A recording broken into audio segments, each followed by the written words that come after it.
Peace, peace, peace. Peace, love, and light to all American Aborigines. You already know how it is, man. First 2 minutes. We're going to wait till the 2 minute marker. Then we get the live stream started. Make sure you hit the like button, support the channel. Share this on all your social media outlets. Shout out to Lady Lynn, Mike, Chi Alpha. What up, though?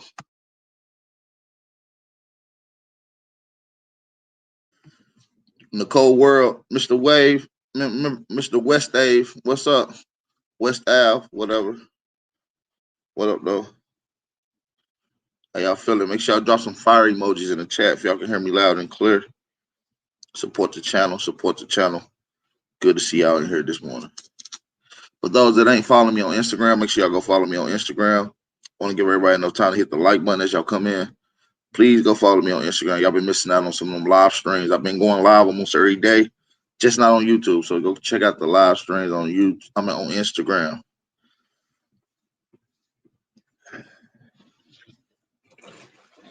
Go check them.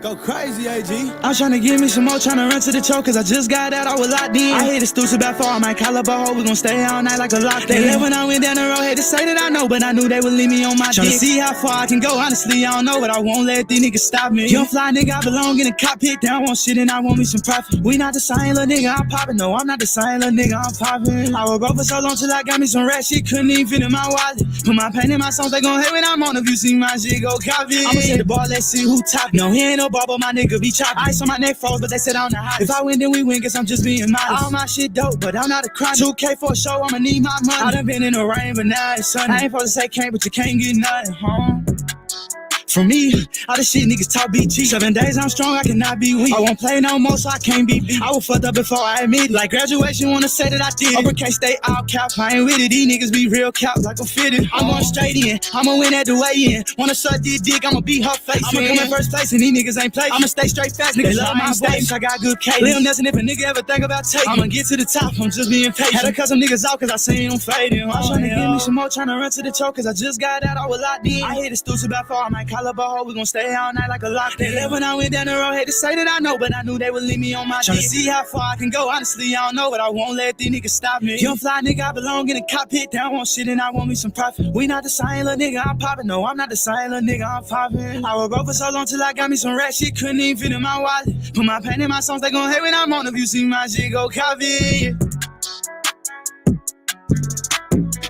Yeah, talk your shit, man. Tell what the fuck going on.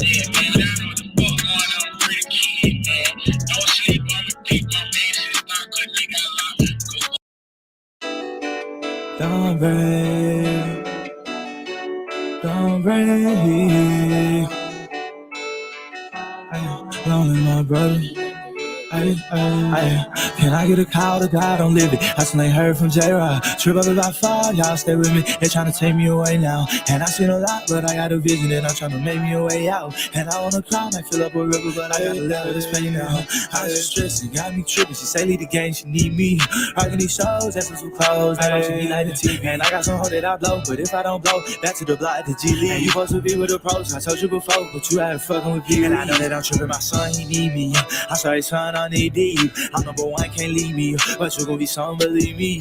I was young, in the slows, me rockin' how easy. I came from nothing, now I'm slow, but this shit ain't easy. Hey, everything okay.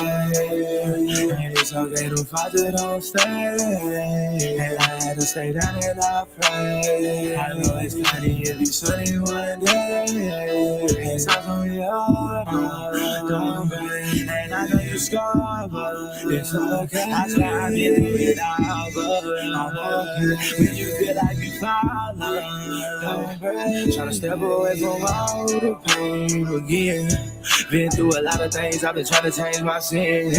I done seen it all in the game that I'm playing. I had to learn fast and expand. Spend time, make them understand. I'm so mad. If you wanna come think about my past, show it. Girl, if I'm broken, my eyes see my past. I've seen so much. Had to learn how to maintain all you know. And you'll be okay. And it's okay to fight, you don't stay. And I had to stay down and I pray. I know it's not easy, sunny one day. It's not only your don't pray. And I know you scarred, but it's okay. I swear I've been through it all, but I'm okay. When you feel like you fall, don't pray.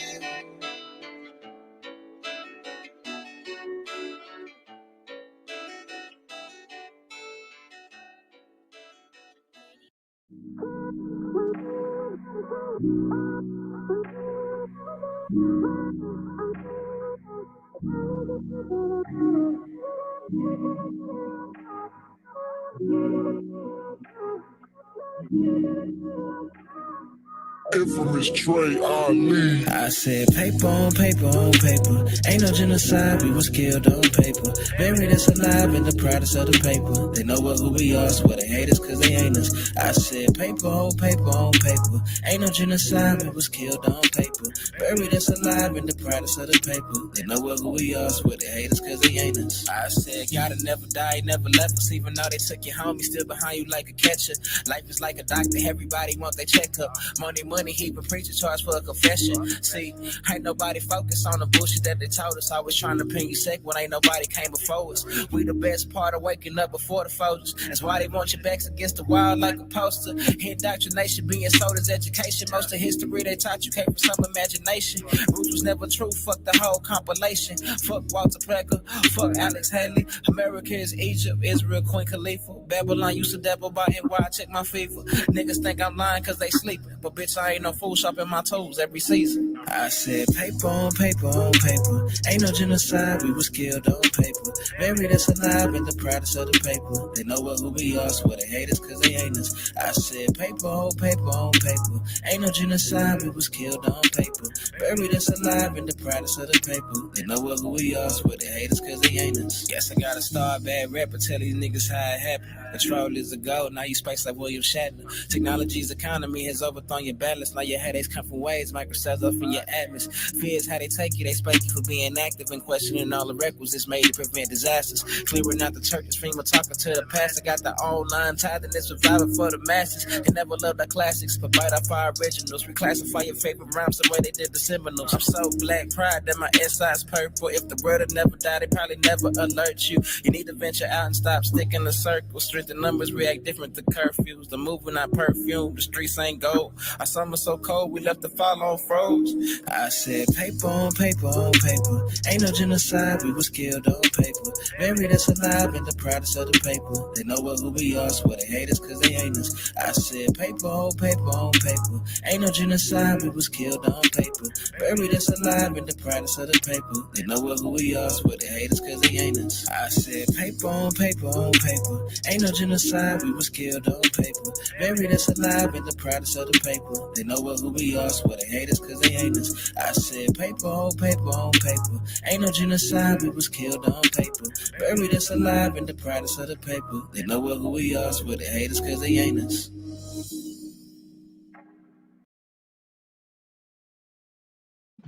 Peace, peace, peace, peace, peace and love, everybody. Hopefully, everybody out there had enough chance to share this around on all your social media outlets, make a post, tag a friend, whatever you got to do. Peace and blessings to each and every one of you guys this morning. Grand Rising. Grand Rising to all the American Aborigine. Hopefully, everybody's having a beautiful, beautiful day and a beautiful Grand Rising. So if y'all can hear me out there loud and clear, please hit that like button. Share this all around on your social media outlets. Make sure y'all at least hit the like button. I'm going to give y'all 30 seconds to hit the like button. You know what I mean? I know I'll be moving a little fast. I'll take 30 seconds out the day to let y'all hit the like button.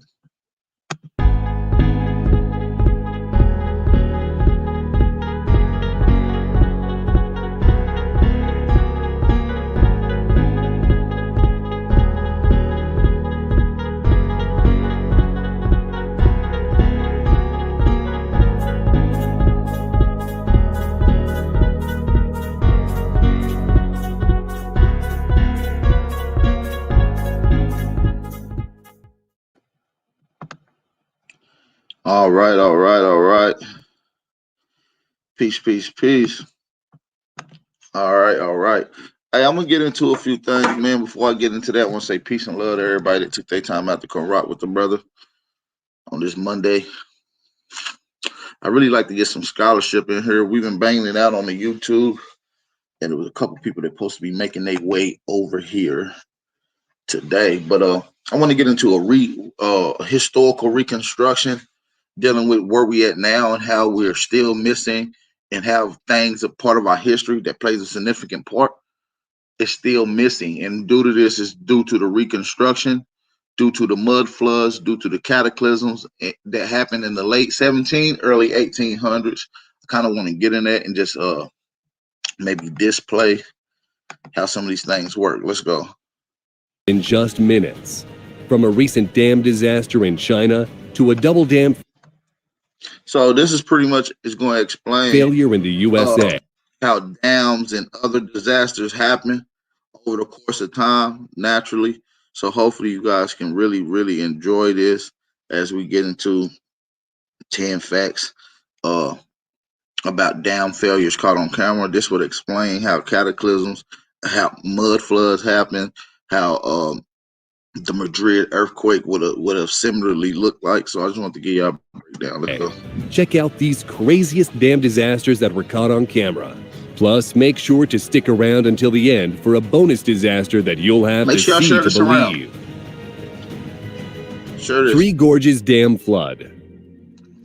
China's massive Three Gorges Dam is said to be on the verge of collapse any day now because of flooding that began on July 19, 2020. Over 2.1 million cubic feet of water per second hit the dam's reservoir. The dam's operator said that the 1.4-mile-long, 606-foot-high structure had shifted, leaked, and has become deformed. That doesn't sound good, but they claim the dam was functioning well and is safe to use. Many provinces along the downstreams of the Yangtze River have seen large parts of land covered in floodwaters. There was a lot of speculation that the Three Gorges Dam, which is the world's largest hydroelectric plant, could completely collapse under the continued pressure from more flooding. An amateur CGI video by an unknown source shows the Three Gorges Dam collapsing, which many fear shows towns and cities in the lower reaches of the Yangtze River quickly becoming submerged underwater. This is how canals and shit is created.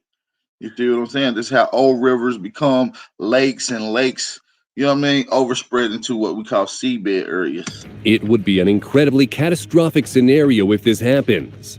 Just don't be surprised if you hear this dam breaking any day now as it continues to be hit by floodwaters. Brumadinho Dam. An incident with a very bad ending is that of the Brumadinho Dam in Brazil. On January 25, 2019, an iron ore mine tailings dam at the Córrego do Feijão collapsed, releasing 425 million cubic feet of toxic mud into the whole Brumadinho area. The destructive flow of debris flooded the mine's cafeteria and offices and nearby downstream communities. The incident resulted in the death of 270 people, most of whom were Vale employees. Damn. Further, 3 locomotives and 132 wagons were buried by the mud, and 2 sections of railway bridge were destroyed. To make matters worse, So the whole building you won't see. You see what I'm saying? And that's how a lot of your history happens. Imagine a cataclysm happen similar to this, maybe even 10 times larger.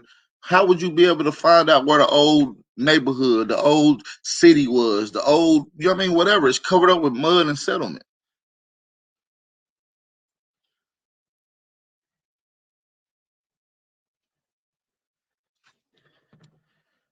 environmental damage was incredibly bad, and it was estimated that the tailings polluted over 185 miles of river with toxic chemical elements.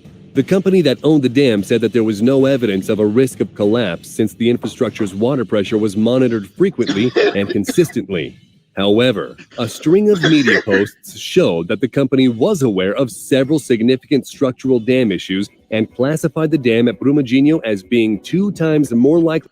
Right now, whether you heard experts speak about it or not, Earth has went through a dramatic change within the last year. I don't even believe we're angled in on the same axis. Weather is crazy all across the United States. It's crazy everywhere. But I'm just playing this so y'all can give a breakdown of how it would have looked or what would have been like similar to the Madrid earthquake during the early 1800s. Let's go.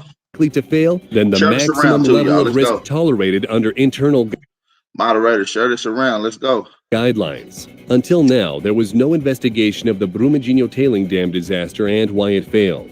We wonder why, but some experts suggest that the water was gradually penetrating the tailings dam, causing saturation of the soil. Due to the chronic weakening of the soil, the dam collapsed and destroyed everything in its path. The penalties for the company owning Vale? Imagine something like this happening Collapsed and destroyed during everything in the its path. 1800s. The penalties for the company owning Vale? The equivalent of $50 million in environmental fees. Imagine this was somewhere in the South that had all these great buildings, and a Madrid earthquake that's 10 times larger than this come through. You wouldn't have no evidence of nothing. This will make it easier for colonizers to come take over an area when it's been decimated and everybody in the area to moved out due to a disaster. This is how the Louisiana Purchase happened. $3 billion of assets getting frozen from the authorities, and 16 individuals being charged as responsible. This is an example of what happens when danger signs are ignored by officials. Before we move forward, we have a quick favor to ask of you. Subscribe and turn on notifications, and you'll never witness a dam break in your city. Don't miss out on this incredible offer. Subscribe. Hit that like button right now. I'm going to ask y'all to hit that like button right now while I'm asking you. Politely go up to the like button and ask them where he's from. If he do not give you the right answer, slap the shit out that like button. Today, Mariana Dam disaster. Now moving on, we make our way to Brazil. A few years before the Brumadinho Dam incident, a dam owned by the company Samarco suffered a similar catastrophic failure. On November 5, 2015, the Fundão Tailings Dam at the Germano iron ore mine near Mariana, Minas Gerais, Brazil, collapsed, causing a flood that destroyed the downstream villages of Bento Rodrigues and Paracatu de Baixo. The incident killed 19 people, while more than 1,000 killed 19 people while destroyed over 1,000 houses. collapsed, causing a flood that destroyed the downstream villages of Bento Rodrigues and Paracatu de Baixo. The incident killed 19 people, while more than 1,500 million cubic feet of mine tailings ended into the Doce River, polluting 445 miles of watercourses before ending in the Atlantic Ocean. Samarco received a fine of 20 billion Brazilian reais, or approximately $4.8 billion, not including compensation to people affected by the disaster and the cost of recovering the polluted area. Hey, mind you, Brazil being one of the most Ituango Dam. Mind you, Brazil being one of the most polluted places due to their government and some of the Germans that was there allowed it. So, you know, Rio, what's that place? Rio de fuck it. I don't even know the fuck that name is. Rio something down there in goddamn South America. They just had the goddamn Olympics down there not too long ago, and that Zika virus and all that pollution and shit was going on. They try to hide it from the news and shit. Affected by the disaster and the cost of recovering the polluted area. Rio de Janeiro, some shit. Ituango Dam failure. Another incident with a devastating ending is that of the Pescadero Ituango Dam. This facility is an under-construction 738-foot-tall embankment dam on the Cauca River near Ituango in Colombia, which will have a reservoir capacity of 670 million cubic feet. When completed, the dam will be used for hydroelectric power generation with a capacity of 2,456 megawatts, making it the largest power station in Colombia. However, on April 28, 2018, when the dam was just only a few months away from its completion, 3 landslides blocked the only tunnel which was responsible for diverting the river's flow during the construction phase, leading the reservoir to fill. The 2 other diversion tunnels, which were used in the past for water flow diversion, were already blocked at this point since the project was very close to completion. The result? There was no outlet to divert the water flow, and the dam's water level started to rise dangerously. Hey, look at my man's though. Look at my man's right here in the bottom screen. Since the project was very close to completion. Watch him The take result, off. Look, there was no outlet to divert the water flow, and the dam's water his level ass started. was getting it. The result, His ass down there there was died. no outlet to divert the water flow, and the dam's water level started to rise dangerously. In their efforts to reduce it, the engineers of the project began releasing water through the unfinished powerhouse to prevent a breach of the dam. This move seemed to work and released enough pressure from the structure. Yeah, that nigga was hauling ass. That little Mexican. Hey, that he must have seen that motherfucker come. He was like, "Oh shit!" That motherfucker took off. He was getting it, boy. However, 2 days later, on May 12, 2018, the water pressure unclogged one of the sealed tunnels. And one of the pressures unclogged one of the blocked off tunnels. Look at that shit. They start coming through a blocked tunnel. Mind you, they deliberately blocked it. That shows how much pressure water brings, man. Water is a living organism. Once they build up, they coming. It need to eat. It's gonna eat all the material around it till it find a hole. You feel me? Which increased the downstream flows by 3 times the average. Almost 25,000 people evacuated their homes because of the uncontrollable flash floods. The village of Puerto Valdivia, which was directly in the path of the flood, was heavily damaged, with 59 homes, a school, and a health center destroyed. Look at this. And they talking about, now mind you, man, I ain't gonna lie. I'm glad we live in North America, G. I'm so glad that we live in North America, because I could not live it. Like, these are like the worst projects ever. Like, it's like like some shit. Like, if bums had a area that they could just build, there's like some shit bums will build for their little town. This like bum village. You feel me? Like, no offense. This extreme situation was stabilized, and temporary solutions were taken by the construction team to control the water flow. However, studies show that the Ituango Dam will most likely end up in a massive failure, inflicting severe ecological consequences to the whole ecosystem and jeopardize the safety of the communities living. So this is what's going on now in America. Shit is changing. Water pressure's different. Shit changing up. The eco's going. You know what I mean? It's more people. Shit trying to expand. You know, that's why we got to start coming up with these solutions, because it's like trying to learn something from some retarded ass kids that you done help teach their parents, and now the kids is trying to teach you. Like, that's some dumb shit, nigga. We the one put this shit together. We put the science out. We got to come up with a new technology and new system and new sciences. That's just what us as Aboriginal people in North America has always done. We don't look for outsiders for help. We don't look around. We just deal with what we do, and we try to advance our situation here. And obviously, what's going on is not just a custom to us. So a lot of people are dealing with the same shit that we're dealing with. So when we come up with these advancements and these things that help our civilization, our daily life, these things become marketable. Everywhere around the world needs this so they can advance their life, their civilization. And that's what we have done as Aboriginal people. Living downstream from the half-constructed project. Oroville Dam crisis. In February 2017, the Oroville Dam faced an unrestrained crisis which could have cost the lives of thousands of people. Hey, make sure y'all hit that like button. I'm going to run this back right quick. Make sure y'all hit that like button. Please hit the like button. Drop some fire emojis in the chat if y'all can hear me loud and clear. You feel me? I don't even want to bug out on nothing. You feel me? Like, just hit the like button. We got 74 people in here. We got 50-something likes. You feel me? It's needless to say at this particular point. Peace and blessings. Much love to each and every one of you just tapping in. Y'all know it's the Wake and Bake Show. Light y'all wood up. Light y'all shit up. Let's get it. Oroville Dam crisis. In February 2000. Drop some fire emojis if y'all can hear me. 2017, the Oroville Dam faced an unrestrained crisis which could have cost the lives of thousands of people.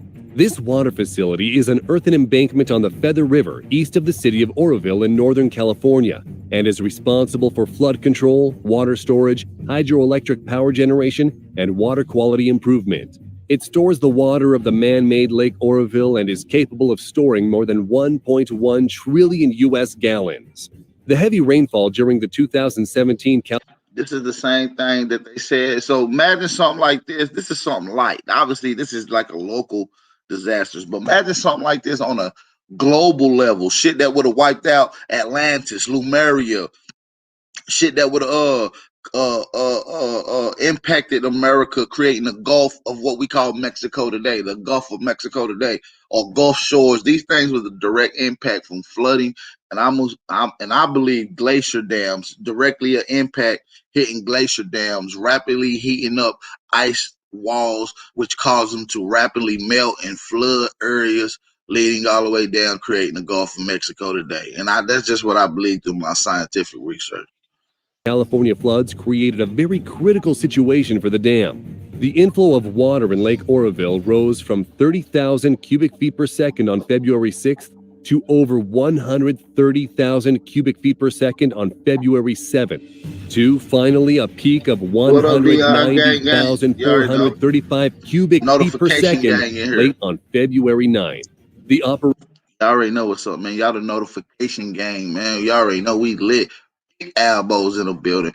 Big Aboriginals in the world, man. You already know what's up, man. Notification gang. Operators trying to counteract the rising flow increased the main spillway outflow, but noticed an unusual flow pattern. They quickly stopped the water flow to examine the spillway, only to find out that a crater had formed right in the middle. In their attempt to control the rising inflow, the California Department of Water Resources decided to continue using the main spillway with a lower than normal flow, fully aware that this will further damage the main spillway. This wasn't enough, however. They just be doing anything in these countries. They're like, fuck it, it's dumping the water out good. We don't need to build the other half of it. We just fucking save the money, put it in our pockets, fuck it. And on February 11th, 2017, the Oroville Lake reached 901 feet above mean sea level, and the water started overflowing through the emergency spillway, which was used for the first time in history. Because of this uncontrollable outflow of water, the base of the dam started eroding at larger than expected levels, threatening to collapse the whole structure. Anytime you see water, and when you see water turn white, like how you see it's white right here, you see how, and flood the community. You see how water is regular right here, and then it's white. I'm gonna just let y'all know. This is just a normal tip for you guys that maybe have no survival skills. When you see any white water, do not jump in it. That means it's pressure. That means it's rapid. That means it's very, very strong. Do not jump in white water. It is dangerous. It will kill you if you're not an expert or trained in white water, swimming, rafting, canoeing, or anything. Do not fuck with that. That is rapid, high pressure water. When it turns white, it's up under pressure. Communities downstream. Fearing for the worst, about 23,000 National Guardsmen were ordered to help with the evacuation and relief. Big PIG. You know what I mean? Look at them. Big PIG. Pigs. Efforts in case the dam spillway would fail. In record time, the 188,000 inhabitants of Oroville evacuated the area until the situation was taken under control. The authorities doubled the outflow through the damaged main spillway from 55,000 cubic feet per second to 100,000 cubic feet per second. Several hours later, the water level was successfully lowered and the overflowing stopped. The danger was finally averted and an enormous repair project was left in its place. Michigan dams collapse. The very recent collapse of two dams in central Michigan had a devastating effect on the lives of thousands of citizens. On the afternoon of May 19, 2020, heavy rainfall caused the Edenville Dam to collapse. Just hours after the Edenville Dam failure, the downstream Sanford Dam collapsed, which led to major flooding in the counties of Midland and Gladwin. The next morning, there were already several feet of water on the streets, and the citizens were asked to seek shelter in higher ground. The downtown area of Midland went under 9 feet of water. Many buildings were ripped off their foundations and houses could be seen floating downstream. Bridges and roads were smashed. Lampposts were toppled and man, that's some. Now listen, I keep reiterating this because this is lightweight compared to the Madrid earthquake and the mud floods that happened in the 1800s, the early 1800s. This is nothing. So if you think houses was floating down the river then, imagine how some of them shits look now. Like we're in your old city, these historical buildings that you see in some of the northern states, Jersey, Philly, New York, Delaware, these old historical buildings and castles, they was all throughout the United States. Some of the areas that you see down south, you don't see them because of the flood wiped out most of that shit. You understand me? Especially when you get into where that flood and where that impact of that earthquake. Approximately 3,500 houses were damaged, and houses could be seen floating downstream. Bridges and roads were smashed, lampposts were toppled, and approximately 3,500 houses were damaged. The disaster caused at least $175 million in damage. Experts say that more incidents like that are quite likely to happen in the future, since the majority of dams in the U.S. are poorly maintained and are not built to withstand extreme weather conditions. Bonus topic: Kiev pipe explosion. Okay, so this one is not a dam failure. Damn, you see how that shit did that? The fuck? Extreme weather conditions. Look at this. Bonus topic: Kiev pipe explosion. Okay, so this one is not a dam failure, but it's pretty crazy nonetheless. On May 29th, 2017, in Kiev, Ukraine, water company officials decided they will Hey, you know how they got pipes running underground? I did a lot of carpenter work, right? And I was digging, we was out in Loudoun, right off the Tellico River, and we was doing some reconstruction at this house, and we was there was a leak somewhere in the pipe system. It was kept leaking, it was clogging up. So we get to digging, and it's an old historical colonial house. We get to digging in that motherfucker. We found pipes that was so old, bro. No bullshit. That was made out of wood, pressurized wood, pre-pressurized wood, excuse me. How the fuck, I don't know how the hell they made wooden pipes. They would have looked just like this, what you see on this screen, but wood. Like, our ancestors was really on some shit, yeah. Test some 37-year-old water pipes before using them to see if they will hold. The result was a water pipe bursting with an incredible display of power, ripping up the asphalt like paper, damaging nearby cars, and Man, that shit ripped up the concrete like it was literally paper, though. No bullshit. That's crazy. The result was a water pipe bursting with an incredible display of power, ripping up the asphalt like paper, damaging nearby cars, and showering the area with muddy water and rocks in all directions. In the aftermath, there was a 65 water and watch how my man come out the door. Damaging nearby cars and showering the area with muddy water. My man, like, what the fuck was that going on out there? He was scared his ass gonna take his ass back in the house. Nosy as hell, white people. I'd have looked out the window. Fuck you talking about? I ain't about to open that goddamn door. Just heard all that. Boom! You heard all that shit. Nigga, his ass gonna stick his head out. And rocks in all directions. In the aftermath, there was a 65-square-foot hole in the ground. The dramatic pipe explosion was caught on nearby CCTV cameras.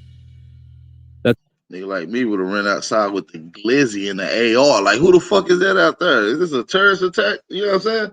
Cause that shit, hey, you know that shit would have sounded loud as hell. Car alarms would have went off. All kind of shit would have been. That's all we got for now, folks. Ever seen something crazy like this that we didn't mention? Let us know in the comments. So we're gonna end that right there, man. I just want to show y'all that's what happened in these disasters, man. A flood is easy to occur. A flood is easy to occur, man. It just shows. And what's crazy is, before video and photos and, right at the time, at the height of newspapers, we had one of the biggest and largest floods and one of the largest earthquakes Americans have ever been a part of, which is the Madrid earthquake, which gave birth to the mud floods. You know what I'm saying? So I'm gonna get into a little mud flood video before we go. So let's get into it, man. Let's get this motherfucker cracking.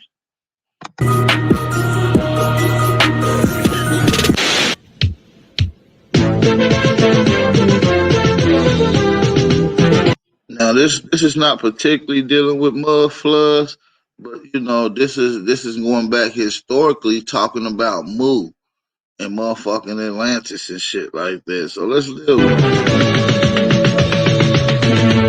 I don't know what this other shit is, but they caught my eye the other day. Esteban and Zia have made friends with the boy Tao. He claims that his ancestors came from a lost country called the Kingdom of Hiva. There is a story told by Polynesians that once upon a time such a country did exist.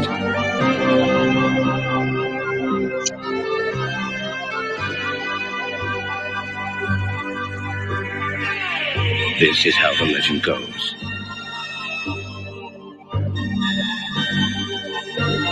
Long ago, thousands of years ago, there was another continent in the Pacific even more important than the Americas. On this island, the prosperous people of Hiva built 7 great cities out of stone. It was a rich land, and through their writings, their civilization spread throughout the known world.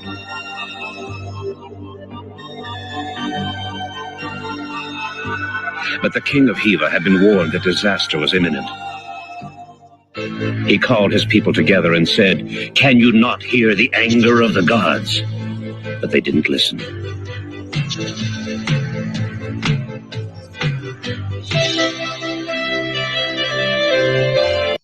Damn, that was Phoenix Moon. What the fuck she doing on that continent? He called his people together and said, "Can you not hear the anger of the gods?" But they didn't listen. Look at Phoenix Moon and Tasha shit. He bit it back, right?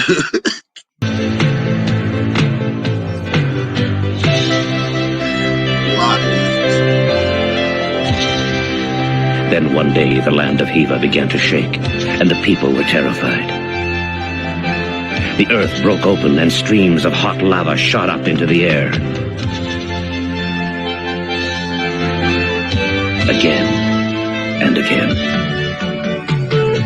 In the end, a gigantic tidal wave swept over the entire country, and the great kingdom of Hiva sank beneath the waves. And still today, on different islands around the Pacific, stand the silent remains of some mysterious time past that is little understood. Perhaps there's more to the legend of the lost kingdom of Hiva than we know.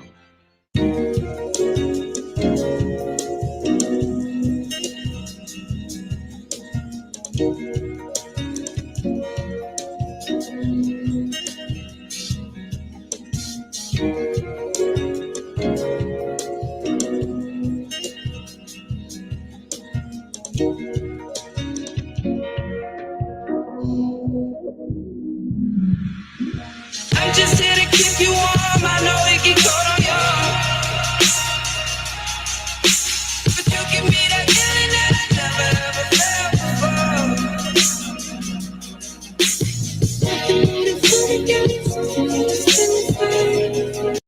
I hate when they got white people acting in some old historic shit. Like, come on, man. You honkies wasn't even around. Every time you Open ass ball.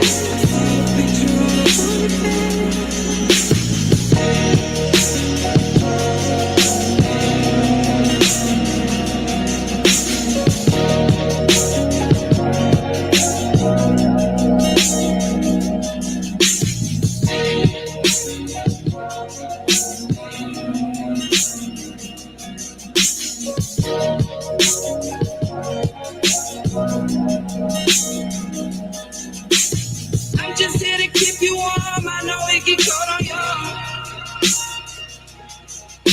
but you give me that feeling that I never ever felt before. Nothing rooting for the game, something we just been every time you go around, I see your picture on the bed.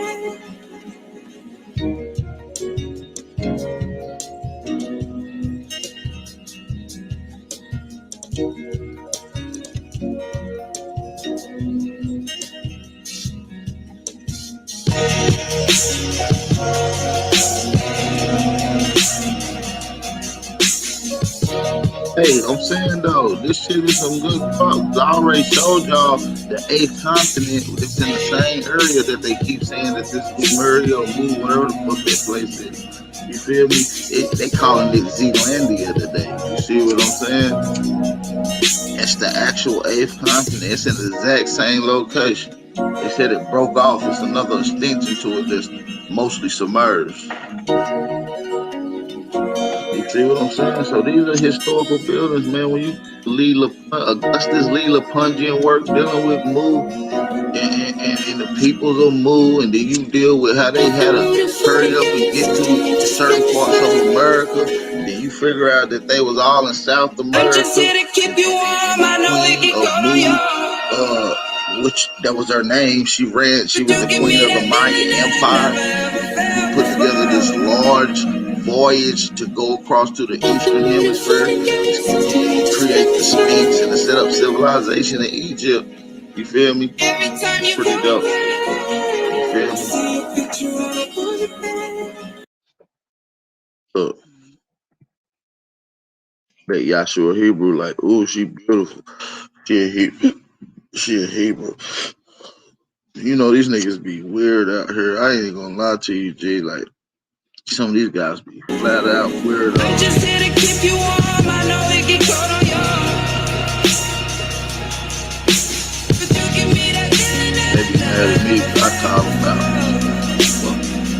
Weirdo.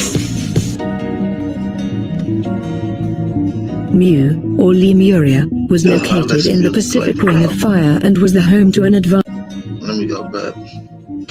Hey, got another video. I'm just letting y'all listen to this, man. It's the lost continent of Mu, man. Look this shit up, G. Mu, or Lemuria, was located in the Pacific Ring of Fire and was the home to an advanced civilization around 50,000 to 12,000 years ago. It is believed by some that Mu was the true cradle of life, the birthplace of the original humans, and is actually the mother of Atlantis, preceding it by thousands of years. Mu was described as a paradise, having no disease or suffering, and living a long harmonious life with nature. It's also thought that the belief systems of today are based from Mu society. In their original form before coming to Earth, the Mu inhabitants were abstract thought projections with no physical form. Once they arrived, they took on a physical form, having long oval faces with big eyes and vertical pupils, around 9 feet tall, and had bluish-green scaly skin, and a third eye. It is said that they were telepathically linked to dolphins. Man, they just named a nigga that look like Piccolo.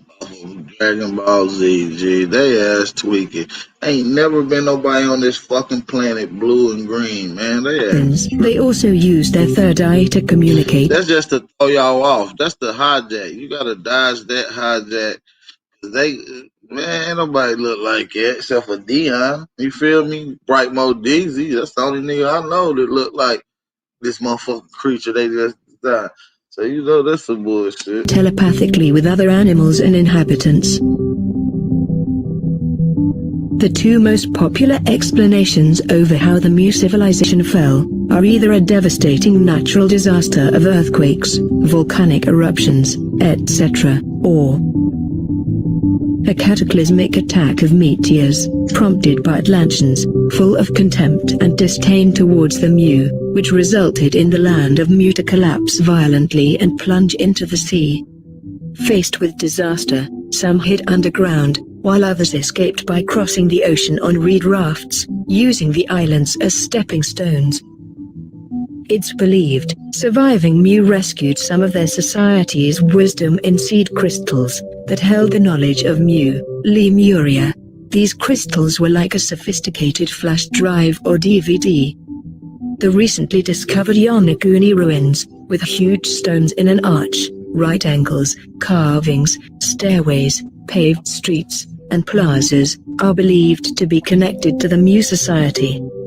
The first native tribes of numerous cultures around the world are believed to have been the descendants of the Mu civilization, including California Native Americans. There is a Hopi legend that says, on the bottom of the seas, lie all the proud cities, flying shields, and all the worldly treasures, corrupted with evil. Perhaps the key to understanding who we are, where we come from, and where we are headed, are in the tales of the ancients. Lost continent of Mu, motherland of men, wrote about his discovery of the ancient inspired writings of Mu that he called the Nakal Tablets. He wrote that Mu was the birthplace of mankind, the Garden of Eden as he termed it.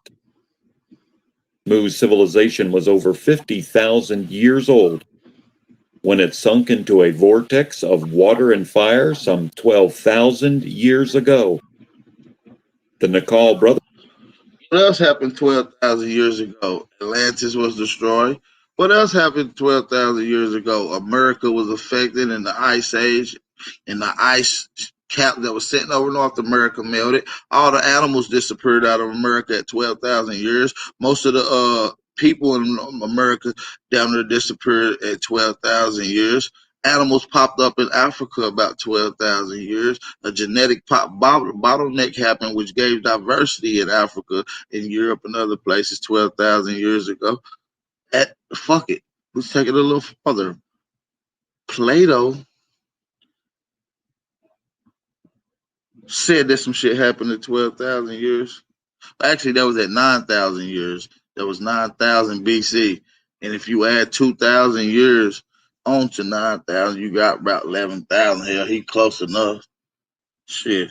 The learned priesthood and keepers of the sacred inspired writings of Mu had libraries in the 7 sacred Rishi cities with the complete set of clay tablets in each. Mysterious continent of Mu, one of the lost continents of the ancient world.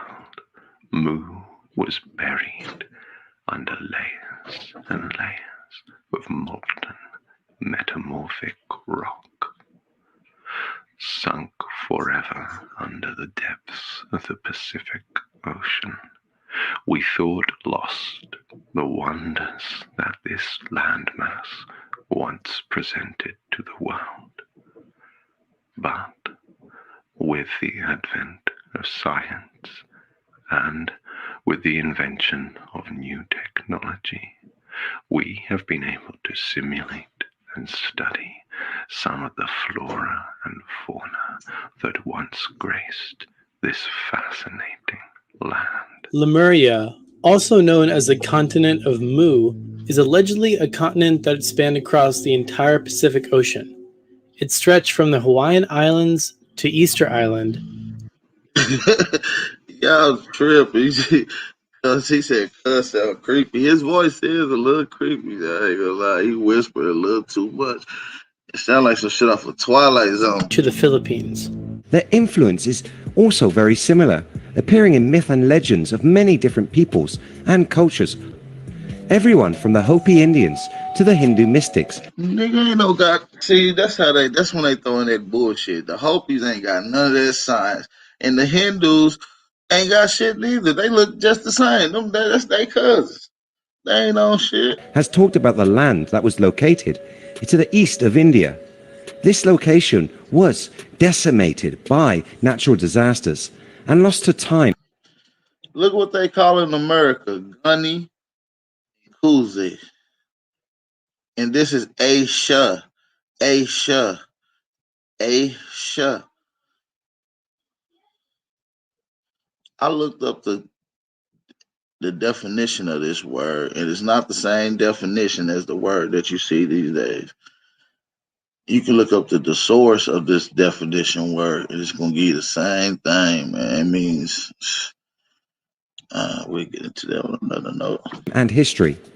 Its placement in what is now called the Pacific Ring of Fire is somewhere where a natural catastrophe could take place on such a massive scale. The only thing remaining of this great culture being the stories that have been handed down from generation to generation.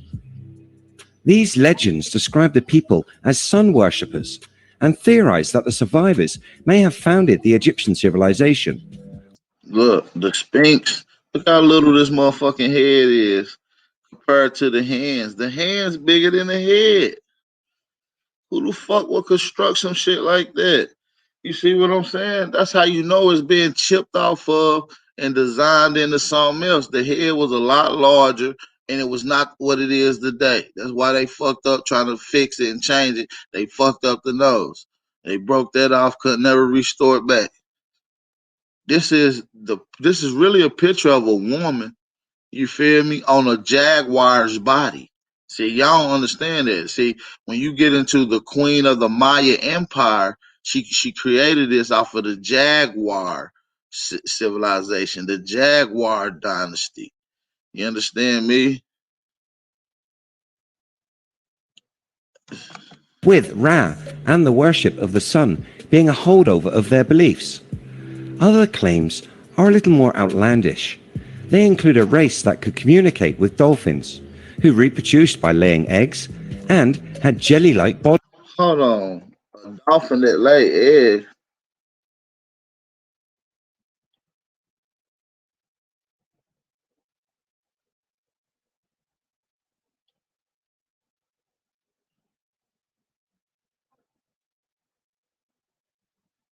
With Ra and the worship of the sun being a holdover of their beliefs. Other claims are a little more outlandish. They include a race that could communicate with dolphins, who reproduced by laying eggs and had jelly-like bodies. Through history, people like Edgar Cayce and Gordon Michael Scallion have claimed the place was real. These channelers using their gift to peer through time and space and contact the telepathic Lemurians. An ancient continent spanning across nearly the entire Pacific Ocean is said to have been inhabited by ape-like giants with telepathy. I mean, I know dolphins are mammals, but damn, how the fuck? I mean, they gonna lay some eggs? Only mammal I know that lay eggs is a motherfucking platypus. So I don't know what's going on. They got some shit going on around this motherfucker. Ability. Just like Atlantis, the ancient landmass disappeared under mysterious circumstances tens of thousands of years ago, and was then forgotten by most of mankind. The legend surviving only in ancient texts known to only a select few. There have been a number of studies which have proven that these submerged continents do exist on the Earth. You can't handle the truth. I'm gonna end that right there, man. That's some crazy shit though. Like, I already told y'all about these lost continents. I've been trying to put y'all up on this shit. I actually showed y'all the scientific colloquial data from today, not just the old historic, you know what I mean, put together. You feel me? I showed y'all this already. I've been trying to tell you. You feel me? The reason you see Fiji, Hawaii, the Iceland Islands, and the other little islands that's on here is because this shit was flooded. And the only places that was still poking out the water would have been the highland mountain regions, man. You see what I'm saying? I've been trying to break this down. And I've been told y'all that the Negroes made their way over this way. It was, even though it was already Negroes in North America and everything else, it was already cracking up here.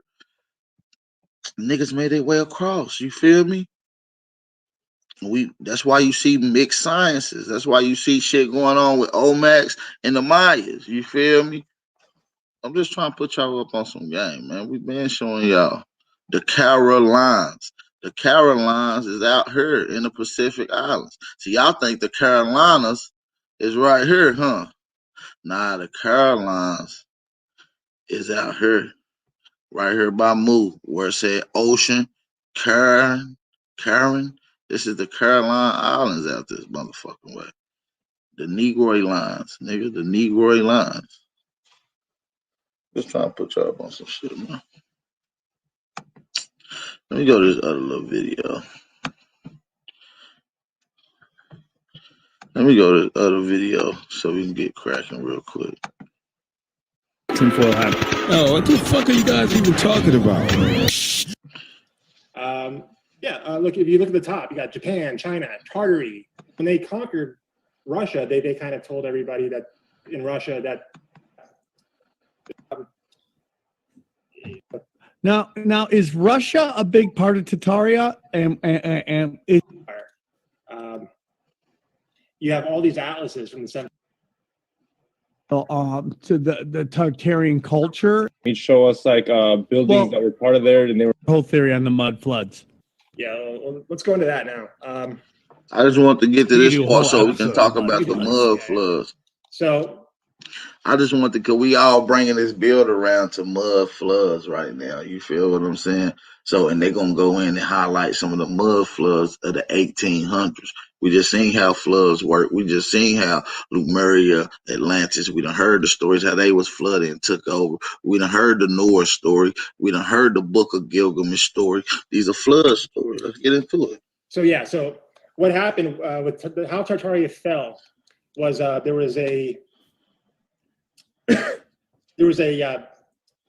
it's called Pugachev's rebellion in history, and the Romanovs sort of recorded as this sort of peasant rebellion, but it was really this sort of military takedown of Tartaria, and it happened in the late 1700s. And San Francisco, huge Tartarian city, says Tartaria is the biggest country on earth by land. Crowded, gray, and covered up. The crops have been wow. There's been a lot written about this. Yeah, Year Without the Summer. But there was also something in the U.S. called the New Madrid Quake. That's kind of what this article talks about. Let's go back only a in the little Northern bit. Hemisphere, not in America during this time, and it west or move east across Siberia and get rid of Tartaria. But in the early 1800s, there was an event, and it was called.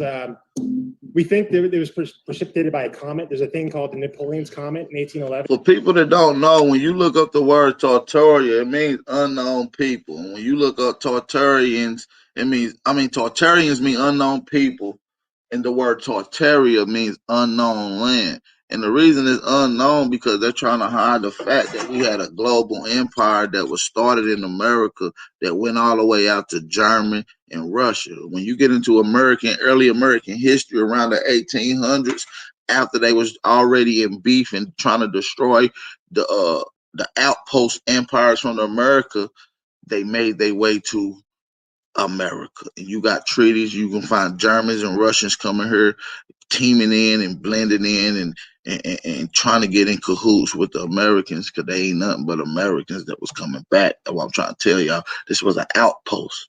You understand me? That's why when you get into the history of Mongolians and the Mongol and Genghis Khan, that shit all bogus. That's shit hyped up. And this was written about in War and Peace, but there's a lot of authors at the time wrote about this great comet that passed pretty much over North America during this time, and it caused famines.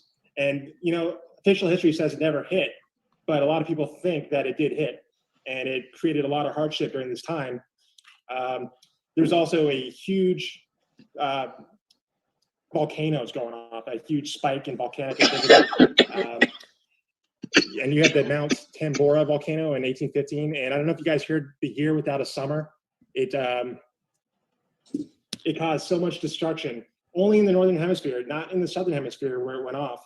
But in the year 1816, it was massive famine, massive crop failure because they didn't have a summer that year. It was everything was crowded, gray, and covered up. The crops have been wow. There's been a lot written about this. Yeah, Year Without the Summer. But there was also something in the U.S. called the New Madrid Quake. That's kind of what this article talks about, that there was a giant, 8-point earthquake in the Mississippi Valley in 1812 that caused... You hear that? A fucking giant earthquake in the Mississippi Valley in 1812.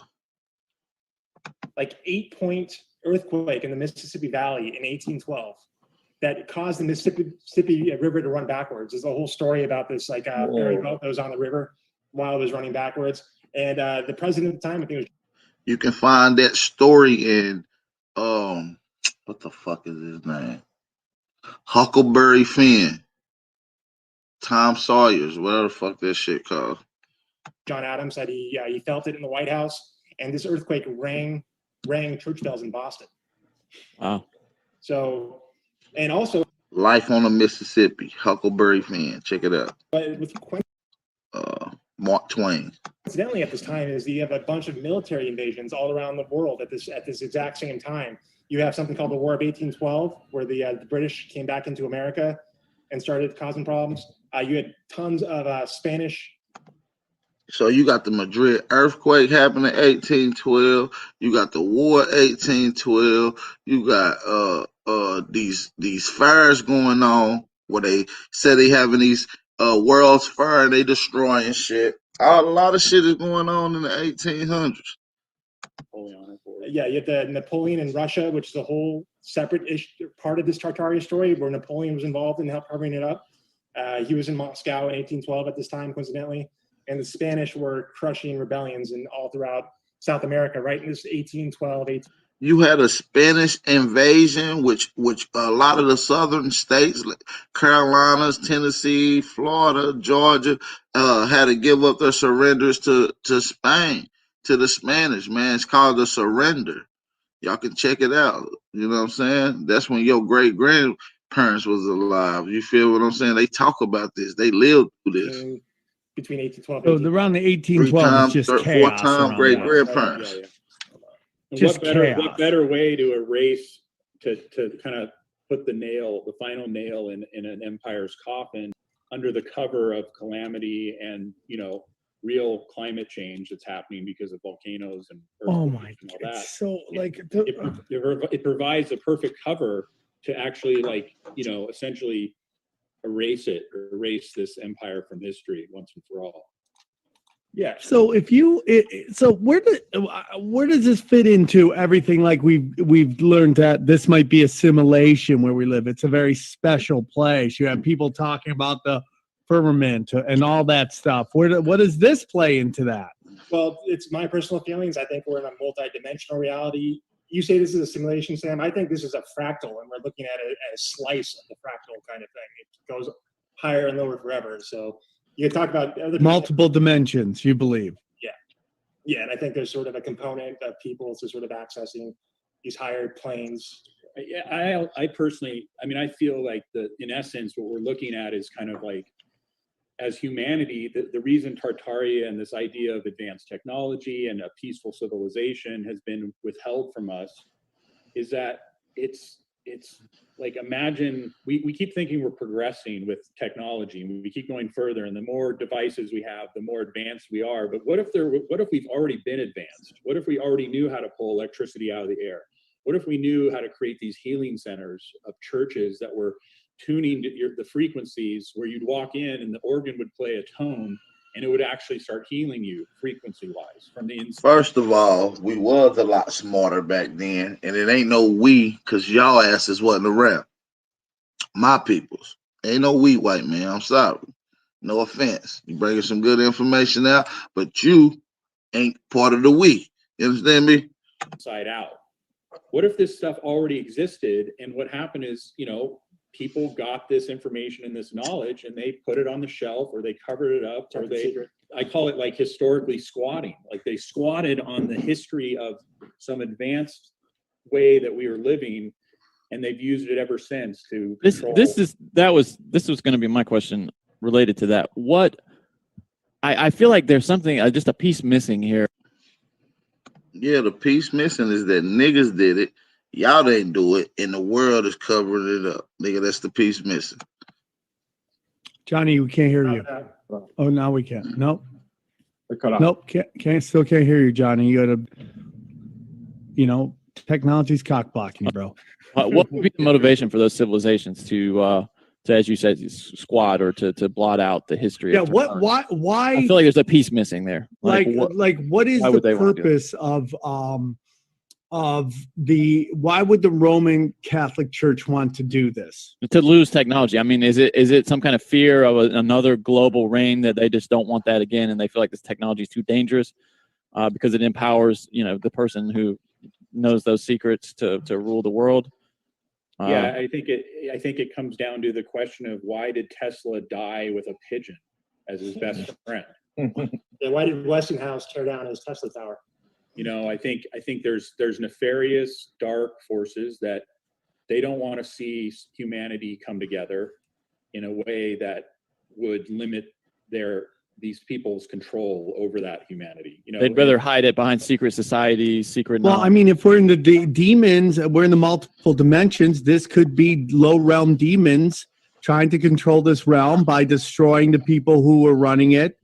And we're just in a time where like these demons have had, I mean, a lot of control. I mean, like where do Anunnaki fall into this whole thing? Where do the Sumerian texts fall into all this stuff? All that shit come right back to the Americas, G. I'm trying to tell y'all. That's why they did just let Big Al Power on there. He want to have his mind blown. No freaky. No freaky. If he want me to come on there and fuck this shit up and destroy everybody with this information and just have them out of their, biscuit, then they need to come let me on, man. Real shit. Is that just misinformation put out by the Roman Catholic Church? No, I happen to personally, it's not part of this presentation, but I happen to believe there's an alien multidimensional contingent here that's sort of just under the surface. Do you think they were advanced enough to leave planet Earth or this realm? Tataria? Yeah. We haven't seen anything solid. We're trying to like piece together the historic texts and the sort of visual evidence, but it's possible. Okay, so now let's start. So it's like Anunnaki still are in play. Sumerian texts are still in play. It's like, what if the Tatarians were kind of running this place peacefully? These low-level demons come and they take over for a little while, but they don't want anyone to know that there was a peaceful way of existing. They don't want everybody to know that. No, that's not what was going on, sir. That's not what was going on. Nobody want to even hear your explanation no more, G. You doing some bullshit. This kind, you tell me that the Old Testament is actually New Testament and how they flipped all that. Like that stuff just adds into what I've been saying forever, which is that this group of people want chaos. Yeah.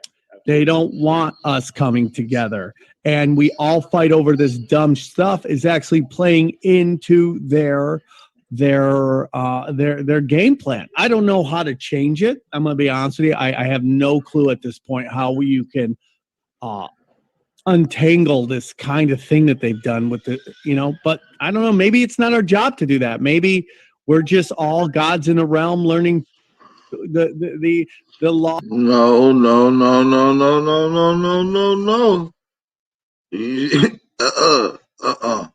I feel like that lady, I forget that. No. We are not all guys. You niggas are not guys. Sorry. To bust your little bubble, white man. But you motherfuckers ain't gods. Laws of learning the secrets of the universe, and our job isn't to untangle it, but not to maybe get entangled into all the chaos. I don't know, man, but I wouldn't doubt it. It seems. Listen, man, this is a lot to digest, and I'm open-minded to it all because why not? The more chaos, the better. I say. It's the question is just like, man, how does 400 years ago everything get? I mean. How does it all get covered up? But it's like, I tell like Brian Callen on my other show, it's just like, this is a long game. This isn't like, done over a week. This is like slowly it's done over centuries. Like, okay, we take your cup. Now it's with our cup. Now that's our cup there. Now it's always that cup. And then you just start replacing every little thing over time with your own thing and your own story. You basically control all the mechanisms in which the information gets out. So only information you want gets out. Yeah. Do you think interesting, dude? Do you think they had anything to do with the U.S. government? I mean, the Constitution was in 1789. Yeah. It's funny. This is Fomenko's reconstruction, but So think of the colonization of America, right? We were pretty much up on the eastern seaboard for 300 years before we even decided to move west, right? And he corresponds the westward movement to actually being able to go to these lands. According to Fomenko, we couldn't go into the west because it was part of his empire. And with Napoleon and the sort of cataclysm in the empire was cut off from its core in Russia. And then it was then in the early 1800s, the first half of 1800s, that we were then able to go into these frontiers and sort of take over these lands. That is so interesting, man. That is so interesting, dude. So were what we know as the natives, were they associated with Tartaria, like the Native Americans? They were sort of, had their culture and stuff, but there's Christian symbology, there's this sort of Eastern Slavic connection, and even the Mormons were kind of onto something when they were talking about the lost Holy Kingdom in the U.S. We think actually Utah was actually a giant Tartaria hub that they sort of kind of repurposed and took for themselves. So interesting, dude. And guess what? Why not? I'm in. Why not? Look at it. The deeper you look, the more sense it makes. Dude, that's so interesting, guys. Thank you. This has been great. The newly. Yeah, man, that sounds so interesting. And then, okay, where do you think the Freemasons have to do with this? Is that all Jesuit as well? Jesuit. Yeah, they connected the Jesuits, and I think I personally think they were involved in covering up the buildings of the U.S. Like, what are the Freemasons? They're builders, and I think a lot of buildings that are attributed to them were actually there and sort of just remodeled and repurposed. No, they're like our stuff. Oh, that's what they say about like the Mayans with all the pyramids that they just. It could be a way of encoding this lost knowledge, right? The Freemason sort of secrecy. Yeah, and the Albert Pike wrote about how like a lot of the Masonic knowledge was taken from before the flood and stuff, and that they were the custodians of this knowledge. So yeah, they're all fascinating. Well, even a guy like J.R. Tolkien, there's a theory that he had access to some Tartarian information, and that's how he created that idea of all these worlds and coexisting. Hey, but you I want to see y'all stuff drop is some buried fire under the Roman emojis. I Catholic ain't looking Church, at the chat a lot of right its now. I'm knowledge. still screen sharing, but it could be. I want to see y'all drop some fire emojis, medieval forgeries. and I'll play another video, and we'll get into some underwater pyramids. We'll get into younger Dryas, ley lines. What's up? Unbelievable, man. Drop some fire emojis. Show Dude. some When you love. remember when Support you the were seeing channel. like the Islamic terrorists like blowing up Support the ancient channel. like I'll keep it statues? going. When doubted that was covering it up. It's just. Well, how about here in the U.S. with the statue? They were doing it here. They want to do it here. And y'all support the Yeah, channel. they want to do it here, They but I wanna mean, do like, we're talking About to ancient. look It's in so there. This is interesting. it. All right, guys. Notre Dame, right? This has been great, James and Scott. So what's the next step for the Phantom Age? We're looking for we've been to the production company route. We've been to a few networks. If somebody's listening and works at a network, hit us up, man. Hexa360.com. That's my VR page. But get in touch with us. I can't believe nobody would want to hear about this. They do. They're interested, but after a while, there's like, Oh yeah, I mean, at some point you're like, everything I believe in doesn't make is a lie. It's That's the interesting. point. That's the fun of it, though, for us. Man, it's so interesting, dude. Guys, you guys came. You guys, is there? Hey man, support the channel. Hit the like button, man. Drop some fire emojis. Share this around. I'm about to look in the chat, see what we got going on. Let's see. Shit. Damn, we lit. All right, that's what's up. Yeah. Hit that like button, man. Shit, support the channel, man. Let's get something crack. I'm gonna give everybody enough time to hit the like button, to support the channel, and to also share this around on all your social media outlets. For those that will make a post on Instagram, make sure y'all tag me in the post. I will post it on my stories, so make sure y'all tag me. Any screen records, tag me, and I will post them on my channel. Telling people to go follow you guys as well. So make sure you hit the like button. We'll give y'all 30 seconds to hit the like button and to share this and to support this.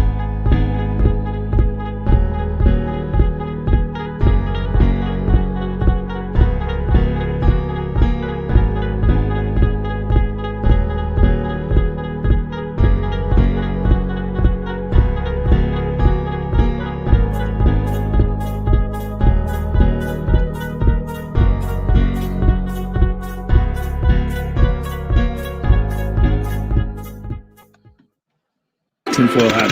Oh, what the fuck are you guys even talking about? Global controls will. India and even Japan. So let's get it, man. Which is Friday when we record this. We're gonna probably put this out probably on Saturday. But so tonight I'm at Helium's in Portland, and then I am in San Diego, if God willing, July 23rd through the 25th at the American Comedy Company. Please check out patreon.com/tinfoil hat for daily doses, Monday through Friday, 20, 30-minute hit and quitteds, and my new spiritual podcast, Zero, on rockfin.com. He looked like he on heavy drugs because he said he out about to do a comedy show. He had a hotel room. I know he on heavy drugs this evening. That's ROKIN. Let's go, y'all. ROKFIN.com. Okay, check that out. Anyone else got anything they want to get into real quick? Nope, we're good. All right. Joining us, many have tried, but most have failed to get onto the Mount Rushmore of tinfoil hat. There are some real lock-ins then, but everyone's trying to get a piece of the throne. Joining us is who, by all agreement, is on that Mount Rushmore. His partner in crime couldn't make it today, so he's just riding solo, So please welcome on the Mount Rushmore of tinfoil hat, Matt LaCroix. How are you, Matt? Awesome, Sam. It's been a little while since we did this, but every time we have one of these discussions, I feel like we really cover some awesome topics and have a really good talk. We're going to cover some really amazing hidden knowledge, don't you think? Oh, for sure. And we're really excited. Now, people are going to get most excited about this episode because my internet is a little wanky right now. So I'm going to allow you to kind of go and have fun. And then, Xavier and I, and when Johnny's here, he could jump in as well, kind of ask questions as you go. So, Matt, the floor is yours. Please give us some info that I can yell, oh, my God, and blow our minds, brother. So what do you got for us? I think that we're going to accomplish that today. I'm pretty excited because I'm going to present some brand new information that I've never covered. This is, I guess you could call this the precipice of the edge of what I'm currently researching right now to expand on, to potentially do some writing, maybe a new book. This is an area that I think has some attention, but not nearly enough attention. And I guess you really could call it the next frontier for our Earth, in terms of exploring places that haven't really been explored. And as you can see, I'm sharing on the screen, today we're going to be focusing on, instead of above ground, we're going to go underwater. And we're going to really cover some extensive new discoveries and some really exciting evidence that's come out that really paints a far different picture of our world from the standpoint of all of these lost aspects of our ancient history that are really sunken beneath the ocean. Excited. So if you guys are listening through audio, maybe if you want to see some of these awesome photos that Matt is going to be displaying, you can go check out the YouTube channel at youtube.com/Sam Tripoli, and the video will be there as well.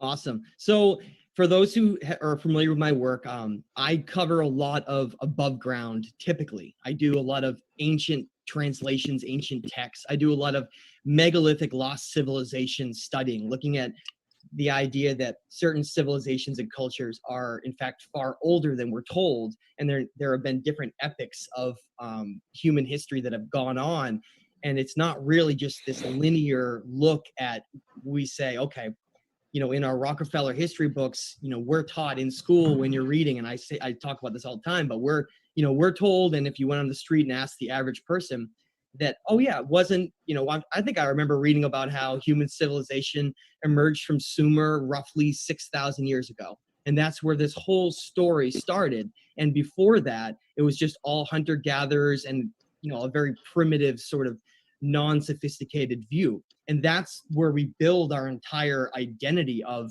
the human race on, is that type of window of looking at our story. But what if our story is far different than what we're told? And in fact, not only is it more than double the age of what we're told in our history books, but far older than even that. And more importantly, as we start to get into this, you'll see that it opens up doors and avenues into really looking at things like human consciousness and energetic sentient awareness of human beings and their place in the universe and in our place here on Earth, and really separating us from the animal kingdom and looking at us from a more holistic standpoint and saying, well, what are our origins? How long ago did civilization emerge? And what is our story? And so today, instead of covering, as I said, these megalithic civilizations scattered all around the world from, say, Göbekli Tepe and Ahu Vinapu in Easter Island, matching thousands of miles away in Peru, the same building architecture style, which we're told was impossible, all the way, looking at things like the Great Pyramids of Giza and the designs we see in the Osirion in Abydos, Egypt, and Karnak, all the way across the world to places like Elephanta Island in Aswan, Egypt, and Persepolis and Nashi Rostam in Iran, and Kinis Rock in Iraq, and right through Turkey and India and even Japan. We see this aspect of our history, these cultural sites spread across the world that we know from looking at some of the new evidence that's coming out are far older than what we've been told, far older. Some extend even beyond the last ice age, which was 12,000 years ago. And that's really where this story begins. And I just wanted to lay out that foundation before we start to go the other way and go underwater to explain how some of these structures and some of these underwater sunken cities could exist. So the first point I want to make. Matt, I just want to say something real quick. Yeah, go ahead. Matt, real quick. I just want to say why I put you on Mount Rushmore, because you really changed the way I look at stuff. And I always say this, and it's going to become hacky and people are going to get tired of me saying it, but conspiracy always leads to spirituality. And what starts as like, oh, why did they do this false flag or that false flag, leads to, well, what else are they really covering? And then you get into, well, where do we live and where are we from and what do we live on and what is this place that we're in? Is it a realm? Is whatever? And it's like, you kind of started me on this journey. So I'm excited to hear more, because it's like, I think mankind, where we more to know about in schools and this stuff. I wish we taught kids this, because it would probably bring a lot more happiness to the world when they realize that we're all a lot more special than they make us seem to be. So I'm super excited. The older we get, the more and more interesting I think mankind gets. Yeah, and you're dead on, Sam. And I think that's really what pushes me to keep doing this. I have a regular job. My life is busy, but this is a calling to me. This is a situation where I feel like many other ancient researchers, like, individuals like yourself who are trying to expose whatever aspect of this is, looking at, well, has our history is different than we're told? Has looking at the universe been different? But in looking at ancient civilizations different, it's really like a giant umbrella where certain key individuals throughout history, you can go all the way back to the Roman Empire, have had this need to want to control the story, control the message of who we are and how far back we go, and really what defines this human experience. And unfortunately, these ancient sites and a lot of these incredible discoveries have been covered up and hidden because it would disrupt this delicate paradigm that we're taught. And so today we're going to be exposing some really incredible things that by the end, I think some people are going to almost be angry that some of these things are remaining at the bottom of the ocean, not being uncovered, because I think that's our duty here as sentient beings, to explore our world and to try to explore our past, to try to understand everything better. And the first place I want to start is when we look at these ancient sites above ground. First of all, I mentioned Göbekli Tepe and a lot of the other sites around the world. When we look at the tools that were necessary to build those structures and the sophistication that is shown in those structures themselves, along with the ancient texts that we find in places like ancient Mesopotamia with cuneiform tablets, and ancient Hindu texts like the Bhagavad Gita, and right through ancient Gnostic texts, things like the Book of Enoch, Nag Hammadi scriptures, and countless others. What we find is this story that goes much, much further back than we're told. And the first thing I want to point out is that when they do radiocarbon dating of things like Göbekli Tepe in Turkey, this ancient astronomical temple site, they go into these big stone pillars, and they find organic matter hidden in between the cracks, and they try to get an accurate date based on carbon dating of how old it was. And what they've found is, and this is something I mentioned many times, but it gives us like this building block, this framework to then build off of. They find that Göbekli Tepe is somewhere between 11 and 12,000 years old, but that's only the organic matter that's found within them. You can't actually age stone. So even sites like that could be much older than that, but at least it gives us a ballpark to say, okay, so then these ancient sites that have very similar sophistication and building styles, they're all built before 11 or 12,000 years ago. And that's the consensus I want to lay down as we start these discussions again and get deeper. So what was the world like 10 to 12,000 years ago or before? And that's where the key to this whole thing starts. Now, for those who aren't aware, our planet, we think that we've conquered our Earth. You know, this little blue speck in the middle of a vast cosmic universe, we think that we've conquered it and we can just trash and destroy this world and it doesn't matter because we've conquered it. Well, it's very interesting. I'll give a couple little stats to show that we really haven't actually seen that much of our planet. And that may be a little surprising to a lot. But for those who don't know, our Earth is mostly covered by water. Oceans cover about 70% of our planet. And of those... All right, now listen, this is the part of the bill. I don't want y'all to get lackluster because he's about to go in, right? So what I'm going to do is I'm going to take a quick little second break, right? I'm going to take a quick little second break, and we're going to come right back to this, right? We're going to just let a little music play, hit the like button, share this around because I don't want y'all to get lackluster. He about to get ready to go into some shit right now, okay? I just want that to be known. He about to get ready to go into some shit. He ain't fucking around, so it's about to be one of the, you'll see what's going on.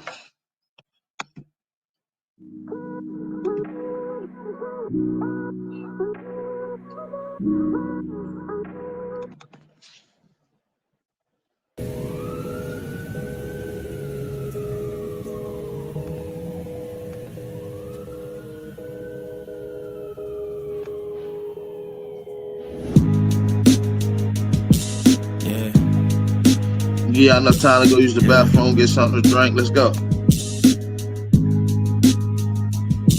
Yeah, rhyme so dope, my eyes low.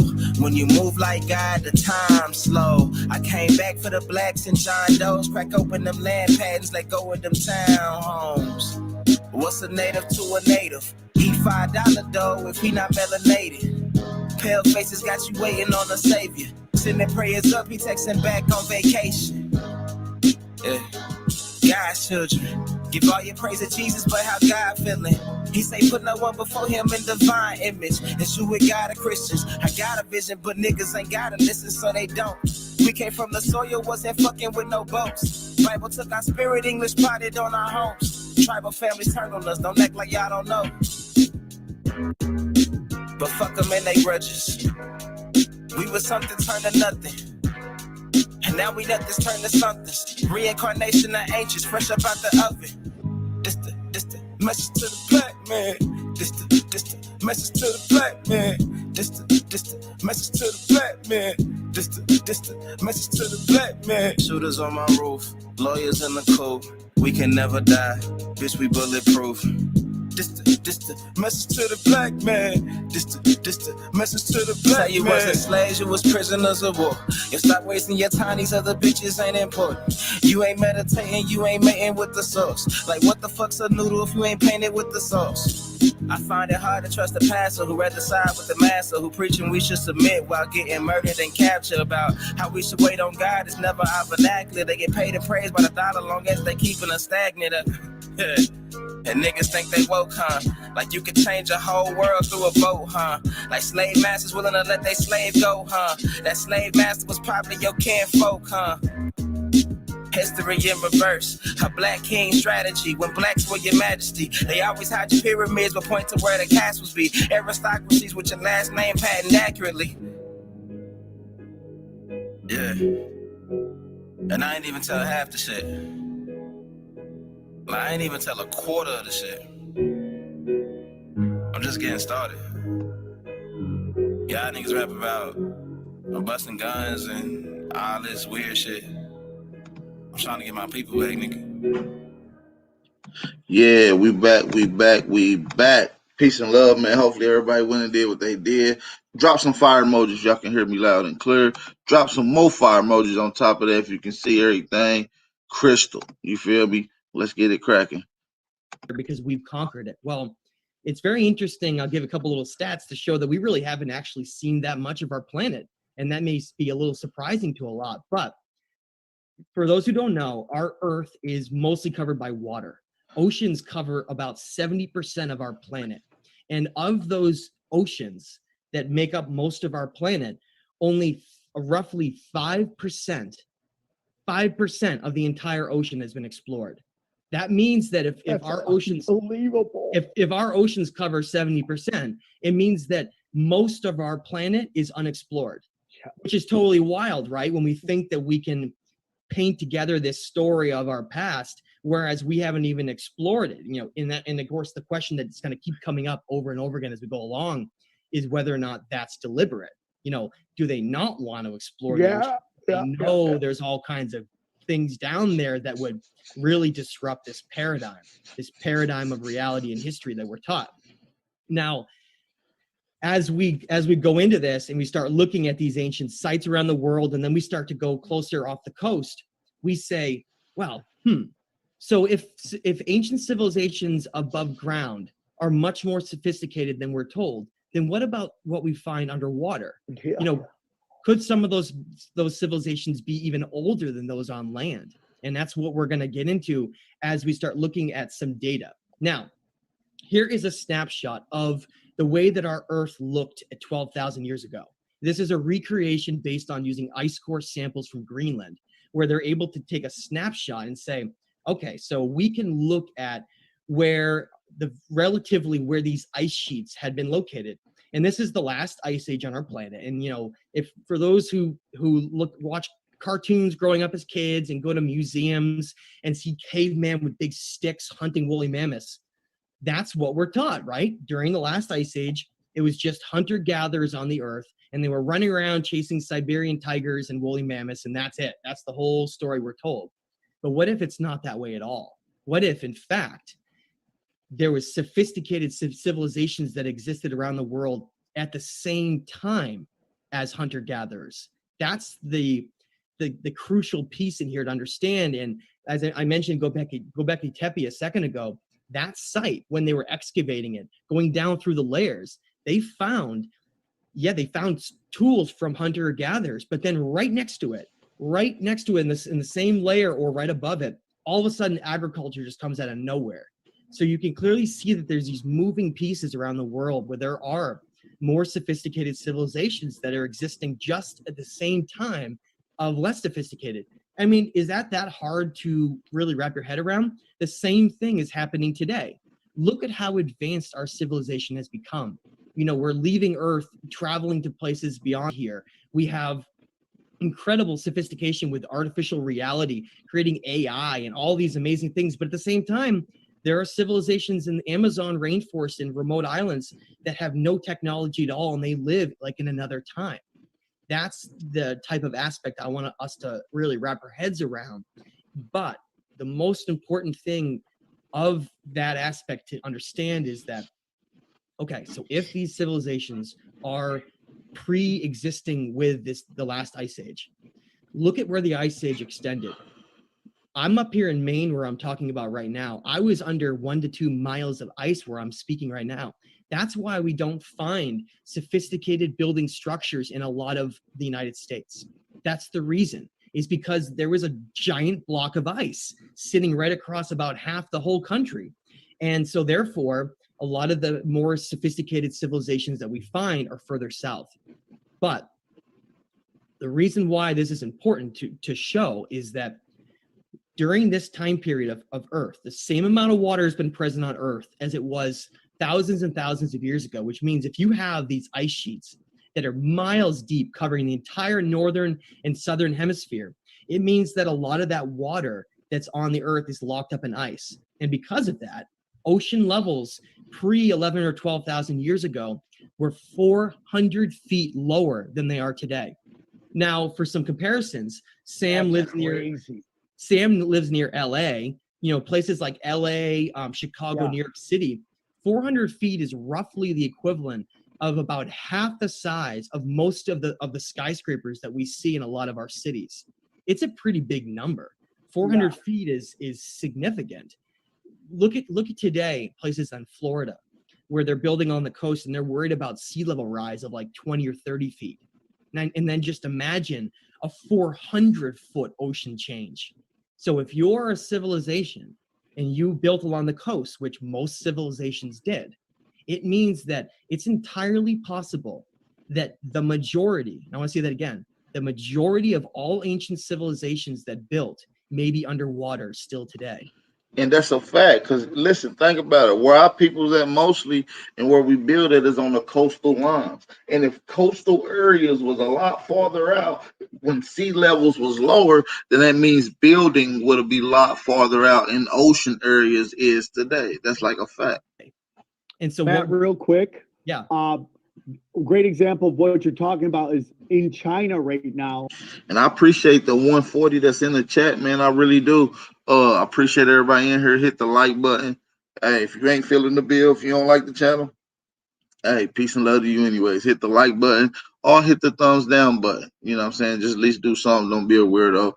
Peace and love. High vibes to everybody.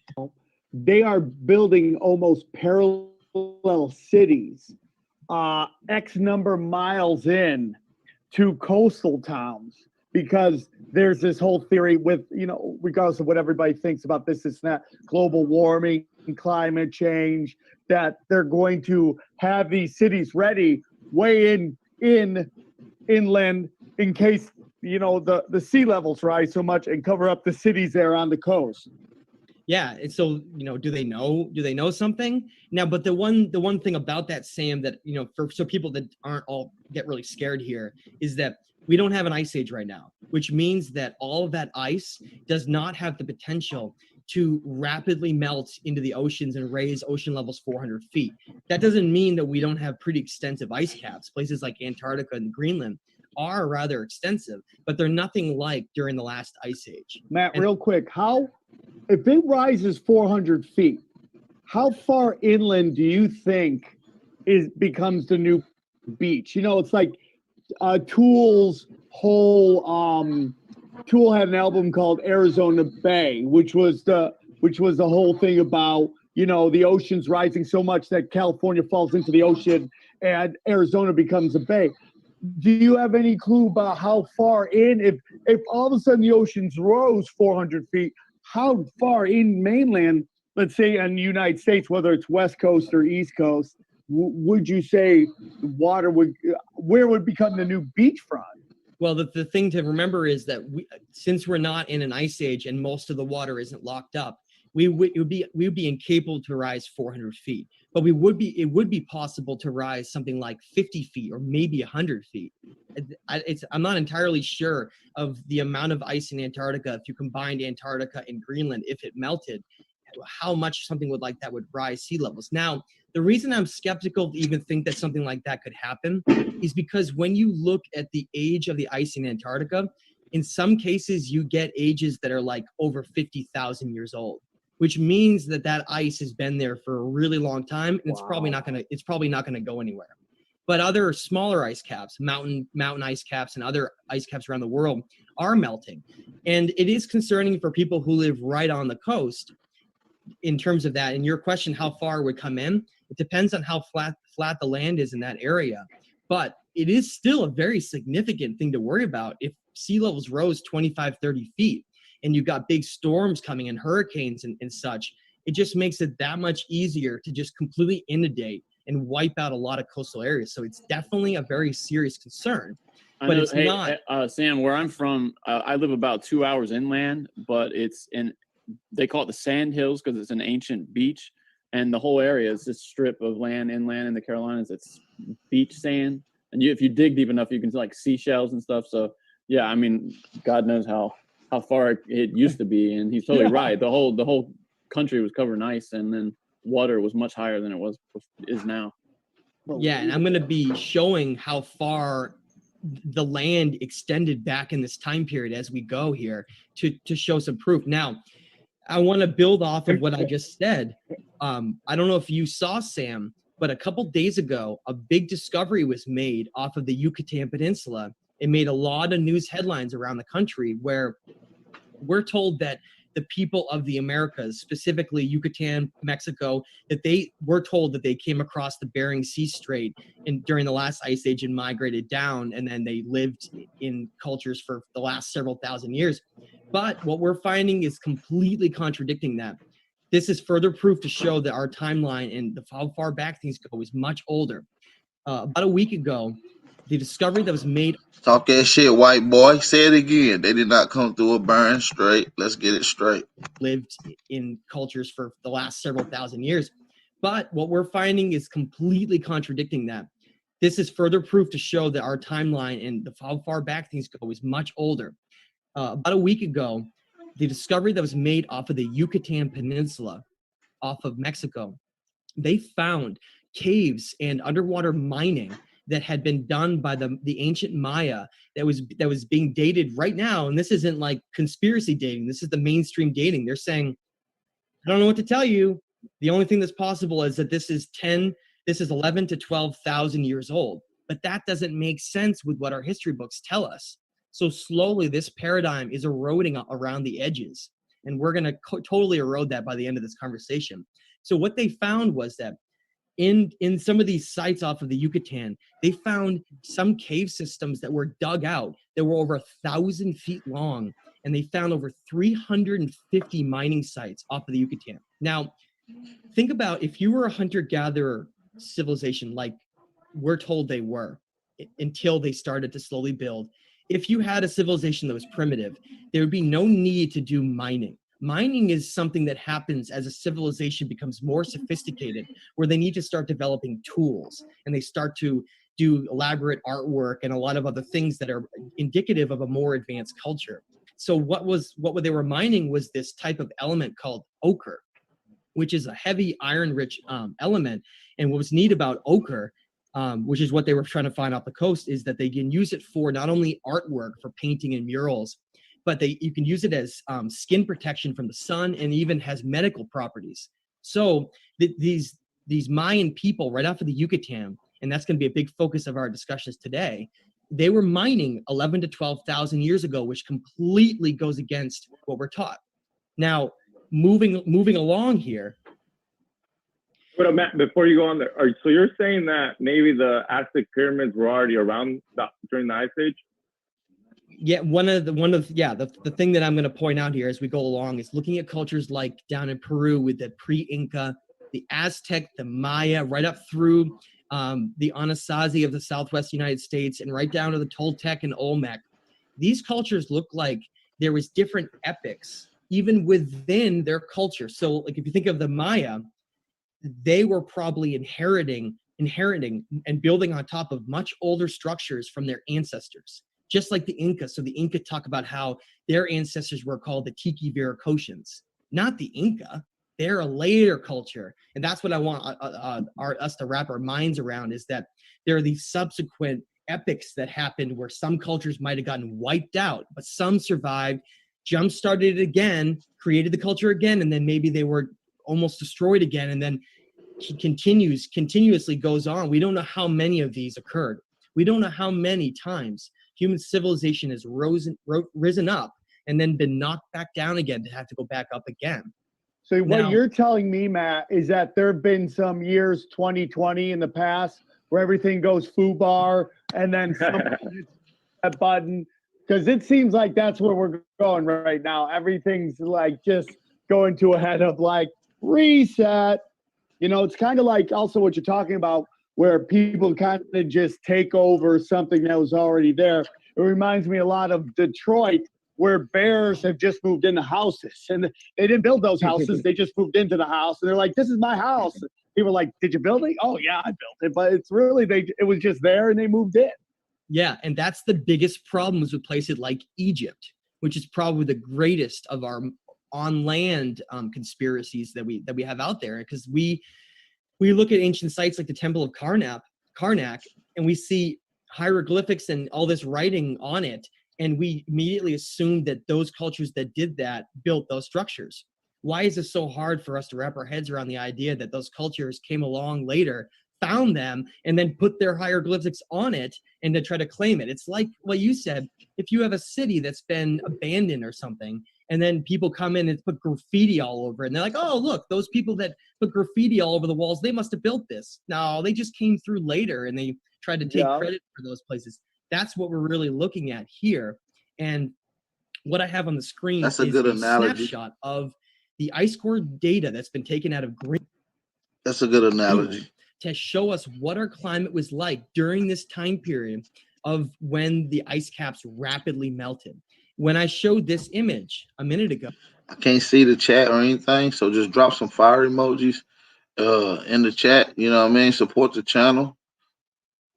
You feel me? The new Cash App is on the screen, but hey, support the channel. Drop some fire emojis. Let me know if y'all can see this clear, because I'm not looking in the chat right now.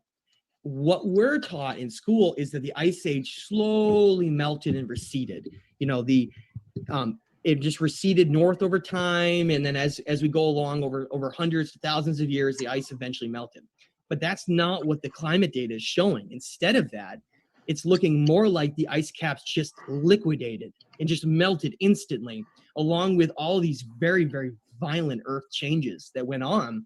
And you can see that in this graph. Look at the spike right after 15,000 years ago towards 11,600. Look at those fluctuations compared to today, where we are over the last several thousand years. It's almost like all of these changes with the climate, us all freaking out here, is like this minor blip compared to what happened in the past. And this is important because this gives us evidence, tangible evidence. Unbelievable. Well, it shows us that, look at the way the earth fluctuated. That's how we can explain that these ice caps not only melted extremely fast, but it went from really warm to really, really cold to extremely warm again in only a multi-thousand-year period. And during that period, Sam, those cultures went up and up and up and down, up and down, up and down, and then they were wiped out. And what Drop some fire emojis if y'all can hear it. Let me look and see, because I don't know. For some reason, it seems like I can't hear. Can y'all hear? Can y'all hear me? Something going on with my audio?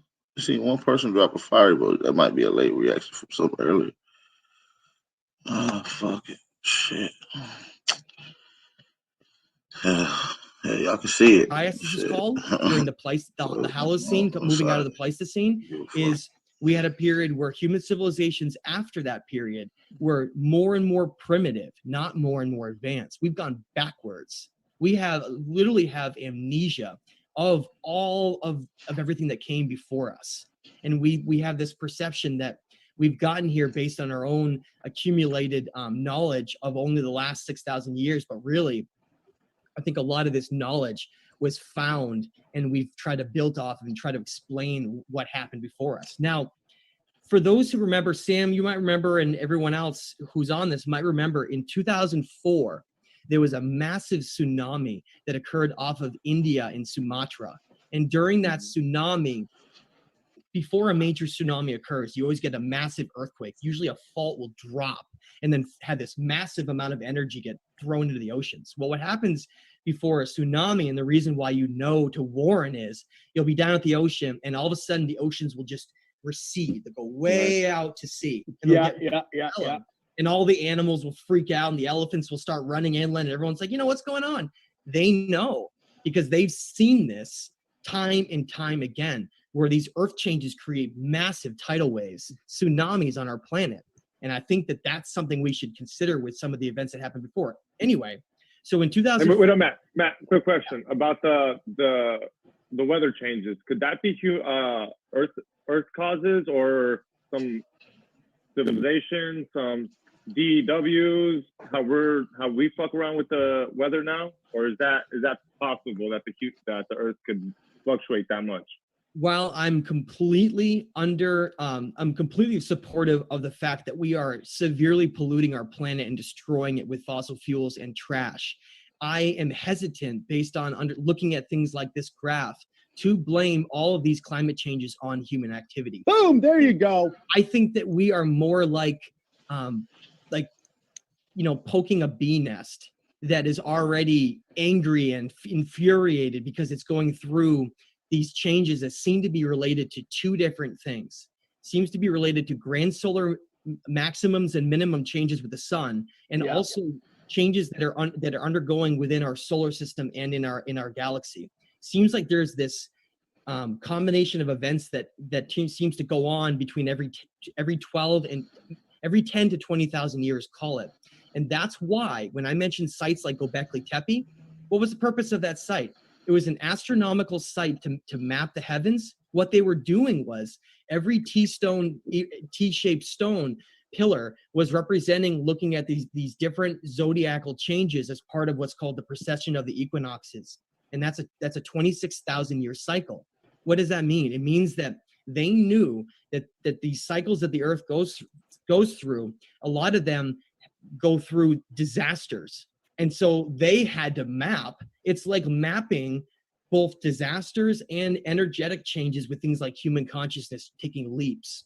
That's why Kukulkan's temple in the Mayan site at Chichen Itza, every step of that temple with the serpent, basically the serpent that's wound down, you guys have seen before, every step of that represents higher levels of human consciousness, because the Maya realized that human consciousness, rather than being totally random, these leaps that happen with these cycles. So ancient cultures became obsessed with tracking these zodiac precessional ages because they knew that they could map and understand the future. And so getting back to what I was talking about, in 2004, we had this massive tsunami that happened, one of the biggest in our lifetimes, right? And right before that tsunami rushed inland and destroyed and killed over 200,000 people in that event, okay, died. But before that happened, the oceans massively receded. And the India National Guard and a lot of other groups were flying helicopters and planes to come and go inland to try to help people and survey what was going on. And what they found was absolutely astounding. When they were flying over India, they saw under the water, as it was receding, all kinds of civilizations and structures underneath the water that had been submerged previously, but because the oceans had receded, they got this little glimpse of them, right? And then as the tsunami came in, ocean levels went back to normal and they were gone again. But is that so hard to understand? Let me give you a little bit of a background. In India, we've found some of the oldest ancient sites in the world. And you can actually find cuneiform tablets, one called Enki in the World Order, where this region called Meluha is mentioned as trading at the same time with the ancient Sumerians far back in our history. And the area of Meluha that I mentioned is India. It's the area of India. And in India, we find places like Ellora Caves and Barabara Hill Caves and Kanhari Caves, where you have these massive basalt cliffs that have doorways and temples carved right out of them. In fact, in Ellora Caves, Kailash Temple is the largest singly built stone structure on the earth. It's like a giant mountain that they literally carved a temple out of the mountain and it's sitting there. But what's the problem with that is that during that time period that we're taught in our history books, those civilizations were supposed to only have Bronze Age tools. And those rocks, those basalt granitic rocks, are too hard to be able to carve with those tools, which means that it would have been impossible to be able to build that sophistication in the timetable we're taught, meaning that those areas in India and many other areas I mentioned are pre-Ice Age. They're part of these, what I call the lost civilizations of our planet. Now, that's just that one area off of India. Now I'm going to share this image right here, Sam. This is an area off of Yonaguni Monument off of Japan. And it's deep underwater. And I think you would probably agree, if you look at something like that, look at how sharp those edges are. It looks like someone created like a corridor with stairs at the back. Yeah, it do look like a corridor, you know what I'm saying? Look like it was probably like some steps, little building, you know what I mean? Like it was a little walkway, you know what I mean? Little low-key, little walkway leading up some steps. that'll lead you up to another platform where it goes to other chambers and shit. You know what I mean? I don't know. It looked like it. Where they're walking into a temple. This site, the Yonaguni Monument, has extensive ruins underwater, just like we're told.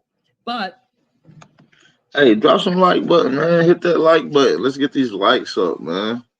Yeah, man. Appreciate it. Support the channel, y'all. Appreciate everybody in the chat. Good to see a lot of you faces back up in here, man. Good to see y'all. Peace and love. High vibes. Let's go. Geologists, this is the wake and bake bill. Mainstream geologists come along and they say these are just natural formations and they're nothing that has to do with human civilization. So what we're finding is, and this is the key for, if anyone's watching this, or the way that we should wrap our minds around, if on land we find evidence of megalithic advanced building, that means that we need to immediately go underwater and go look, because it will probably find even older potential structures under the oceans.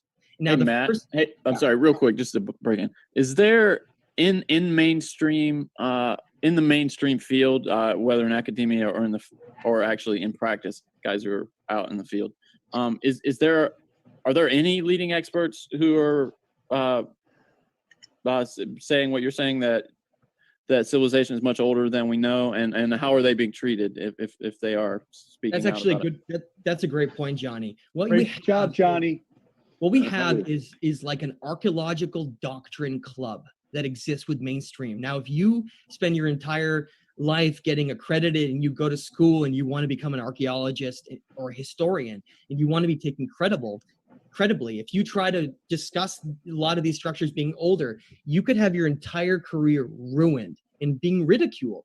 And that's what's happened. So the only individuals that I would say are semi-mainstream are, and this isn't any kind of a negative connotation for them. It's just a lot of people that haven't heard of them is individuals like Graham Hancock and Reynold Carlson, Robert Schoch, Robert Bauval have come out, and they're not only talking about ancient Egyptian pyramids, but they're just talking about in general that a lot of these civilizations and the structures show signs, and like, for instance, weathering along the Sphinx enclosure.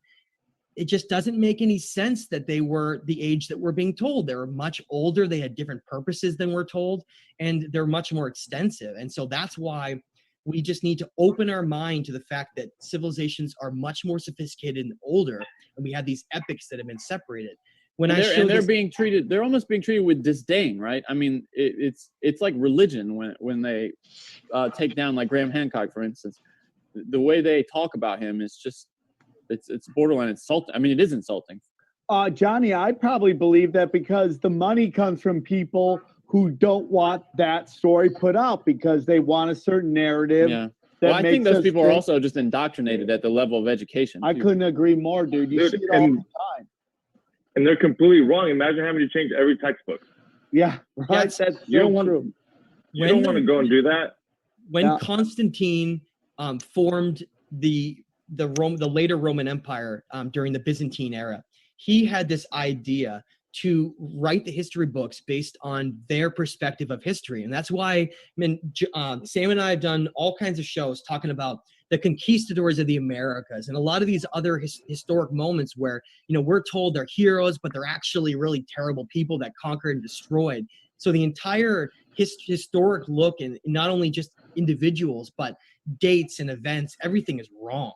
Everything is fitting into this little paradigm to satisfy the certain needs of some of these powerful leaders from way back, but none of it lines up. It all lines up in a way where we're supposed to be shown that we're a very primitive and recent development of consciousness, and that all of this is here totally randomly. We just got here through survival of the fittest, and that there's nothing past 6,000 years of any interest. They're like, oh, look, in a cave we found some bones of a primitive ape ancestor. Oh, that's our past. But you really see that there's a completely different chapter where human brain size just jumped rapidly and we developed out of nowhere. And I think that's this lost chapter that we were talking about. Now, on the screen, I'm showing what is an ancient Egyptian site that was found off of the city of Alexandria, off of Egypt, underneath the ocean.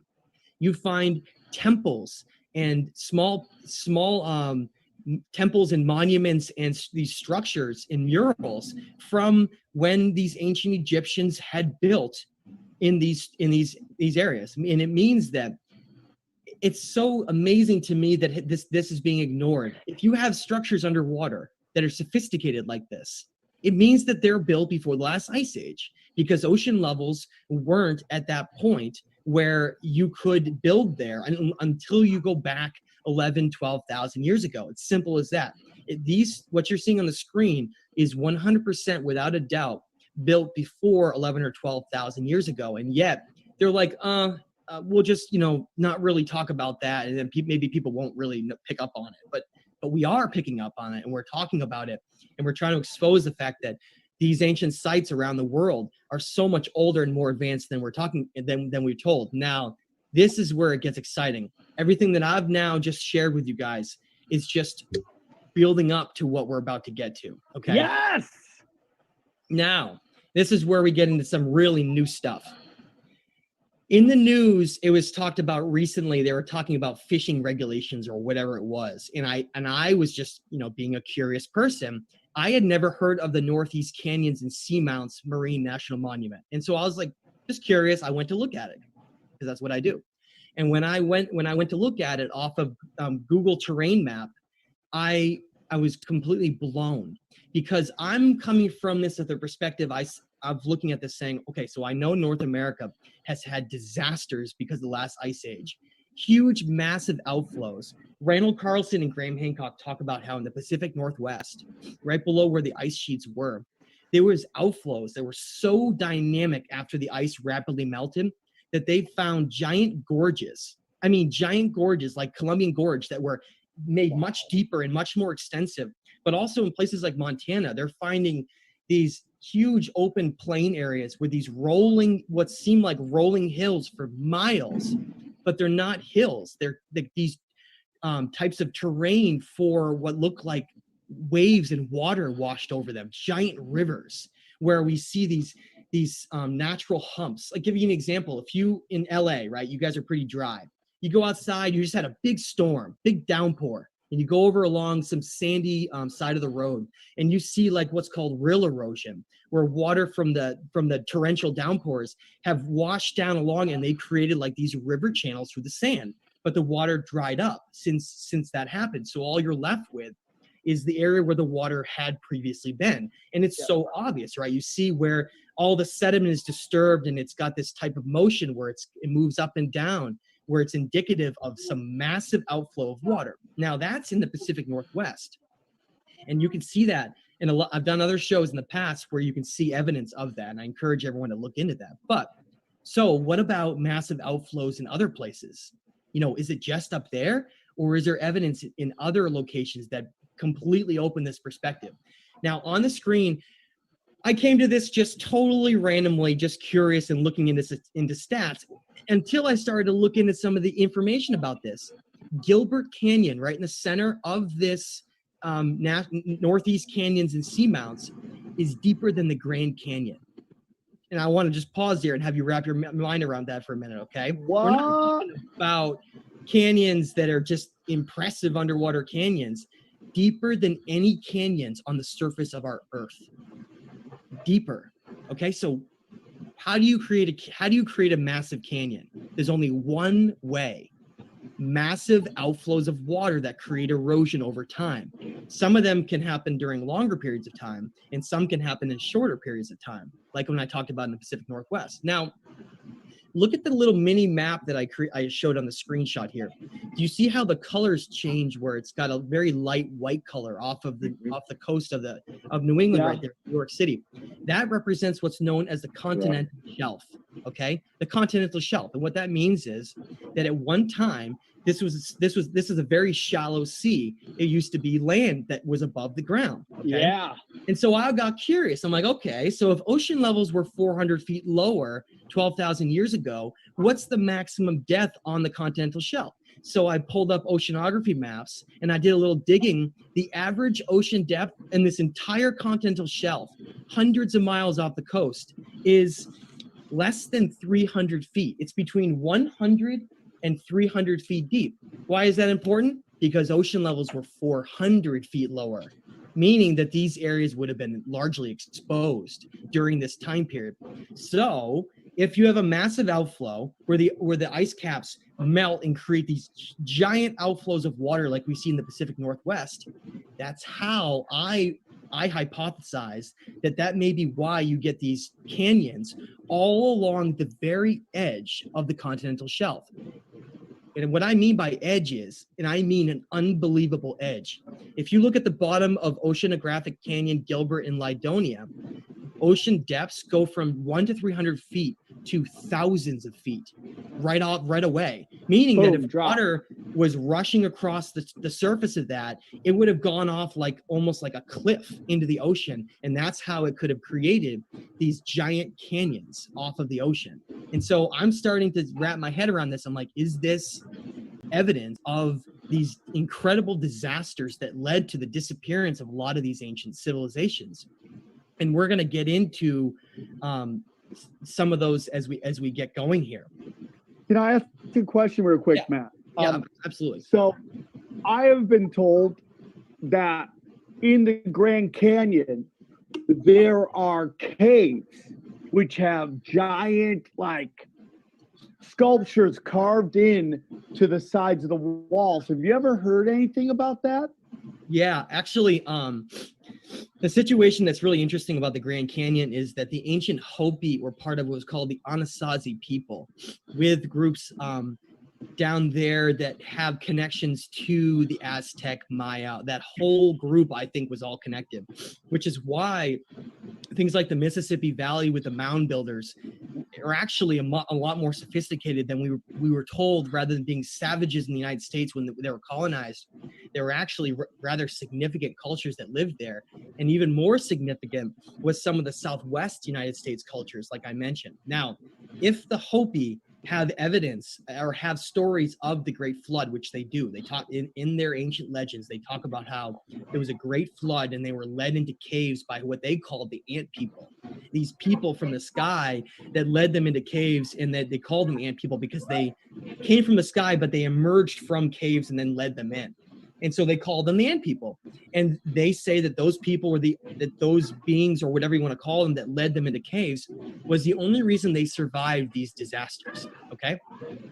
So it means that the Hopi and a lot of those groups are much older than we're told, meaning that there's evidence in places like the Grand Canyon and other areas like Chaco Canyon, where they may have been building and creating temples in those areas long before that we're ever told. And so there may be more ancient stuff in the Southwest than right in your backyard than we're even told too. So the whole America story, like Graham Hancock is focusing a lot on the Americas and a lot of others too, because it seems to be this area where there's a lot of new discoveries being made, and we're about to get into some of those right now. Now, this is going to be pretty exciting for people who maybe don't know about some of this information. Off of the Bahamas, off of Southeast Florida, this area of Bahamas, it's a nice tropical place. People go down there for vacation. Oh, it's great, right? Down there, the ocean. Hey, man, hit the like button if y'all feeling the build, man. I can stop it right now. You know what I'm saying? I know we got 180 in the chat. Okay. We got 180 in the chat. Peace and love to everybody. We'll keep it going. Just drop some fire emojis. Y'all can hear me. Drop some fire emojis. Y'all can still see it. And if you can hear me, go run and hit the like button right quick, man. We got 160 on the likes. Let's get these likes up real quick. He's about to go in on the underwater pyramid in Cuba. Let's go. Right now. Now, this is going to be pretty exciting for people who maybe don't know about some of this information. Off of the Bahamas, off of Southeast Florida, this area of Bahamas, it's a nice tropical place. People go down there for vacation. Oh, it's great, right? Down there, the ocean is so clear because of the way that the tropical water is that you can see way down in, you can see the bottom of the sand on the bottom on the ocean floor. And so when I was researching this area off the Bahamas called the Bimini Road, for people who don't know what the Bimini Road is, there was a discovery made off of, hold on a second here. My microphone. there was a discovery made off of the Bahamas called the Bimini Road. And what that was, they found a half a mile long road of these giant square stones that were evenly spaced for a half a mile, just, you know, a half a mile underwater, this ancient road. And that ancient road it's the same type of principle as off of Japan, where they're saying, modern day experts and geologists are saying, well, it's just a coincidence of, you know, the creation of these structures underwater by natural forces. There's nothing there that's interesting to note. And yet divers are looking at these structures, these stone slabs underwater, perfectly following this ancient road. And they're saying, how could something like this be created naturally? So I started to scratch my head and I started to do a little research on it. And while I was researching it, I was given a tip by another researcher who said, go look at these coordinates. And they had given me this message. And I went and I looked at them. And right off of Nassau, Bahamas, a little ways off of the coast, on Google imagery, if you zoomed in, you could see underwater, because of the way that how clear the water was, you could see these underwater structures off of Nassau in the same area as the Bimini Road. And I remember I created posts about them and I was sharing, and this is a couple years ago, I was sharing them, and it was a really exciting discovery to see clear as day this ocean floor that's totally flat with sand with nothing else around it. And then these pointy like structures and these squared off structures that just look completely artificial out of nowhere. And then what happened? 6 months went by or something. I went back to look at it again. Gone, poof, just like that. The images were blurred out, or they showed nothing but just what looked like generic ocean, like what was around it. It was gone. It was like, you know, that area had, oops, you know, we didn't mean to show that, and then they covered it back up. And, you know, that might seem silly to some, but it was something that was so significant. I had created images of it, and I was sharing it, and you could see it clear as day. Now here's some more evidence to prove that point about that being real. And this is where we get to the heart of the biggest discovery of all. And now I'm gonna just build this up, Sam, to say that I believe that this may be the greatest discovery in terms of redefining the entire paradigm that we've made in human history. Now, having said that, ancient cities like Eridu that are mentioned as the first city ever created, and a lot of these other structures around the world are incredibly important, but they get muddled with the timeline, and other individuals will come along and say, no, they weren't really built by so-and-so. You can't really prove it, right? But this site, you can't explain. It's like if this was to come out, it would completely redefine the entire story. Now, let me get into what happened. Now, keep in mind, this is in the same area as the Bimini Road and this Nassau, Bahama area that we had seen underwater structures. So in 2001, there was a Canadian marine surveying company, okay? Not a conspiracy group looking for anything underwater, a Canadian marine surveying company, high-end company that does work for groups around the world. And they were hired by the Cuban government to come off of Cuba and survey around the coast, because there have been numerous shipwrecks throughout history that they're laying on the ocean bottom, and Cuba was really interested in going in and finding some of those shipwrecks. And so they hired this Canadian company, and the two individuals are named Pauline Selinsky and Paul Weinswig. Okay, so this couple that owns this company, they're hired by the Cuban government in 2001. They come down here using all their high-end technology, sonar, and they're surveying off of the coast of Cuba.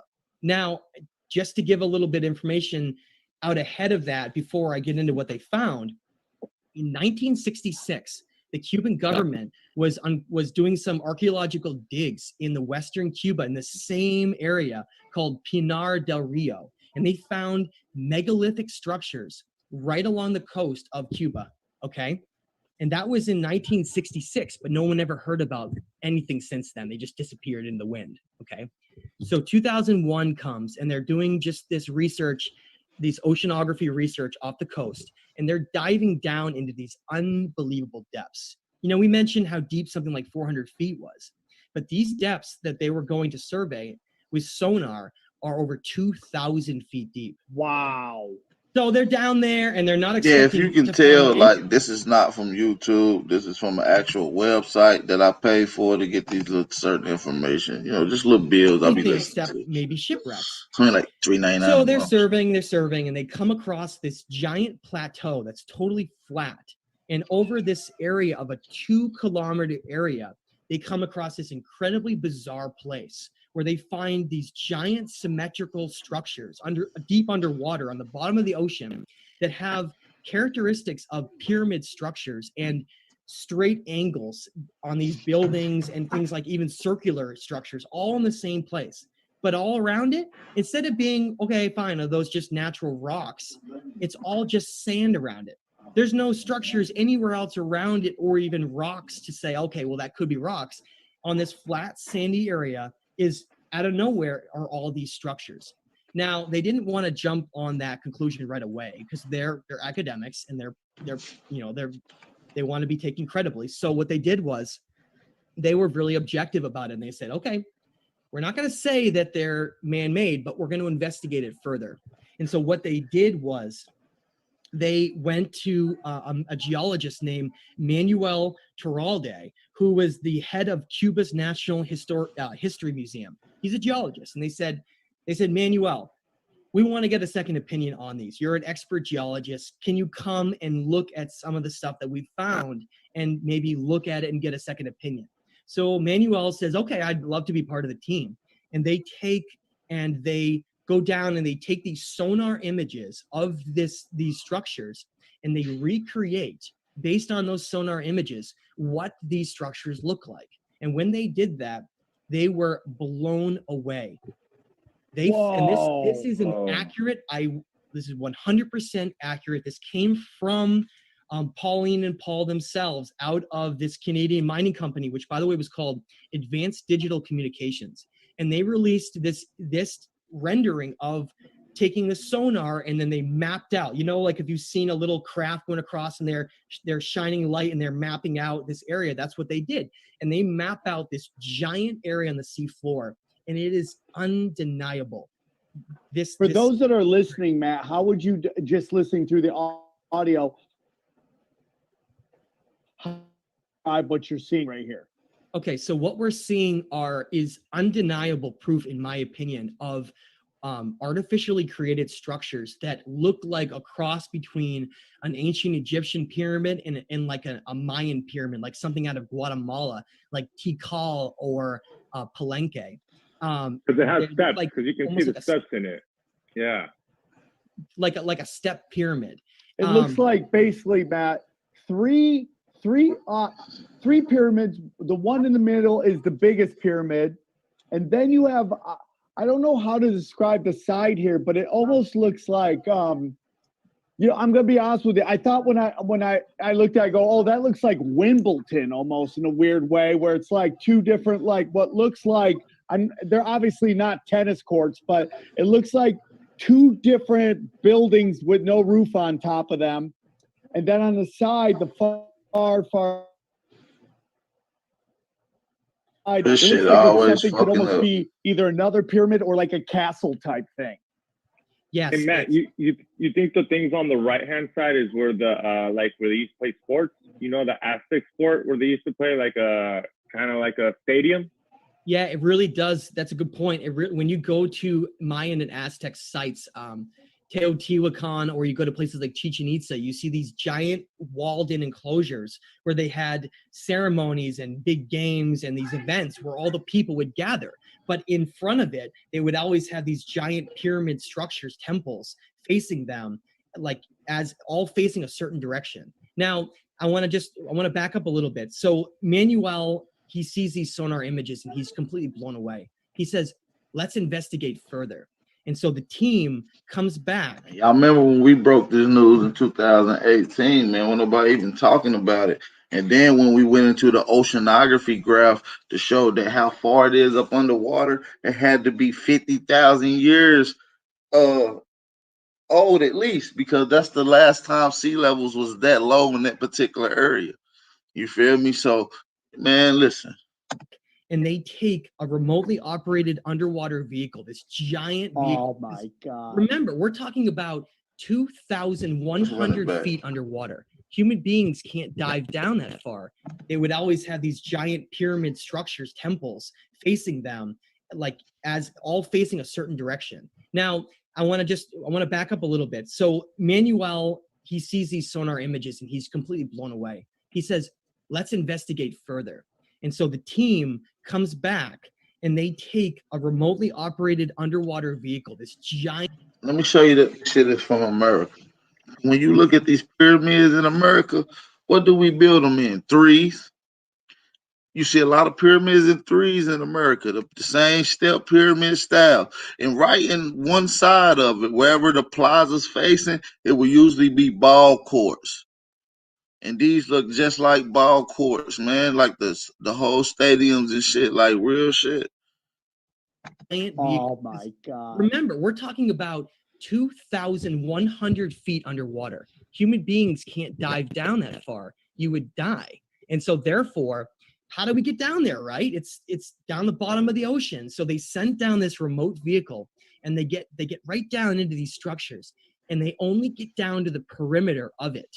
Because what happens is as they get closer to it, they suffered a massive technological problem and they had to bring it back up. Something terrible happened to the technology on that remotely operated vehicle. But before that happened, they were able to get images and video of some of these structures. And what they found was that some of the stone blocks of these pyramids were 8 to 10 feet long. Single blocks, just like in something like ancient Pyramid of Giza, multi-ton blocks, granite blocks with perfect curved edges, built up in such a sophisticated way that it would rival anything we see in Giza today. Now, so they're down there and they're looking at this, and the only conclusion they can come to is that this has to be some kind of an artificially created structure. And I have a quote from Manuel. He studies this. He studies it, and this is the quote that Manuel gives. He says, "These are extremely peculiar structures, and they have captured our imagination. But if I had to explain this geologically, I would have a hard time." So Manuel gives that statement, okay? And this story actually is a mini explosion briefly in 2001. This comes out and everyone's like, is this Atlantis? Is this Atlantis? You know, all these things. And then we have this specialist in underwater archaeology from Florida State University. You know, he ends up being the mainstream voice that gives this quote, and I quote, and this is what he says that derails this whole thing. He says, it would be cool if they were right about this being an ancient structure, but it would be too advanced for anything we have seen in the New World for that time. The structures are out of time and out of place. So he didn't come along and say, aha, look, we checked this out. Sorry, guys, it's just a coincidence. It's just a natural formation. They didn't say that at all. They said, based on what we're taught in our history books, and based on this narrative that we're given, these structures would be impossible based on that timeline. And that was it. That was the statement that was given by them for this. Now, what's really amazing about it is if you go into the local cultures along the Yucatan, where I told you those mining sites were, the area of the Maya, the ancient Maya had these stories. Some of the cultures there had stories about how they said that their ancestors used to live on an island east of there that vanished beneath the sea. Their ancestors that vanished beneath the sea, okay? Now, what's the problem with this that they come out with as being, they say, is evidence for this not being possible, is that when ocean levels in this area were above sea level was around 50,000 years ago. So they say it's impossible that this could have been built by ancient cultures, because ocean levels would have had to been 50,000 years ago to be above ground, which means that this structure could be 50,000 years old. Now, however, and I know, and I want to give a caveat to that. Now, the only description we have of Atlantis that gives us any idea of where it was that Plato states in the Timaeus and Critias that there was an ancient island landmass called Atlantis somewhere west of the Pillars of Hercules. which are the Straits of Gibraltar in Spain and Morocco. This is still west of that area. And we've been so focused on places like the Canary Islands in Western Africa that it's entirely possible that this area could have been Atlantis. Now, remember what I said off of Nassau, Bahamas, the Bimini Road and that ancient structures we saw underwater, and then this area right next to it, as well as all the Aztec and Maya and everything else. It's like these ancient cultures and the sophistication just surrounds the Caribbean. Surrounds it. Hey, Matt. So, yeah. Am I right to say that they have not attempted to dive here anymore or done any more research in this area? Yeah, and I'll get to that in a second, Johnny. Come on, Johnny, let him tell his story. So basically, they discredit this as being possible. But what Plato says that's so interesting to me, because it seems to match what the Maya said as their ancestors vanished beneath the sea on an ocean, an island, was that Plato says that Atlantis vanished beneath the ocean in a violent set of catastrophes, cataclysms. Remember when I was just showing you that seamounts where you had those canyons right off of the continental shelf and all these disasters that have gone on to wipe out these cultures? It's entirely possible that those events were what wiped out these cultures too. Now, but some are gonna say, they're gonna call out on me and say, but Matt, Plato doesn't say that Atlantis was destroyed 50,000 years ago. No, he doesn't. The date he gives is somewhere around 11 or 12,000 years ago for Atlantis being destroyed. But I want to point out that this area, if you look geologically when they were doing research, it's located right on top of a major fault line. And it's entirely possible that if those events at the Younger Dryas were so violent, we're not just talking about outflows from the ice caps melting, but what about volcanoes all over the earth going off and massive earthquakes so big that some of the tectonic plates were literally shifting because the balance of the North and South Pole was wobbling around. The electromagnetic sphere of our planet was being disrupted. The energetic North and South Pole magnetism that creates this balance that we have can get disrupted during changes from a grand solar minimum to a grand solar maximum or vice versa. And that seems to be why we see this rise and fall of civilizations where these disasters seem to happen on the planet. Now, what happened? To answer Johnny's question, at the time of the discovery, there was a lot of excitement, and National Geographic came out and made a statement about how they wanted to go down and investigate these sites, as well as a number of other scientists and government organizations. 19 years has passed since then, almost 20 years. Just disappeared. No, it's like, I think the mentality with our collective consciousness is, if you give it enough time because of all the things that go on in our lives and all the things we're distracted about, people are just going to forget and ignore it. That's exactly what happened. They never came out with saying a statement that this wasn't real and debunking it or anything. They just decided to just ignore it and bury it. And then all these individuals, organizations like National Geographic, they probably got told to stop what you're looking at and cease and desist. Yeah, that's exactly what happened. Yeah, and so this was buried, and to this day, and this is where Sam might get fired up, is as a collective consciousness, we as a people should push back and force something like this to be investigated, because this is sitting down there on the ocean floor, and if this was investigated, it's got so much evidence behind it.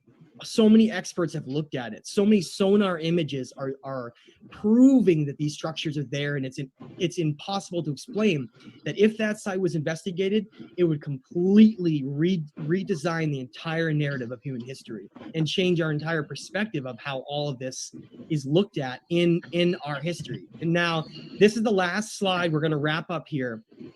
But what I want to point out and show on here, I told you, don't fuck with me. Sam and I have talked about this in the previous shows, but if you map out where most of the ancient megalithic advanced, if you give it enough time because of all the things that go on in our lives and all the things we're distracted about, people are just going to forget and ignore it. That's exactly what happened. They never came out with saying a statement that this wasn't real and debunking it or anything. They just decided to just ignore it and bury it. And then all these individuals, organizations like National Geographic, they probably got told to stop what you're looking at and cease and desist. Yeah, that's exactly what happened. Yeah. And so when this was buried, and to this day, and this is where Sam might get fired up, is as a collective consciousness, we as a people should, push back and force something like this to be investigated, because this is sitting down there on the ocean floor. And if this was investigated, it's got so much evidence behind it. So many experts have looked at it. So many sonar images are proving that these structures are there, and it's impossible to explain that if that site was investigated, it would completely redesign the entire narrative of human history and change our entire perspective of how all of this is looked at in our history. And now this is the last slide. We're going to wrap up here.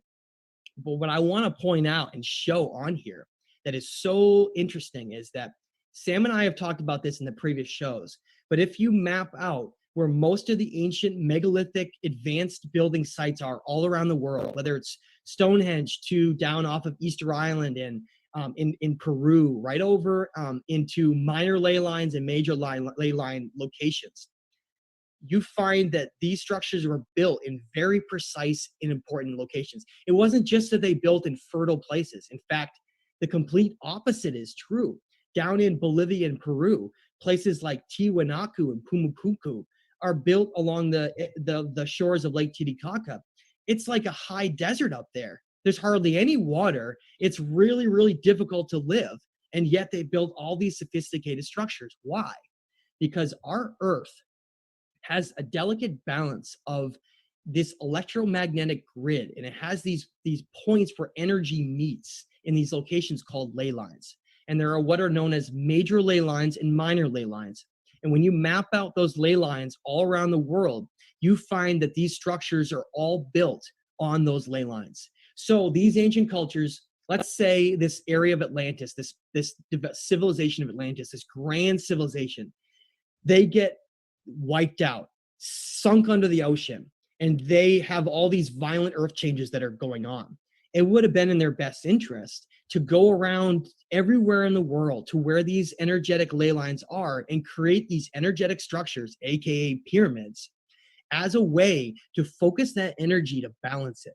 And I think that was one of the major reasons why they built these structures in the places that they did. They said, hey, look, these disasters, they just wiped out our whole civilization. If we want any means of continuing this, not only do we need to pass this knowledge and create these other civilizations off of it, but we need to create structures to help balance it so that this doesn't happen again. Unfortunately, it did. And it wiped out even those cultures too. And that's why we seem so primitive now compared to where we used to be. Because despite their attempts to try to balance all of these changes, it looks like it was not successful. And they were wiped out anyway. And now we had this major reset, and we're just trying to come back and find everything that was lost. Now, why am I bringing that up? Well, look at the map I have. Look where I've keyed in on. What's right off the Bahamas?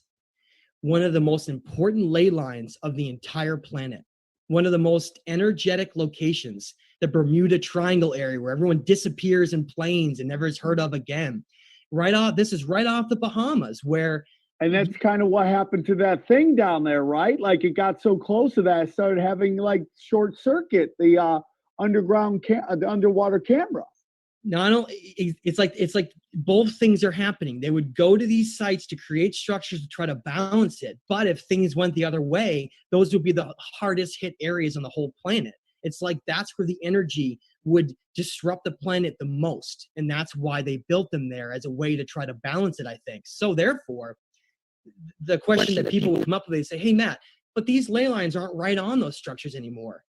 It's actually proof in that explanation to show that these major earth changes happened. Because what happened with these earth changes was it moved the plate tectonics around in such a violent way because of earthquakes that it was like a jigsaw puzzle rearranging it. So now the ley lines that used to be in slightly different locations are now different than they were before, showing that the whole entire North Pole location shifted and just moved everything around, but they're still close enough that we can be able to say, oh, look at the correlation in those.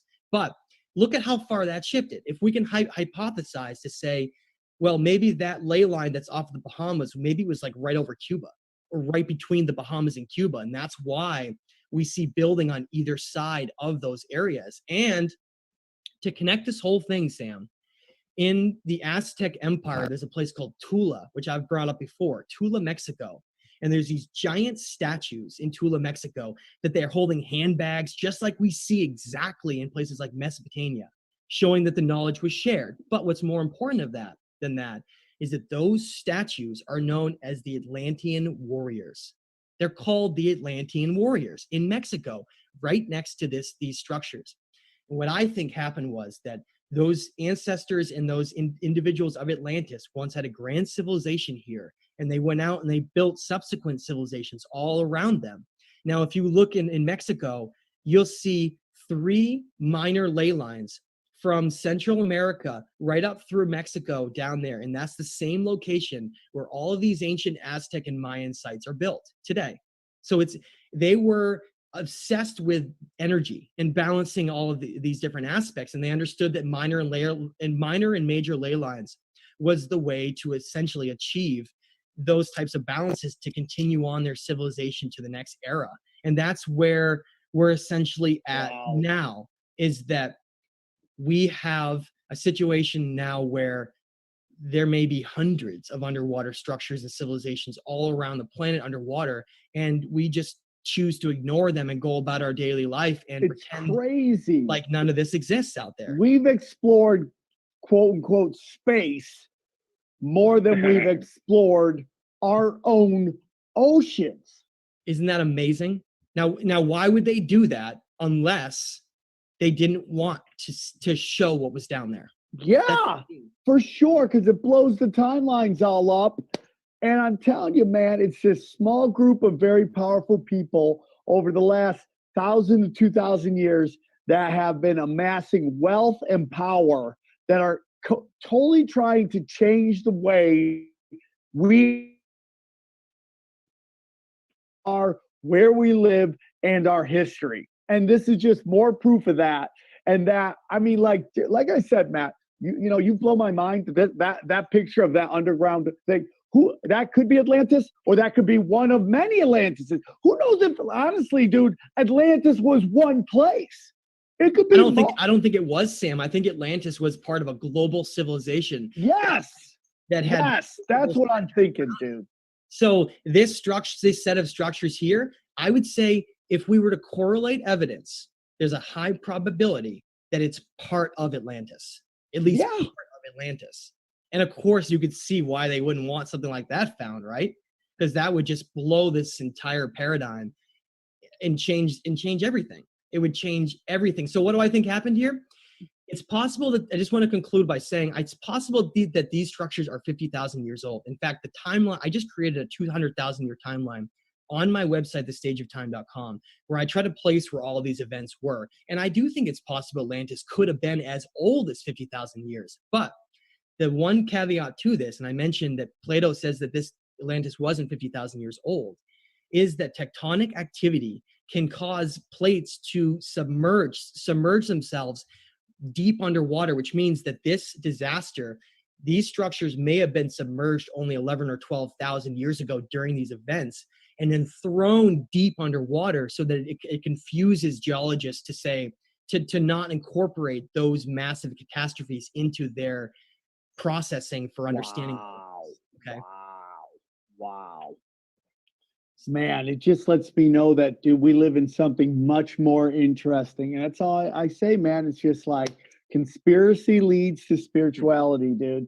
And like whatever we live in, wherever we live in, how long we've been around is much more interesting than us to know. And I'm going to say something. I think this push to reopen schools, to me, is because they don't want people getting really used to homeschooling and people getting maybe a different education than this Rockefeller public education that most of us are going through.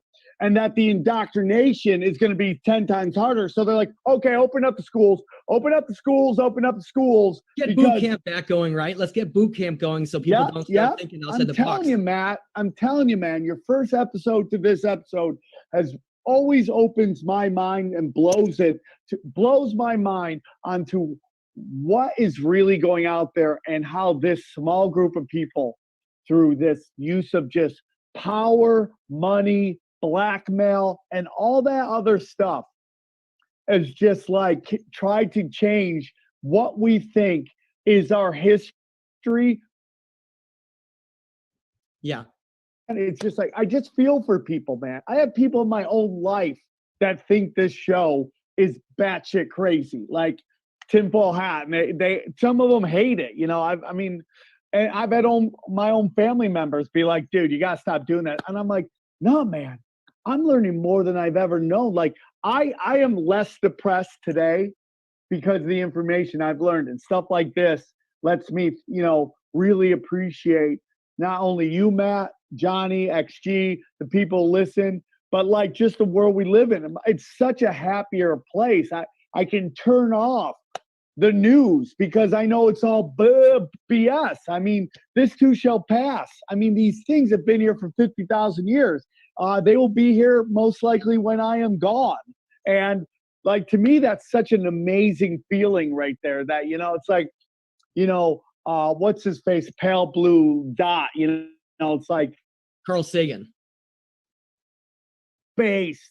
Yeah, Carl Sagan, that little dot in space, and all these people are fighting over this little dot, and it's so much bigger than that. And when you start realizing that, and man, it's just, to me, it's like man, turn off, tune out, walk free, brother. That's kind of what I feel, man. And like, and what they're really, I think, most worried about, Sam, is that if we were to incorporate all of this into our history books, it would redefine the entire human experience. It would open up questions into so many areas. Well, how old is human civilization? Why are they so much more sophisticated than we're told?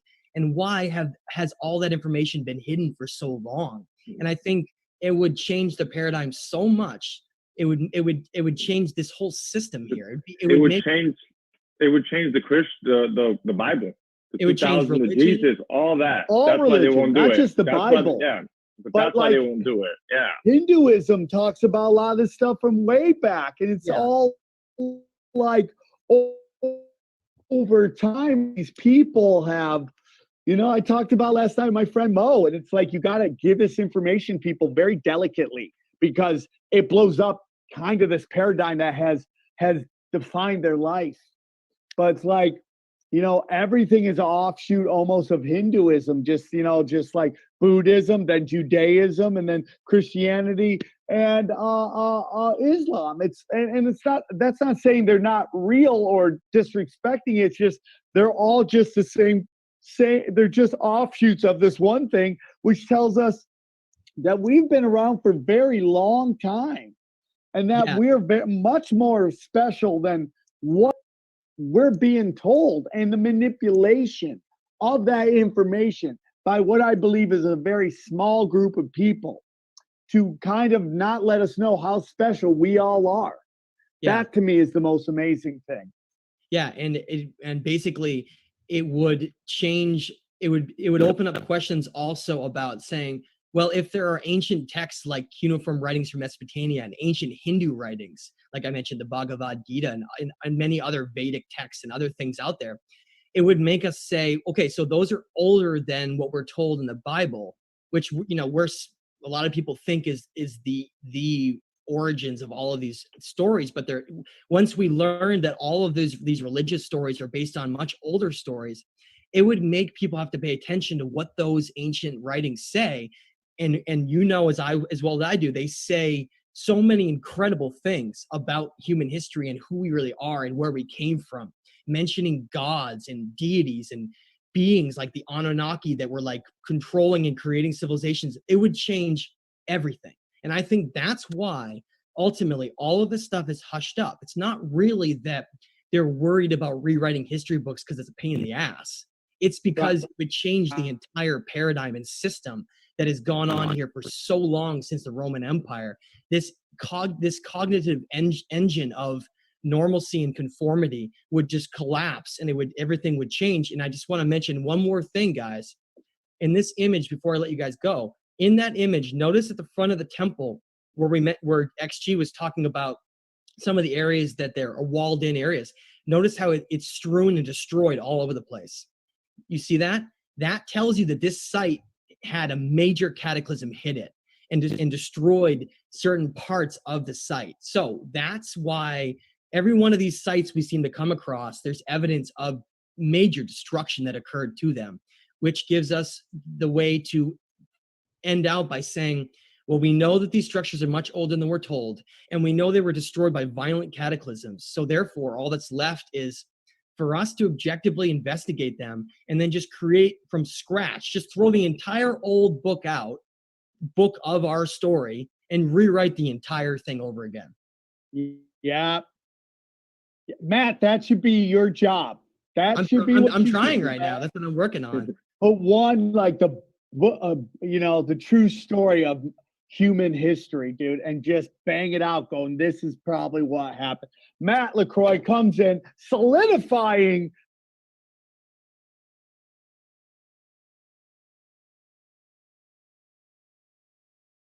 And I'm gonna end this live stream right here, man.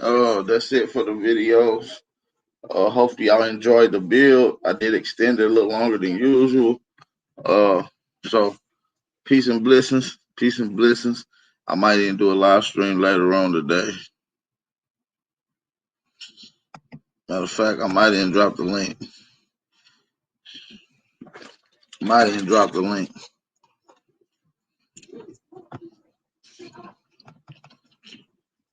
I dropped the link in the chat. Give them enough time to pop on if they want to come on. I'll play a quick little jammy jam. We'll run it like that.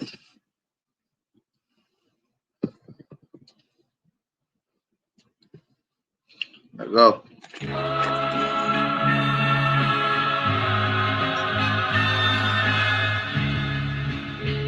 Welcome. Once again, it's time. Yeah. It's King Isaiah, I'm demanding respect. I see everybody ballin' till it's time to connect. I see everybody kill us till you hand them a tech. Or cops read them they rights and nightsticks to they neck. Too many chasing the check instead of checking priorities. Flexing heavy on the ground, but you still a minority. Fucking whips, your chains, or anything that came after. Misleading black people, you a fucking slave master. This is Genesis, I'm flipping the page backwards. Listen to intuition, we ain't got the same pastors. Me, I follow no man, I can't be programmed. This soul food set the mood like a fucking slow jam. It's time to eat up. I'm 10 toes down, who gon' defeat us? I'm living gold, aboriginal, check my features. Who gon' speak up? I turn up and blow speakers. My own teacher, I grew up with no leaders. Can't trust people, cause they ain't telling the whole truth. Your directions to heaven, but you live in the hell too. That's how I feel, keeping it real, love it or hate it. Either way, they trying to crucify me like the savior. Put thorns in my crown, they knowing that I'm a king. You been crossed too many times, whipped and hung from trees. I am my ancestors from the past that done bled, and now we here resurrected, bitch, I'm back from the dead, immortal. They can't kill me, I'm forever on the rise. They despise my genetics, it's something special about my kind. A descendant of the ones in the tombs. Brown babies coming from wombs, in tune with the sun and the moon, you feel me? If it ain't clear, it's time to switch optics. Cause ignorance got us moving in fear, and that bring them big profits. But I'm a prophet, so I kick knowledge. Cause the shit that you hearing on the radio got us misguided. They got our goddesses hating they real bodies, and the gods getting high off lean, they're pill popping. Bodies are still dropping. Is you paying attention? I guess not, you still paying to listen. I move different in my true image, just too many projecting hate. Who gon' lift the whole world up and tell them they great? Who gon' tell everybody getting money, but who's spreading the bait? So we can buy back the block, start to better this place. Cause our skin tones is dark, it's divine mastery. The hair grown from my dome defies gravity, yeah. The real rulers of earth rebirth humanity. Facts. The queen's high supreme, call her your majesty. Facts. You better battle me, listen, don't be a casualty. Fuck a colonizer, we guardians of the galaxy. They super late, bitch, I move truth, fuck moving weight. Earth is our true estate, that let our lights illuminate and prosper. I promise I'm passionate with my power. I'm writing all my wrongs and balancing every chakra. Who gon' stop when my daddy try? The reason you so scared to fly is cause you scared to die. But I exist on dimensions beyond this plane. You thinking it's all a game. When you open up your eyes, your energy start to change. We still traumatized and healing from all the pain. It's good versus evil, our enemies all the same. So I'm 10 toes down with my feet in the dirt. And when I leave Earth, you still hear me speaking this verse. This music is all my scriptures I've been keeping since birth. When I spoke them into existence, I was seeing my worth. My purpose is my perspective. I'm serving a higher message. A piece of the Most High is written in my genetics. I speak for my soul tribe. We shed a divine essence, releasing the soul ties to whatever we find negative light. Instead of bashing out women, we heal with them.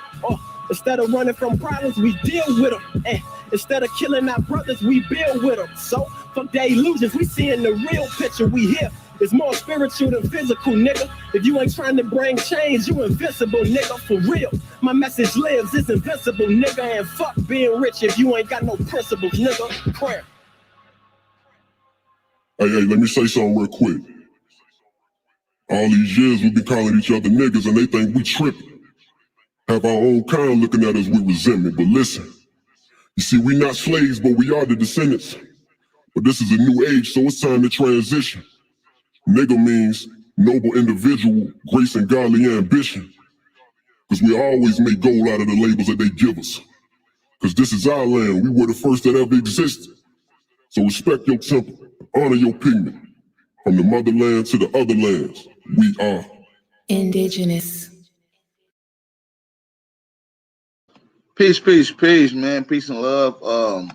Peace to everybody in the chat, man. I guess we got a few other brothers that came on. Shout out to Chief Jonesy. Shout out to Jaguar Omac. And shout out to Rudy Root Words. How y'all brothers feeling, man? I'm going to mute myself because I'm stuffing my face at this moment. How y'all feeling?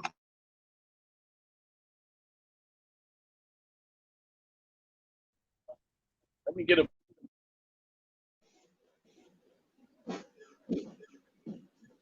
Cat got y'all motherfucking tongue, nigga? Salute, brother. Salute, brother. Salute everybody on the panel. Salute everybody. Salute to the guys. Salute to the chat. Hey, I just want to ask you, do you think that oh, my fault. Go ahead, brother. Jag, your mic fucking up, Brody.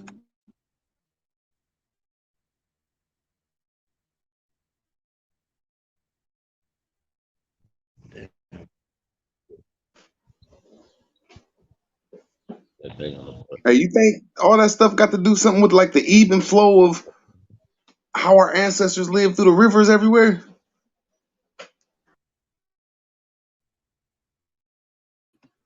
What you mean? What you mean, Root?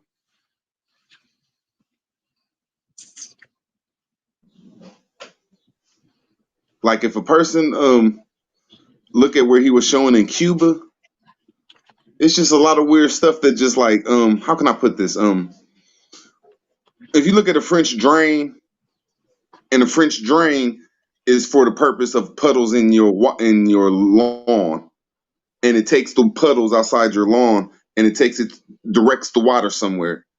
And if we look at lakes, that's what's supposed to happen. All of our lakes and all of our seas supposed to be just like our rivers, which means they supposed to rise and fall with the moon and the sun, the even flow of the earth. And it seemed like just when you look at the lakes and the rivers, they don't go through that process. Then when you look at the underground caves, they're connected from sea to sea, from they're just connected. So I'm just throwing stuff out there. Like, I just think it's something weird dealing with the whole Mother Earth, if that's the right way to say. Where the crazy part about it is, go ahead, Chief Jones, go ahead. A lot of the lakes are man-made, so I mean, you get to see like Windows was man-made when a lot of the counties, you know what I'm saying, was established. Just a lot of that was going on. I mean, the Army Corps of Engineers was used to like redo this motherfucker. So they was going through assisting and then whatever efforts, you know what I'm saying, was when the energy was behind. But that's where a lot of lakes, because my county lake is man-made. You know what I'm saying? So yeah.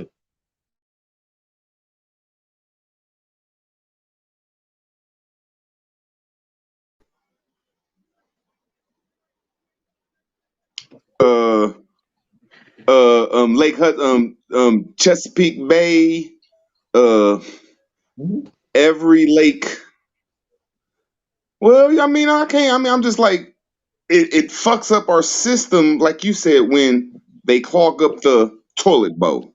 You're right. Bro, Yes, you're right. A lot of this stuff is bigger than that too. man-made, and When we go back to that exact same point, bro, I remember as a child. Now I thought everybody on this chat probably could remember this as a child because it was a fucking like nationwide fucking commercial, bro. Y'all remember that commercial? You know what I'm saying? The commercials used to come on, especially if you was watching like a little kid show, because they was kind of like low key marketing the kids to get to the parents. But that show that they always with the little song, "We're wild and wonderful Warsaw," or that little shit. It was like a little theme park, amusement park, but it was a water slide, little, you know what I'm saying, resort hotel, little shit. You know what I'm saying? But see, I can see why they try to divert, get them the commerce to come there. You know what I'm saying? Don't tell them about the ancient shit that's blowing anybody. Sing it again. I couldn't hear you, bro. Sing it part one more time. Okay, that day it was a little like a little kids commercial. Like they had that little slide down there, like Red Wild and Wonderful Warsaw was with basically little like because they had like a little water park resort down in Nassau, Bahamas. You see what I'm saying? And so I remember like the little, you know, so they always attach a little song, but I remember as a kid, you know what I'm saying, that when I talk about them coordinates and shit, then I'm like, okay, then that's what that Nassau, okay. That's what they was trying to, you know what I'm saying? Like they tried to just to end the situation that was the system that was in. These motherfuckers would get everybody to come there and spend that money, not knowing the little antiquity, you know what I'm saying, that was below the surface that I think that they probably knew, because that's why they build them certain amusements to take you off of the real shit that really exists there. You know what I'm saying? They manipulate the energy, get you to spend money there, but not, you know what I'm saying, absorbing whatever, you know what I'm saying, information or knowledge that really exists within that, you know what I'm saying, specific location. That's what because I mean that's what they do all over with, like the golf courses and you know all kind of shit. They I don't remember no commercial like that. Bro, I'm in the Midwest, bro. I remember. They aired them down here, bro. I probably remember. I couldn't remember that little song part did sound familiar. Bro, if you couldn't go, because we know our parents fucking couldn't, you know what I'm saying, afford. But I mean, they used to play it on the motherfucking channels that they know like little kids would watch. You know, we always used to watch little channels with cartoons. They would be on it. Sing that part for us one more time. Bro, because the shit was so corny, bro. It's Wet, Wild and Wonderful Warsaw. But they had a hell of little white people sing, you know what I'm saying, sing the little motherfucking little tune with the shit. It was like dun dun dun dun dun dun dun dun. Dun, dun, dun, dun, dun, dun, dun. That's the song. The words to the song kind of went. Yeah, that shit snapped. I feel like you hit a note when you just sung it just a second ago. I was just want you to hit that note again because your ass went hard. I'm not, bro. Fuck no, I'm gonna turn the camera up for that shit, bro. Fuck no. But on top of that, bro, it's a hot Indian summer in this motherfucker, bro. They don't want to acknowledge it, but it's going down, bro. All this shit, these cataclysms, they're not talking about that flooding that's going down in Britain. They're not trying to talk about breaking news and having motherfuckers on the ground reporting about that shit like they was doing all the rest of the little catastrophes when it wanted to do with us. That's just my historical pattern recognition of myself. You see what I'm saying? If everybody else can kind of put that together, but that's what I see. Y'all not trying to report on none of that shit. Let's talk about how the motherfuckers is on top of their roofs. They get on top of the roof. They no more of their roof left for the motherfuckers to be on top of. Let's talk about that. You know what I'm saying? They're not talking about it. I feel like you know the crazy part is that the disasters shaped and erased a lot of our history, but then again left some of the beautiful terrain and landscape that we see today. You know, a lot of your creeks, canals, and some of these rivers are naturally made due to a direct impact and result of these cataclysms. So, you know, it's there to memorialize. It's like a scar. It's there to show a scar that left an impact on something that was once there before. And that's the way I look at it. Bro, and see when they started, the dude that be jumping around and screaming around, when they start talking about this 50,000 years, bro, by y'all's own books, y'all only can put yourself here like 3,000, 4,000 if y'all really pushing it and reaching. So when you start admitting on the record that these structures that you clearly didn't have no knowledge, y'all have yourself on record of learning about 500, 600, 700 years ago, bro. So I mean, it obliterates their whole existence. You see what I'm saying? And that's what they're here thriving on, for them to be able to push up and push this existence that they really don't have. You see what I'm saying? And when they started, so it's a good thing. You know what I'm saying? So they're not gonna dive deep. They're gonna go out in space. Well, everybody can be on oblivion. Everybody don't know. So every story, you know, and that will go up there and tell the truth. Boom, that motherfucker rocket explodes. You know what I'm saying? So you just at the level you gotta look at this shit. See what I'm saying? Hey, have y'all ever been into a quarry before, like a rock quarry or like a quarry? No, I haven't, bro. I'd have been a rock Oh well, quarry they since I was like a kid, man. just to I've been be. going to them motherfuckers since I was a kid, G. I'm talking about playing in them, shooting guns and them bitches. They just filled up one like about 20 years ago with water, and that motherfucker, they be doing it every year. Motherfuckers be going down there swimming in the goddamn rock quarry. Motherfucker don't know how deep it is. Fuck around, might be some old cars in that motherfucker. Motherfucker be wild as hell. I grew up playing around the quarry. I'm Now from the that's what I mountains. want to ask you. The ones. Marble quarries, all kind There of you shit. go. I'm glad. That's what I want to ask you about. So the ones you see that's man-made, like my brother said, yes, there's a lot of man-made ones. Aren't there ones there that people be like, look, man, we don't even know where the bottom of that at? Yeah, they got some that be like, yeah, where the fuck is these at? Like, we don't know how deep it is. We try to measure it, and they got some that's deep as hell, G. I hope you And understand what I'm instead of saying. Yeah, and that's in Ohio too. all throughout the valleys, you feel me? From the Ohio Valley down to the Tennessee Valley, you feel me? To the Mississippi Valley, it's all kind of shit like that, bro. That's But some I real was shit. gonna say, bro, the lake that I'm talking about in my city, bro, the lake is man-made, you know what I'm saying? Man-made, give it that. But like some years ago, like they found, you know what I'm saying, some divers had to go down because a person got killed in that mud, bro. So they brought in like the FBI, you know what I'm saying, the little divers to go down in this little man-made lake to look for, you know what I'm saying, the body, whatever search they do. Or they said the divers, bro, they said they seen something down there, bro, scared the whole fucking team of divers at the bottom of this man-made lake, you know what I'm saying? That's on the record. A monster or some shit, nigga. Ain't no monster. They didn't never, bro. They didn't never, bro. They never did. Never. I'm not even saying it, bro. I said whatever it is, it's on record that the divers they sent down there to like look for the body of the, you know what I'm saying, just to investigate the crime. Every word they like to put it in the news, bro. It scared them motherfuckers, nigga. They didn't want to go back down there, and then they ain't never sent no other divers. They've only fished in that motherfucker from then on out, and I do to this day, but they ain't sent no more divers down there. So that's just, And that's just look that up. what I think they did though, is to a lot of our ancient structures and stuff throughout the Americas, and especially the coastline. Somehow we had some type of system over here, and they made some man-made shit to cover up a lot of it. You know what I'm saying? And like broke the French drain. That's what I call it, because the Appalachian Mountains is a very long mountain stretch, and under the Appalachian Mountains is a pipe, but we call it a cave. And it has a whole bunch of, if you understand what a French drain is, it has a whole bunch of lakes that's around it, man-made or not. And at the bottom of it's supposed to be the lowest point of a French drain. And that's where the water drain underwater. And I just feel my opinion of it. That's what happened to what you was talking about. This great show that you brought up with them white boys are talking about is there's a lot of stuff that's underwater and we can't put our hand on it. But I just think that if we look at it from like a French drain or look at it from like a toilet, our lakes and our rivers, our lakes and our seas don't follow the even flow sim as all of our rivers. And I digress, man. No, I'm with you, bro. I'm with you on the same shit. I'm with you on the same shit, G. I just like the fact that, you know, it correlates with a lot of the history. And to be real, the natural lakes that was here before, the primordial lakes. You got a bad echo, G. Hold on. Hey, what are you listening to over there, Rude Words? Turn that off. That's whatever you listen to. Lord, speak. Turn it off. It's whatever you listen to. Lord, speak. Yo, we good? Alright, shit. Damn, that shit fucked me up. Yeah, them French. You brought up something else though. Them French drains though.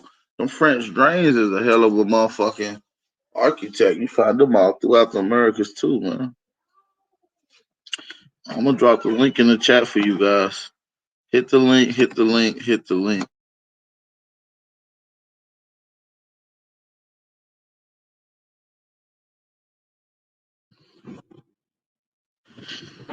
Who worse? unmute your mic if you can hear me. I think he on a delay like a motherfucker. Chief Jones, if you can hear me, unmute yourself. Yep. Yes, sir. What's good? Peace He to the on God. point. Peace to the God is in the chat. All right, everybody else, he on a bad delay. Woodward's on a bad delay.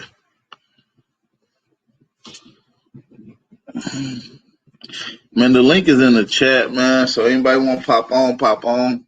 This is your As chance. anybody's catching it, as they just try to say, and you can see the energy. Oh, we're in our history. No, it's not. It don't got nothing to do with y'all. When you little white boy that got the jittery that be bouncing around, when you get really into the information, bro, it really has nothing to do with y'all whatsoever. Like y'all wasn't even like Yeah, the it thought. don't got shit to do with none of them Like motherfuckers. They yeah, wasn't even the that's thought what of. see that's and so yeah, but it's good that y'all want to be the little medium for the stuff to come out, but kind of like freedom, you know what I'm saying? In the algorithm rhythm, but you know what I'm saying? It is what it is. But yeah, come to that conclusion and then let your actions reflect what you now know and what you used to think. You know what I'm saying? What you thought. That's why you get paid to just be on TV and not to fucking think and shit come into play. But yeah, go ahead. Nah, you going in, Chief Jonesy. That's what's up though. But For real real, talk though, you could because on the hit city that level, high bro, though.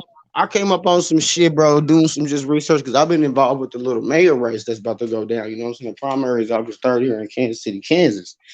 And so, bro, you know what I'm saying? I started, you know what I'm saying, been knowing the latest run for mayor. You know what I'm saying? She had a couple failed attempts or whatnot in the past, but this time I just, you know what I'm saying, was just doing a little extra research because, you know what I'm saying, like, now, you know what I'm saying, they got, like, really, like, the people, even the people that's running the faces of the shit, that's what really, the shit just, it disrespects, number one. So anyway, I did the research. I'm like, okay, how are they getting away with this shit? Because I'm like, all right, so I'm looking at the little shit, looking at the little laws, specifically the county, bro. These motherfuckers talk about they want to throw that word deep state out there, nigga. The niggas in where we live, bro, nigga, your shit is a deep county, my nigga. Nigga, your county is just as what the news want to quote and not verify and throw out there, nigga. Nigga, your county is good too. Because what I done came to find out, bro, they got the little BPU, you know what I'm saying, in Kansas City, Kansas, right? So the BPU and the, you know what I'm saying, the BPU and the unified government, you know what I'm saying, they run, you know what I'm saying, they did little, you know what I'm saying, power and shit. They regulate the shit. Well, the fucking chief of the board of the BPU, bro, like 8 years ago, he was the president of the board of BPU, you know what I'm saying? Well, he set up a little motherfucking little outside little pilot feature attached to the BPU bill, you know what I'm saying? It's outside of the city budget, you know what I'm saying? It's not budgeted for, it's really not, you know what I'm saying, it's not looked over or none of that. It's just accumulating, you know what I'm saying? I'm putting on everybody's little BPU bill every month, you know what I'm saying? They want to put on the nationals and motherfuckers getting that shit cut out.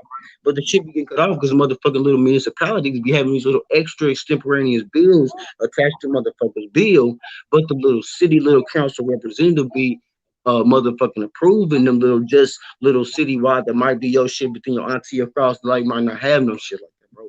That'd be the little city state. So then when I found out what he brought to the board, what the fucking little city board passed it 10-0. And not only that, they knew that the shit was gonna go to the mayor, you know what I'm saying, to the next mayor, right? But the mayor at the time, like 8 years ago, was in cahoots with the motherfucker that was the president of BPU, which they already knew, like going on how the shit was gonna go. He was gonna go from the president of BPU to the mayor.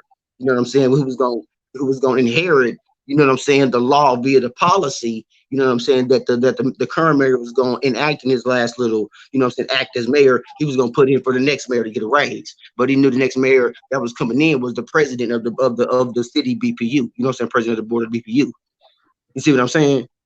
And so then the motherfuckers that was on the board at the time, 10 motherfuckers, they voted this shit unanimously, bro, because they clearly get a cut because the shit's not in the city budget, so they got to dispose of the fucking funds out of in the little system of city world of their fiscal year, which is like end of October or some shit like that, or around about the time they try to, you know what I'm saying, get the Black Friday and shit, you know what I'm saying, start, you know what I'm saying, promoting that shit, you know what I'm saying, but so yeah.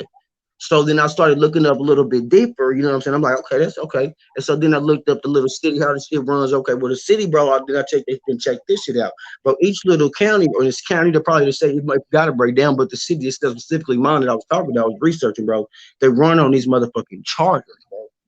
Each city, each election is a new charter. So I guess with the new, you know what I'm saying? And so when you look up and start thinking about how deep the word charter is, you know what I'm saying? So I thought about the first thing he thought to me was the little show you can see on TV, a little series where, you know what I'm saying, the motherfuckers charter the yacht. They do, you know what I'm saying? Then they do have whatever going on, but that's the, you know what I'm saying? And like I said, if the captain don't report some shit, but he lays down the rules, you know what I'm saying? Oh, no, we have to report them because they're on fucking TV, right? So if these motherfucking counties is getting these charters, which is the funds, you know what I'm saying, to run the city, you know what I'm saying, the charter for such as the charter, bro. The shit's under a charter. So everybody's city is under some kind of charter, bro. So if we start doing research and seeing what's the little charters of whatever specific city is in, that shit is fucked up because then in the charter, bro, they can absolve themselves from certain rules. And then at the same time, you know what I'm saying, they can write their own rules to follow, you know what I'm saying, in the charter. This is the rules of the charter that then becomes a little city law and then a little shit that your motherfucking police be putting you over for no you know what I'm saying, for no fucking reason. Is what I can, you know what I'm saying, break it all the way down to that be on everybody's city level because this shit is going on every fuck word. If you know what I'm saying, living in the city or in the, or you know what I'm saying, in a lot of Indian territory, I'll say I mean, that. yeah, no, you right though, because a charter is what it is granted power. You feel what I'm saying? It's like Okay, a well, rent. see, okay. It's like a written grant by whoever legislate or whatever That's sovereign power is running That's what I was trying the to get to the particular bottom area. of. That's what I wanted to fucking research even further. That's my next step. That right there. Who the fuck is? But then if that's the fact, who the fuck is behind the charter? Because I'm in the point I'm supporting. You know what I'm saying? The motherfucker coming into mayor. So I don't even know. My thing is I don't even know if the mayor that's running understands that. You know what I'm saying? 'Cause I really ain't. You know what I'm saying? Been able to sit there and talk that deep. But that's like the It's next question I'm gonna ask. like in legal sense. Let's look at charter in its legal and then non-legal sense. In non-legal sense, it'll be like hiring, leasing, renting, booking, an engagement. You see what I'm saying? To be some type of manipulative company. You feel what I'm saying? In legal terms, it's a contract. It's a written agreement. You see what I'm saying? It's for whoever the in charge, the emperor, the sovereign king, or whoever the fuck it is. It's like So the authority, county's gonna be the mayor, authorization, which is sanction, the CEO. covenant. Okay. Yeah, So keep going. I'm getting shit to get ready to ask. Don't be able to propose this shit. Like I said, she might not know. So coming in and shit, I just might level up with putting her up on what the fuck the, you know what I'm saying, the other deeper game is going on with, you know yeah, what I'm saying, with that's exactly what it is. You see what I'm saying? So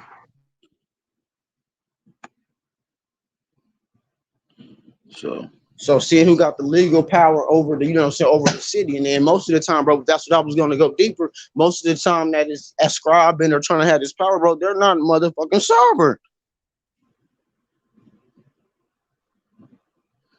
right. They know they not sovereign, but somebody, whoever's Exactly, bro. Exactly. but somebody's making a sovereign decision. So, and that's what Now raises see, my eyebrows because right, only one type of person could be sovereign. And if these right. rules are getting passed by a sovereign, then who is this Right, sovereign because person? these You people, know, it got to right, be a nigga of some bro, sort. So it bro, goes back to niggas selling you out, niggas selling us out. or it could even not, it could be non-existent and just not be challenged, bro.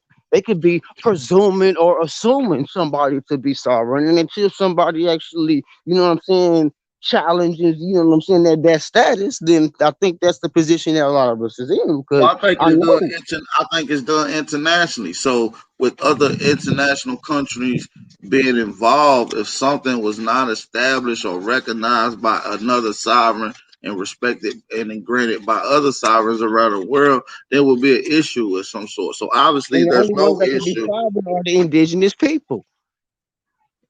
The indigenous people is running the world, G. But I'm saying, as far as like when you break it down to dealing with your county, the only ones that can be sovereign if those little said, you know what I'm saying, little things in the charter is right. And the only motherfuckers that could be sovereign is the indigenous, but somebody could be making sovereign decisions, as you stated.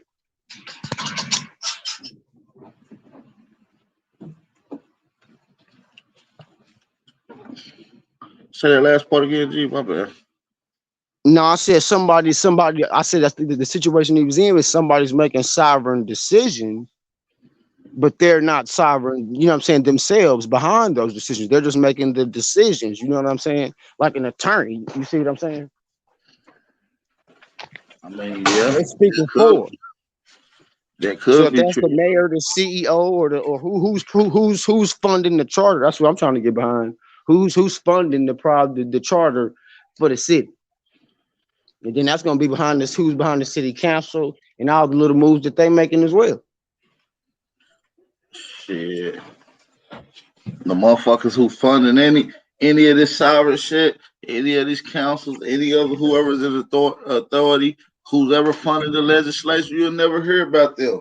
Them are the niggas who running the world, who sold us out. They so rich you'll never hear them. They don't got no name, no birth certificate, probably, no identification, no social, all the way off record, rich as fuck, probably. That's the black nobility.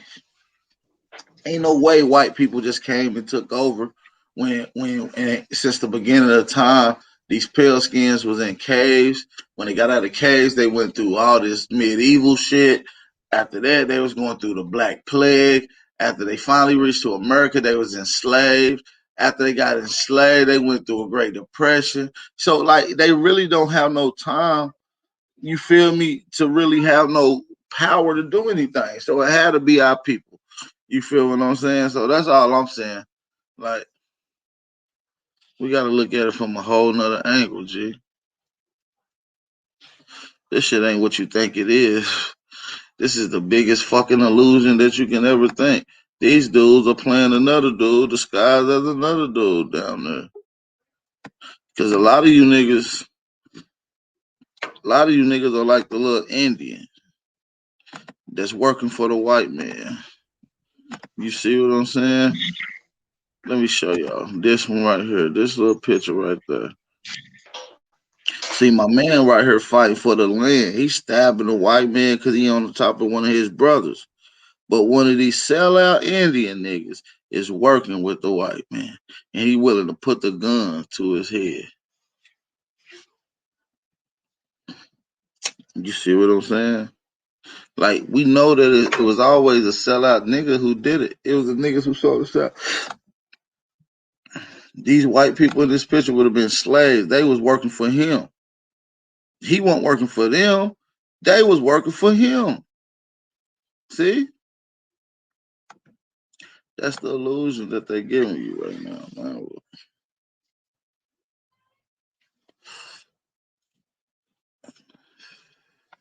I'm gonna probably get ready to end this since nobody else popped on the live. Appreciate everybody for tapping in. Yeah, appreciate the guy. I'm probably about to handle this little work right quick. We can go live later, shit. But shit, the energy's getting up, bro. Everybody quiet, but everybody missed the peace before the storm, bro. I already see it. I would have to go live on the motherfuckers later, bro. I'm not, man, shit. Yeah. So, man, nothing to really speak about shit. But yeah, I appreciate the guys. I'm out of here. Man, peace to the God. Peace, peace, peace. Be easy, Chief Jonesy. Take it easy, bro. Hey, man, peace and love to all the American Aborigines out there, man. Peace and love. Hopefully everybody had a beautiful day. Hopefully all y'all enjoyed the build. Come back and tap in with us later on. If not, definitely in the morning. Hey, like I said, I've been going live for every day this week. Thursday, Friday, Saturday, Sunday. Motherfuckers been going live. So make sure y'all tap in to the Instagram. Go subscribe to the Instagram at big_Aboriginal_power. You know what I mean? That's Instagram. Tag, follow me. You know what I'm saying? Get all your notifications ready because we go live on the Instagram, man.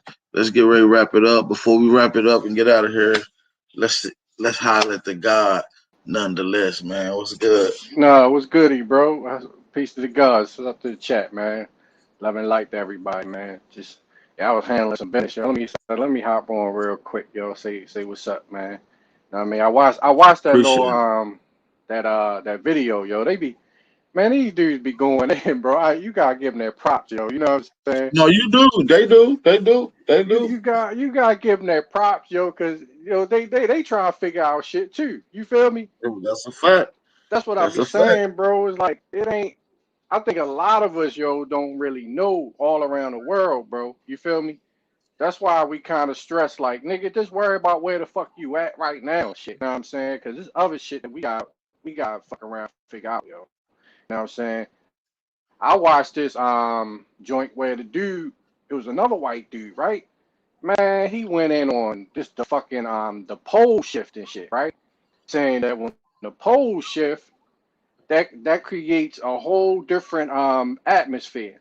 Now, when he was talking about the atmosphere, he was talking about the plasma that when it opens up the portal on the top of the earth and on the bottom of the earth, right? And he was saying that it causes weightlessness.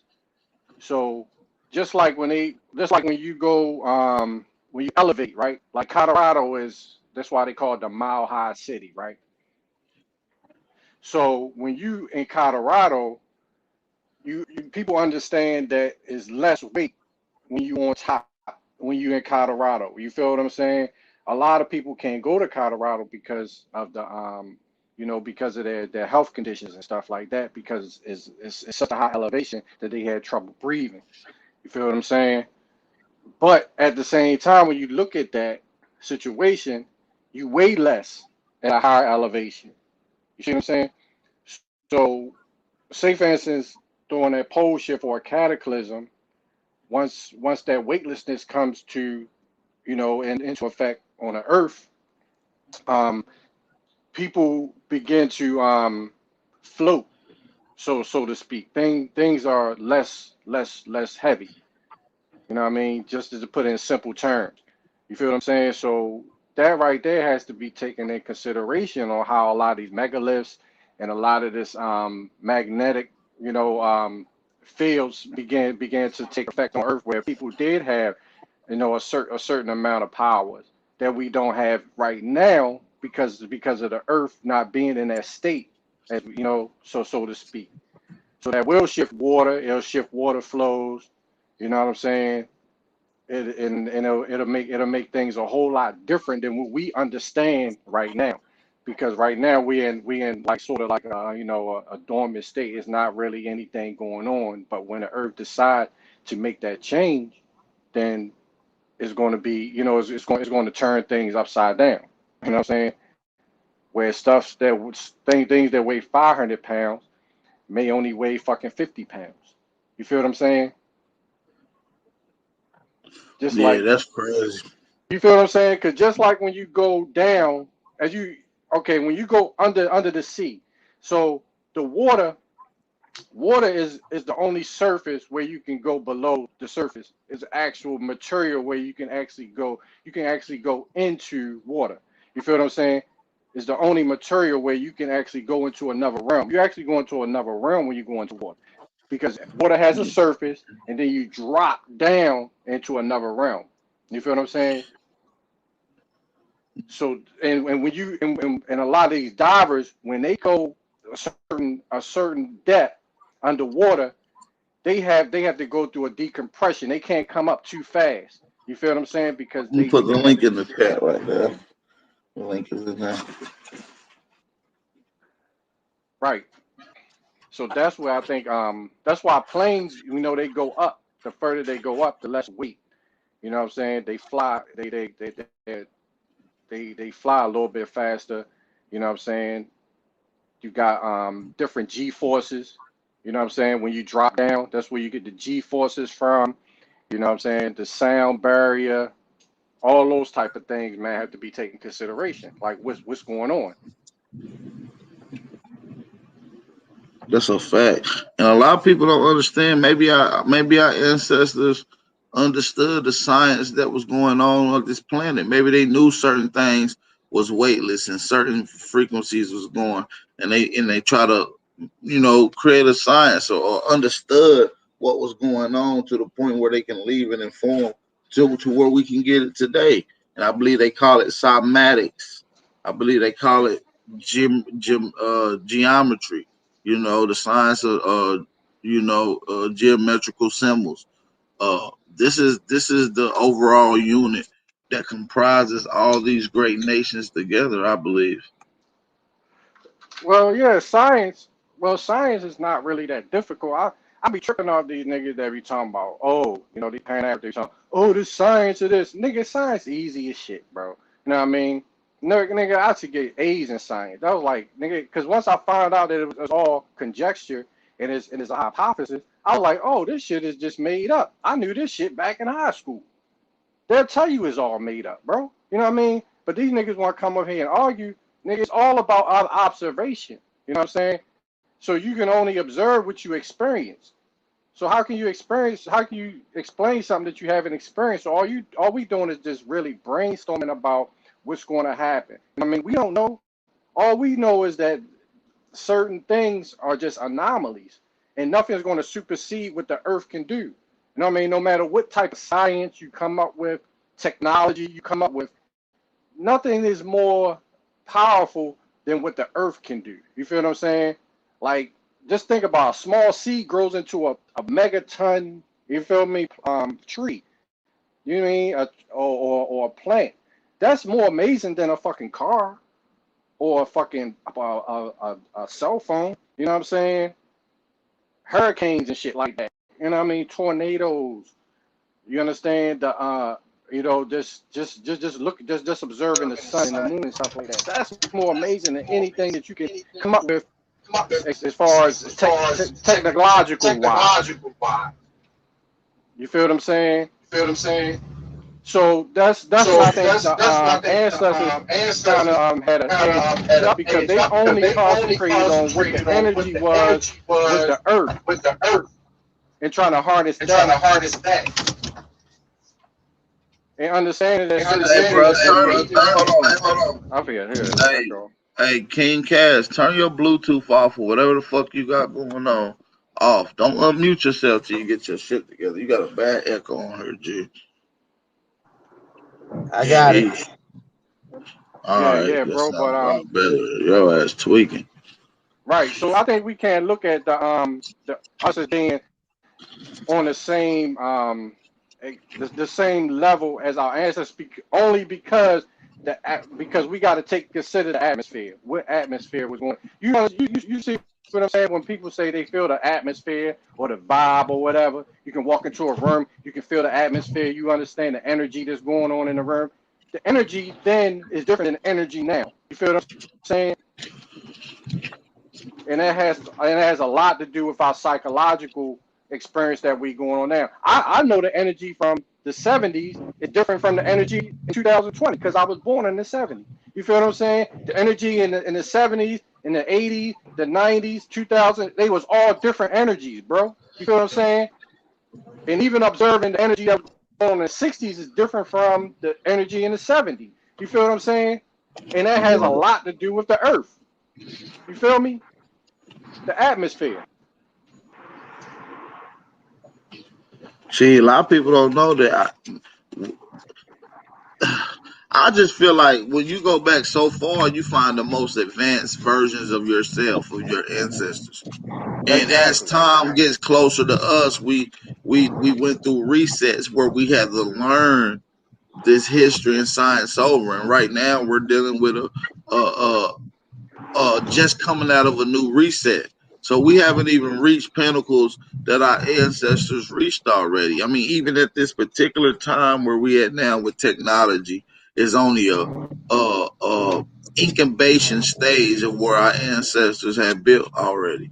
You know, you got to realize a group of people here within the same terrain, with the same mind, with the same resources and materials, you know, over a longer expanded of time without hiccups or cataclysms, has the ability to advance themselves more than what we have done today. And that's just by sheer numbers. You know, if we went from okay, a 1 AD all the way up to 2021 to the point where we're flying airplanes now. And if we go back 50,000 years ago to present day, they could have had the ability to create airplanes a dozen times and also witness a couple resets within this. So, like I said, just by sheer numbers, we're still on the incline of what we're trying to reach. And I've always said this: they want their future to be like our ancient past. You feel what I'm saying? And, Right. But they what's take up? the shortcuts though. And that's the technology is really a shortcut. See, they trying to beat us to the knowledge and the understanding of the earth and how we're connected. So in order and they trying to impede our progression because if we was left alone, then we would beat them to the what you would say the knowledge. You feel me? So therefore they're trying to feed us nonsense to keep us at a lower level. That way they become more advanced naturally than we are. You feel what I'm saying? Because when you look at it, they respect the power of nature. You know what I mean? When I say they, I mean people that's outside of our particular cultural boundaries. You know what I'm saying? They know we come from the ancestors that taught them. You know what I'm saying? So on the low, they're actually studying our ancestors, but pretending like they're not. You feel what I'm saying?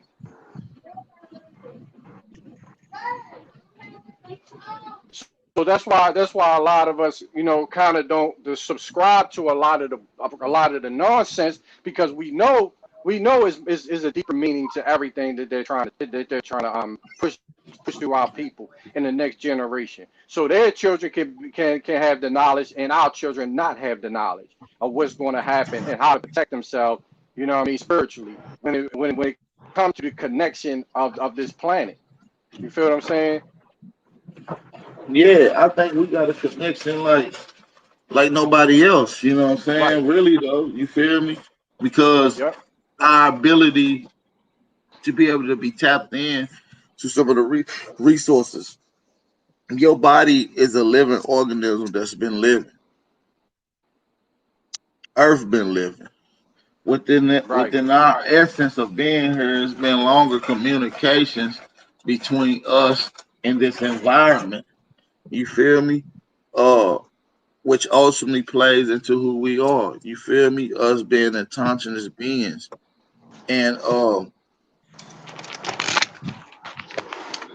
you just gotta know who you is, man. You just gotta tap into shit that you call, you know, a lot of people don't like to get into the metaphysics of this shit and what's really going on because Earth's atmosphere is very advanced. Our peoples could have been tapping into atmospheric energy and using a system to filter out the electronic components in the atmosphere to make cars be in propulsion.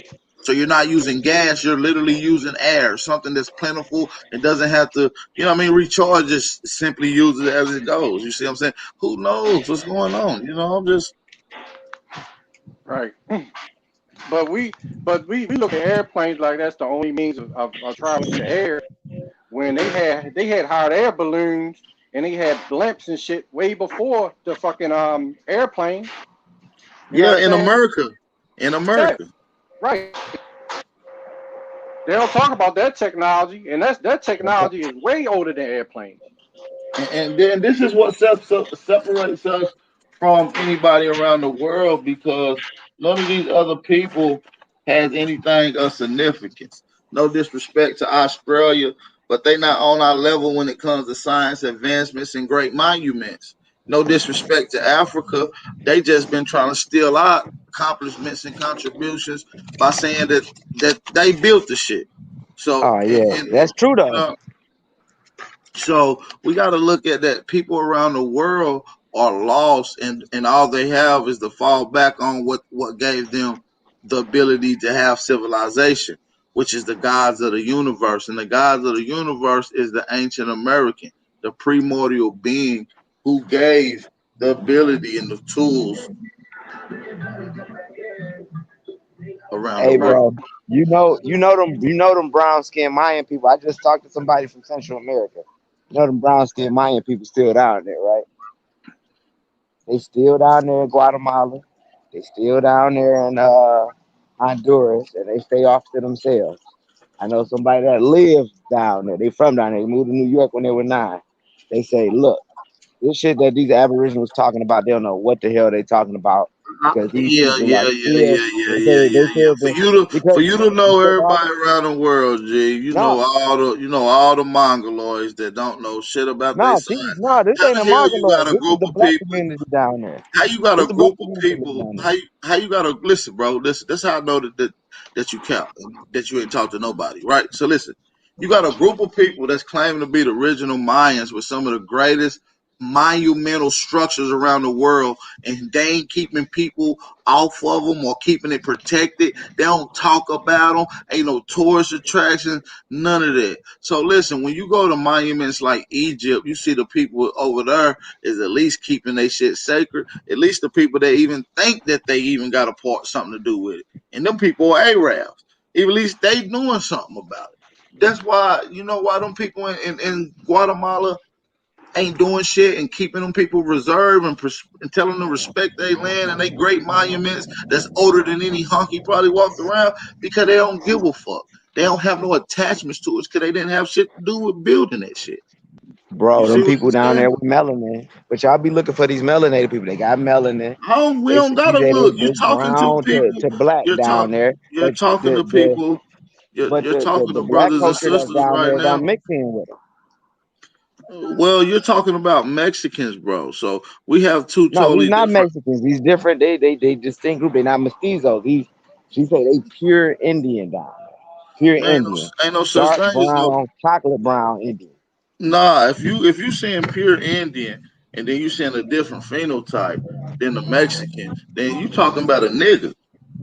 Nah, the niggas Oh, stay down there. They stay off of the coast, bro. if you're Look not up the talking Gotti about a Puna people. nigga, then you're talking about an invader. So that's how I know you confused on what you're talking about, big bro. So what I'm saying is you need to do more understanding and have an understanding that these people did come here. There was Indians that came in brown skin that looked like phenotypical Native Americans or Asians.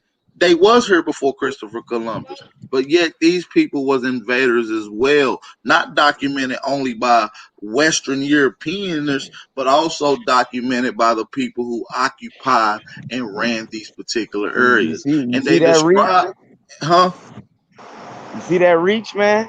So That ain't no y'all reach. always show the Mayan calendar with the darker skinned people, you know what I'm saying, got these lighter skinned people tatted, right? But both of them got big ass hook noses. Just like the Native Americans that's down there today. They ain't got no flat nose, they ain't got no flat white. You always see them on the Mayan tablets and the Mayan paintings, and they had hook noses just like the Native Americans. They still down there. They still the same color as the Mayans that you see on those walls and stuff like that. And the I'm about people, to the black pull up people a that picture live right down now. there I'm about to are pull a up a distinct picture. group. They say they're a distinct group. They won't even allow them to sleep with their women, the Native Americans and stuff like that, because they keep to So themselves. They listen, live off of the mountains. look at this brother nose. Bro, that dude is mixed, brother. That brother is not. He is most definitely adopted in the tribe. That brother is Look at not. this He sister is not nose. Native American, man. Look at this sister nose. She African American.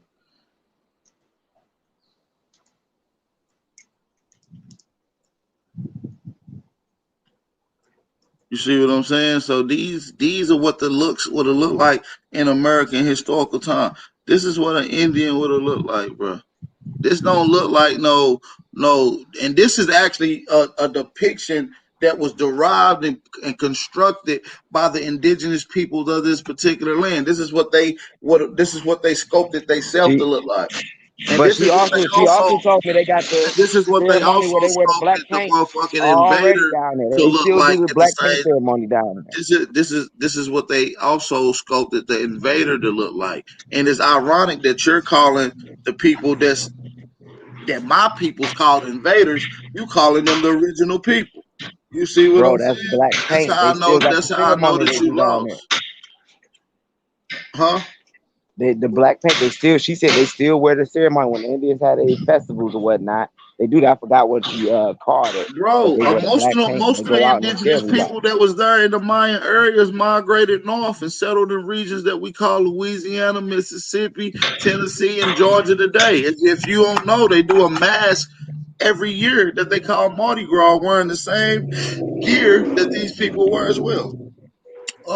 So I mean, there's really nothing you can say. When you go to Louisiana, you see the same phenotype all throughout Louisiana. This is an actual rendition of the House political seat in Louisiana in present day in the 1700s. So it is showing you the same phenotype of niggas that you see here. This is not nothing that's uniquely different. This is just us showing you who we are as indigenous people around the world. There's really nothing you can do. I wish I could pull up these pictures and show you, because you know they had slavery in East Africa too, in the islands over there, the Seychelles Islands and all There you that. go, And they had dancing. a similar, Nobody give a fuck about they that had shit, similar nigga. Mardi We Gras talking. type of Nobody things, give a just like fuck. we have over here in the Bahamas. Nah, ain't nobody got shit going on over there like that in Africa. Cause It's the same thing. They put them feathers on and everything. just because somebody do something that look like something don't mean it's the same. See, when you look at what Mardi Gras is for, you got to understand. Then you got to look at the same people that follow Mardi Gras. What is their ceremonial practices of every year? What is their burial practices? And they totally opposite of what's going on over there in Africa, bro. They have no significance. The burial practice, a lot of that come from Dahomey, man, in Benin. That's why they wear the bones. No, it don't. Let the bones come down. It directly come from the Maya. The Dahomey or none of them people out there in West Africa or Central Africa practice the same burial ceremonies that these people do in Louisiana. They do not bury them dead. They do not bury their dead in a particular wooden box that keeps away insects. They do not parade the body through the town in a ceremonial while playing certain rhythm drums that comes from the indigenous areas of America. They do that in Africa. They do that in Dahomey. Nor do they bury them Ghana. facing the summer facing west or where the sun sets neither. So it's certain key markers that's done in cultures in Louisiana dealing with Mardi Gras, the mass Mardi Gras Indians, going all the way back to the Mayan culture, that's done distinctively in these particular regions that connects them to two. Not counting the dye that's used from between the Mayans and the Mardi Gras Indians, not counting the calendars that's used. I mean, we can go through so many significant factors that just nips all this in the bud. This whole out of Africa theory has been an outdated theory since like that. How was it outdated theory when you know the slaves from Haiti, the slaves from Haiti? Listen, I'm about to explain, because the out of Africa theory has nothing to do with an alleged slave trade, right? The out of Africa theory simply talks about various different properties that's not and particularly including the slave trade, and it's outdated. It's been the matter of fact, out of Africa theory 2 was outdated in 89. Do you understand that? They got out of Africa theory 4 and they all are outdated. They lack substance, and most significantly, they debunk themselves based off of proprietary and preliminary evidence that's presented in the scientific journal reports. That's why I'm saying a lot of you guys be out of your league even having a conversation with me, because most of you guys can't even articulate or comprehend most of the information that's been put out in a lot of this data and that's been put out in a lot of this universal scientific journal reports. Most of you guys look at it and it says one thing and you're bounced around. Y'all don't even understand the significance of what these reports do. So I just want to say, man, get your shit up, man. Right. Plus, man, who the hell is Didek the Otto Man? Who the fuck is that? That's somebody in the back. I don't know. He can hop on though. It's an open panel. Yo, what I think these people don't realize is that it was standing as truth before we rebutted it, and we have actual proof. So you can't disrespect what our grandparents or grandmothers said, because they're actually actual witnesses to what's going on. So I hear a lot of people say, "Well, your grand they ain't know nothing," and I'm like, "How you don't know that when they actual are witnesses to what you're saying?" You feel what I'm saying? To be fair, To be fair, we gotta listen to our ancestors. You right. You feel me? Cause Yeah. I feel like genuinely they not trying to lie to you, and they not. And Exactly. if they did, they not doing it on purpose. You feel me? But at the same time, just as much as we are indoctrinated, our ancestors was too. And not only that, they was indoctrinated before you and didn't have the ability and the resources to unlearn and get valuable new information that's challenging the old criteria at fast pace like we do right now. So our ancestors was indoctrinated, and not everything that they said was accurate. You know what I'm saying? That's why it's up for us to go get the accurate information while we still around and bring this back to your grandma, because they willing to learn something new, because they know that once you tell them something, they know that you're not going to lie to them, just vice versa. Whenever she talk to you, you ain't expecting no lie. When you talk to her, she not expecting no lie. So when you bring back this new information, you just taking the torch and what she gave you and taking it to a higher level. So we got to bring the information and the truth back to our elders, because they don't know the truth just as much as we don't. So when you go to Haiti and tell them that what they doing, voodooing is Native American. I'm not a Haitian, G. Yeah, but you said all the black people over here in the Western Hemisphere are Indians, and we do know. I said we ain't got from Africa. You're making a straw man argument, bro. Right. We do know voodoo was taken to Louisiana, and you're like, I'm not Haitian, but you still claiming Mayan culture, which is in the, in Central America and outside, right there around the Caribbean and stuff like that. So you got Mayan and Olmec culture is North American culture, bro. Okay, so why you won't touch the Caribbean islands then? Why you won't go to Jamaica and talk about Obeah? Why you won't go? Why you won't go to Suriname, which is South America? Because I'm pretty sure it's somebody else that got an Aboriginal channel that's talking about that. I don't have to talk about it. They won't touch over it. They dance around it, bro. They dance around just like y'all be dancing around it on here. They dance around it. Well, I don't talk about it, so I don't know how you can say I dance. I never touched on the subject, so I don't know. Because we know majority of the slaves were taken down the Caribbean and South America. I know. I got documentations that a lot of slaves, white slaves, were shipped out to the islands. White slaves. Yeah, they had white slaves in Trinidad. They had white slaves in every island in the islands, bro. They had white slaves in Africa. Yeah. North Africa. They didn't have them in West Africa. They had them in West Africa too. They had them in West Africa too, bro. What are you talking about? What are you talking about? They had them specifically in West Africa, bro. Don't ever say that, bro. Don't ever say that, bro. You gonna make yourself look silly if you ever say that again, bro. You can say it 100 times as far as. Hey, they had them in Morocco and Algeria. They didn't have white slaves. So when we pull up the source showing you that the Africans was enslaved in West Africa, then what you gonna do? You gonna say I apologize? I fucking suck at information. Well, they take about other white people because those Africans over there weren't selling up to Europe.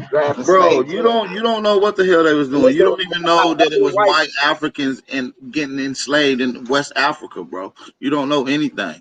So you gonna tell that's what I don't like when somebody open their lips and say, well, they was doing. You don't even know that there was white slavery over there, bro. You didn't even know that there was large numbers of white slaves. But it was in North Africa. The North Africans were grabbing slaves. Bro, you don't know anything. You don't know anything, bro. You don't know anything. You don't know one slave in your family. You don't know one African in your family. You ain't got no connections nowhere. What are you talking about? You know the slaves. My uncle got everything going back. Right past my great grandma. Show me the records then. Let's go. Let's go. I've been waiting on you to show these records. Here you go again, lying to the people, talking about I got them. I seen them. I got them. You ain't took one picture, nigga. You's a damn lie. Listen, this is what I'm saying. I'm getting tired of this. Listen, I'm getting tired of this same old ass narrative from this weak ass Pan African mind state. Y'all always talk this, that, there, and never got no proof. Y'all always seen records, of slaves, always got documents, but never screenshot, take a picture, upload, post. Nothing. You guys just talk a bunch of bullshit rhetoric that comes from the motherfucking Pan-African community, that comes from a Afrocentric point of view, implemented and heightened by indoctrinated Negroes to follow a certain boule order. We're here to smash. We're here to smash this whole coon narrative and break up the God within our people. And you guys, and I'm sitting here telling most of these Pan-Africans, look, y'all didn't come from Africa. Look, white men did not overpower y'all. You know what I'm saying? Y'all are strong. You feel me? Your people's being here. Your people's fault. Your people did not. They didn't overpower. Listen, They didn't overpower. I'm telling Pan-Africans, look, y'all didn't get overpowered. Y'all didn't get beat and hung and got your shit beat out of y'all by white men. I'm telling y'all wasn't slaves, and you gonna sit here and argue with me with fake ass information and tell me that. Listen, I'm sitting here telling your ass.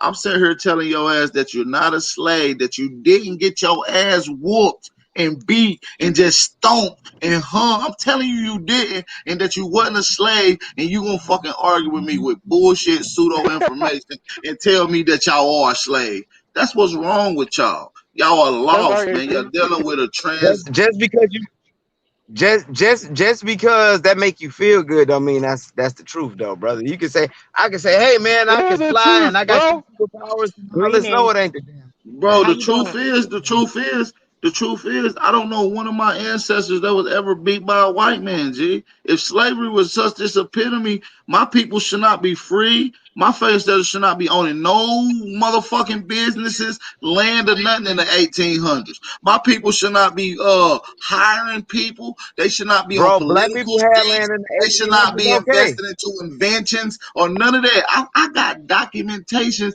and not just me, overwhelmingly. I'm gonna say 80% of the people in the chat got documentation from their personal genealogy records that contradicts a slave story. We was never beat, brother. You was never a slave, okay?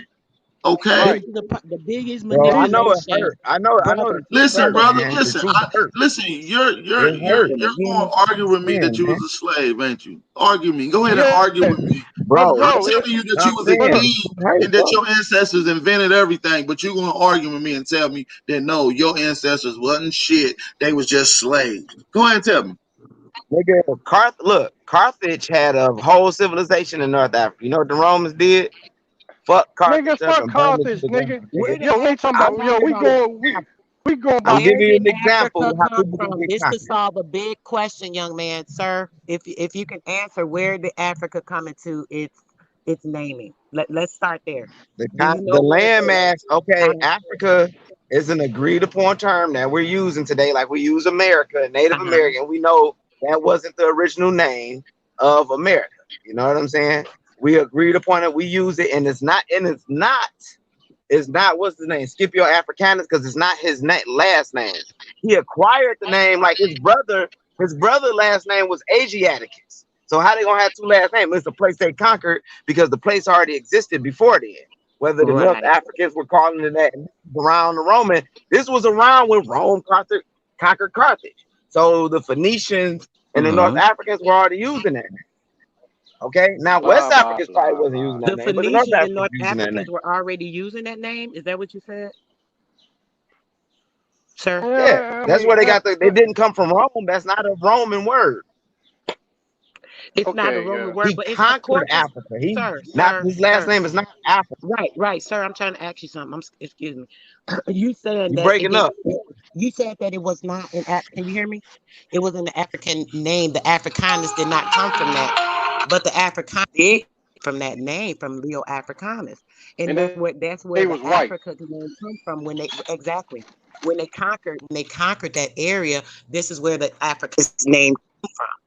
So this is why you can't really go on all of that, because our names were stolen. When most of these names, our names stolen, they were stolen from us. Like say they took your name and they assumed that name. So even if you're saying their name was changed, and then it came to the Afrikaners, that might be possibly true, but it still was one of our names that they took over and they still use. So when they took over that landmass, sir, after the breaking up of the lands, because everything was all together, with everything all together, and then you turn around and they changed everything because of the breaking up, trying to claim that they had this land and they did this, and that. This is where all these lies come from. So it's not about that. It's so confusing because they put all this stuff out here, so your mind is twisted and you can never find the truth. You cannot find the truth in something if you're having issues with the confusion of the landmass, the confusion of the names, confusion of all of this other stuff, all this stuff that's going on. That's fact. So but that's why these Aboriginal brothers are confused, because they gotta remember. Remember, most of the slaves went to the Caribbean and South America. A lot of times, a lot of slaves were brought up from the Caribbean after they came to the Caribbean from Africa, or you have ports like Jamestown and in South Carolina where you have Gullah Geechee culture or whatnot. It was a major port. You know what I'm saying? The same way they use Buckra amongst the Gullah Geechee, they use that in the Caribbean too. You know what I'm saying? Describing white men or whatnot. So, because they were bringing slaves up or whatnot, they were breaking slaves in the Caribbean already and bringing them up. Plus, you got to deal with breeding farms. You know what I'm saying? The nigga that's bred over 300-400 years or whatnot, it's easy to forget some shit. This nigga at the brew forgot what was going on down south. So, you know what I'm saying? Come on, man. This shit that my grandma and them used to do. Man, you ain't talking about shit. You don't know what the fuck you're talking about. He talking about breeding farms, bro. First of all, you can't tell me what's the first slave ship that took the first Africans out of Africa during the transatlantic slave trade. General, I just said we should go with the English when they bring slaves over here to North America. Your mic fucking up. I can't hear nothing you saying. Yeah, mine messing up too. I don't know if that was me, but bro. First of all, bro, we got. I'm not gonna let none of these niggas get away with that voodoo bullshit, bro. Because what they don't understand what voodoo is, bro. Voodoo is not a slave system, bro. So how can you say people was actually into voodoo and they talking about they was slaves? You know what I mean? That shit. Okay, like what's crazy is that voodoo is something new, right? That's a new term. And what you gotta understand is, you ask these people, do they follow voodoo nowadays? I'm about to tell you, G. Hush, you still a baby. Scoot your chair up. You in class now. Scoot your chair up. You understand? All right. So listen, once you understand about voodoo is that once you take away the words and you take away the essence of what's going on, this shit been practiced in America for thousands of years. So how the fuck did it come over here due to a transatlantic slave trade? And just colloquial, they name something one thing don't mean anything. Just because somebody follow a particular practice on an everyday basis and groups of people do it, they call it religious. But even though this same system might have been done for thousands of years, they didn't call it religion then. So this is the confusing shit that I'm trying to tell y'all. They try to use colloquial sense and what's going on now to make a historical reconstruction about it. That shit is a fallacy. You feel what I'm saying? Yeah, I mean, your mic breaking up. Nah, man, voodoo. Nigga, your mic messing up, nigga. My mic messing up, nigga. Fiber optic motherfucking internet, nigga. I thought that was me, bro. Nigga, I'm on fiber optic. You talking about my shit messing up. Nigga, my shit ain't messing up. That's the show, man. You gotta shut that shit down and put it back up. The whole show fucking up, man. No, that's your shit, not my shit. Give me a 1 in the chat if my shit fucked up anytime. Drop fire emojis if my shit been clear the whole time. Sister Soul was clear. I'm clear. None shit always fuck up because he be traveling. So yeah, yo, my shit always we used to that. But what about you though? Your internet, nigga, you got on that jail phone. Man, I need to switch phone, bro. He on that Kunta Kinte mobile. This the ancestor line. It's the ancestor phone, bro. Nigga, that's a Kunta Kinte mobile, nigga. Right. Then they got a roots plan. I'm telling y'all, look, all y'all gotta do to debunk all this and talk when you talking about voodoo, go to a voodoo ceremony and talk to them. Show me a slave ship. Listen, I will. Listen, I'll go do all Voodoo's that. You show me one anti-slavery, slave. nigga. Listen, I'll do all that. You show me one slave in your family on record, nigga. One slave. Come to Miami. When I go to my Palero ceremonies and stuff like that. You know, Hey, you know it's come with me. 2000. Hey, you know it's 2021. Keep talking about your auntie shit got it, your cousins them got it. Nigga, make one of your little nephews go snap a picture of them records and show that shit. Stop capping. You niggas is all cap. You got more excuses than anybody I fucking know. Y'all are pathetic. Y'all make the pan. Listen, Rob Bourne and Garfield be laughing at you niggas that come on this channel. Y'all make the Pan-African community look fucking retarded. Shout out to Rob Bourne. Look, bro. He shut some Native American, the Aboriginals down with that shit with a couple of videos I seen a while back, bro. He came with historic records and everything, dog. Shut them down. Hey, look at Truth. Listen, my nigga Truth just smoked him. Listen, my nigga Truth just smoked him, and he didn't even want to put up the $1,000 for the debate. So my nigga Truth just smoked that nigga. I'm talking about smoked him. Smoked his game. Go look at his last bill. That nigga was talking crazy. His last couple bills when he's talking about Al Rip. So I got $1,000 now. Nah, you done got smoke and you duck. Yeah. All you Pan-Africans lying. I ain't gonna lie. Look up Paulo Mayombe and look up what the name I want Mayombe somebody that's gonna come with some real scholarship and some charisma.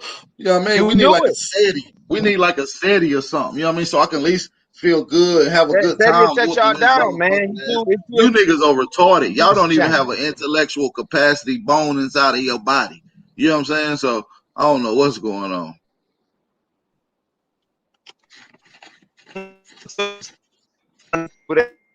American and it don't come.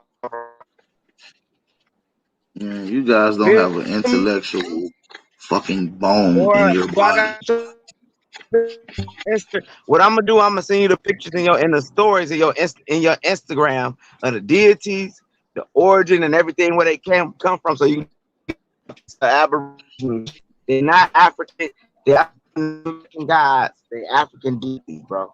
I'm in there. I go to the Palo. I go to the Palo. Watch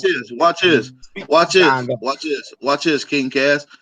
Where in Africa is the deity Heru, Horus, or the other little fucking lady? What's her name? Nefertiti. Isis. Yeah.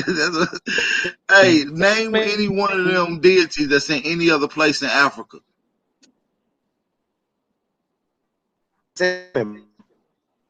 Huh? That's in Kemet. They're in Kemet. No, I'm saying outside of Kemet, outside of Egypt, what other nations, what other place can you find them deities at? If we know that Kemet, according to history, was put together by other Africans that made their way there up to now, where do you find those deities there? Because they already at a heightened stage when you see it in Egypt. Where other place do you mention those deities at? Remember, they was deified ancestors that became deities. You know what I'm saying? That's why they talk about Osiris lived and all that. Same with the Orishas. A lot of the Orishas were deified ancestors, bro. Man. Same with Listen, that's man. what I'm saying. Why ain't nobody in the Congo the same name as the Yoruba deities? They different ethnicities within Africa. Listen, Osiris is a deity coming from America. Heru is a deity coming from the America. Isis is a motherfucking deity coming from America, G. That's just a fact. So the Native Americans, the Aboriginals, skipped West Africa, which is to America. Nah, we And did. they We civilized West Africa. As a matter of fact, we built a couple pyramids on some of the Bro. smallest scales that you can find. And guess what they are? Step pyramids. We built step pyramids in West Africa, bruh. Fuck is you talking about? You know who you talking to? Shit was built. Y'all shit was built. Man, debunk what I said, nigga. Debunk what I said.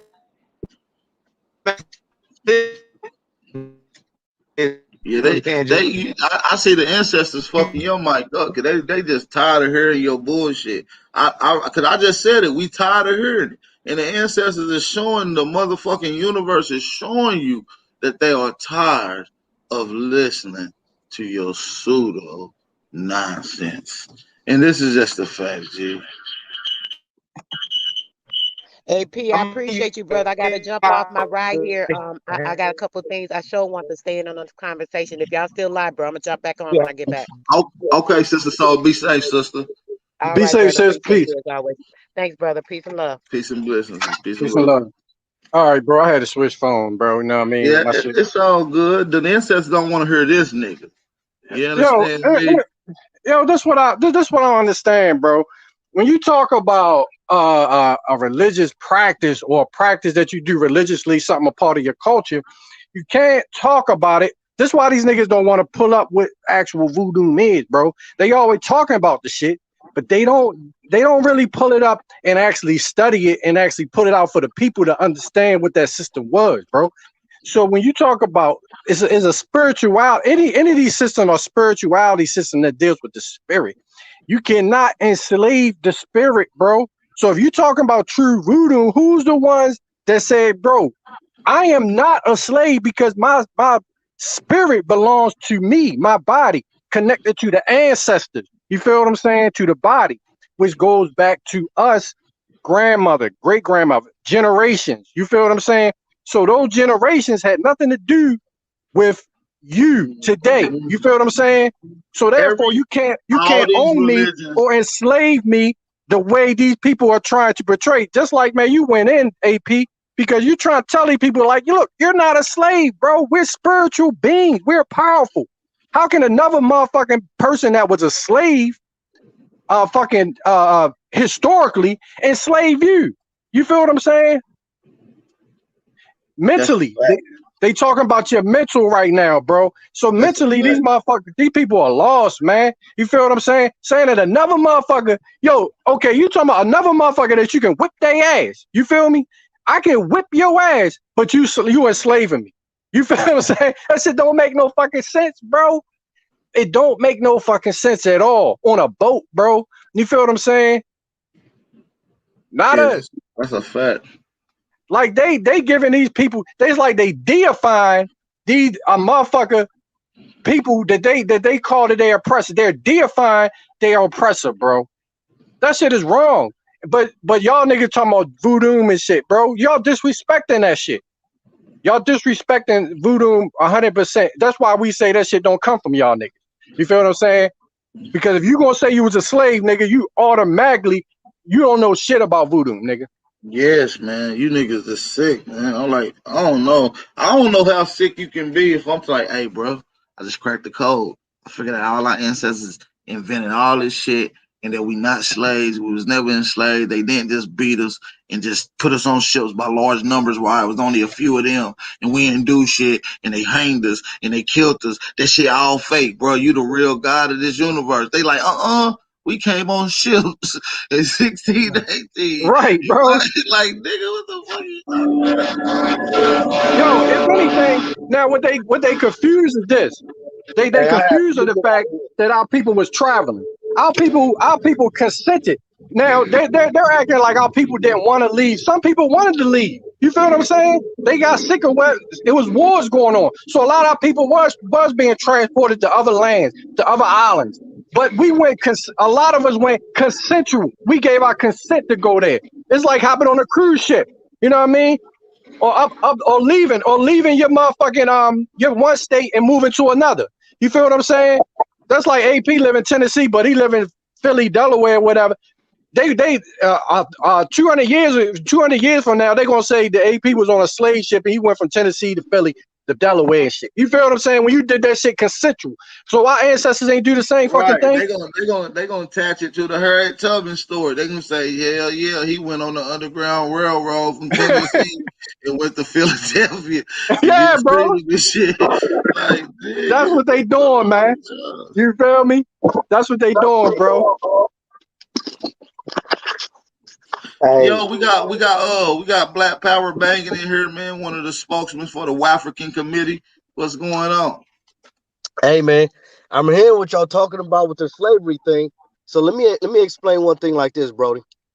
There's no way possible for the Europeans to gain as much wealth in a short amount of time as they did without getting 100% labor at some point in time.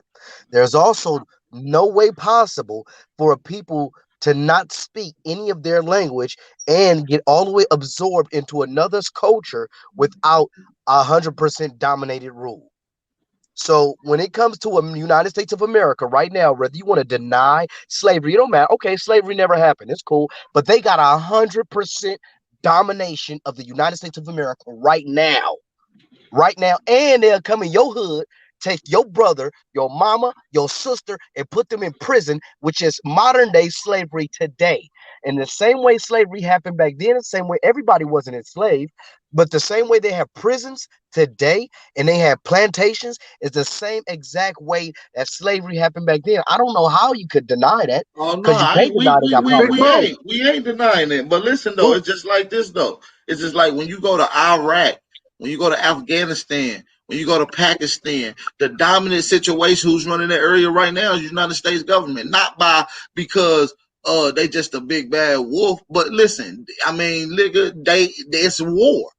And what they doing is setting in the act of colonization, the act of conquest. They're in the act of conquest. And the people that's there is just going to be in the auspice of being POW. You understand me? So, yeah, listen, to not die, I'm like, yeah, under threat and coercion, yeah, we're going to do this. We're going to do hold that. up. Hold up, bro. How you gonna say they had 100%? Nigga, ain't nothing 100% when you talking about domination. If it was 100%, none of us would be here right now. Now, how you gonna explain all of these motherfucking lands that we had, the land that we had back in the early 1900s to the mid 1900s to today? How you gonna deny our wealth? Because we had more wealth than all of them motherfuckers. You feel me? So now all of a sudden you gonna sit up here and say that they had 100% wealth and shit, like we wasn't the most wealthiest motherfuckers on this land in the 1900s. Hold on, let's get it correct. I wasn't talking about wealth. I said domination. Domination? No, they dominated lies. That's where you come in at. This is where you come in at. Because they dominated the lies and you niggas like you believe the bullshit. You feel me? Huh? What difference does that make, nigga? What difference does it make? Okay, doesn't look, make a difference. Hey, look, because I want to know if you tell me the state and if they got a famous murder that hit the scenes. All right, no, let me ask you this. Forget what state you live in. Right now, if one of them came and did something to your family, do you got a system that punished them? Yeah, the system is called, nigga, whipping some motherfucking ass. That's the system that motherfucking nigga. Okay, they know who to fuck with. Let me explain something to you.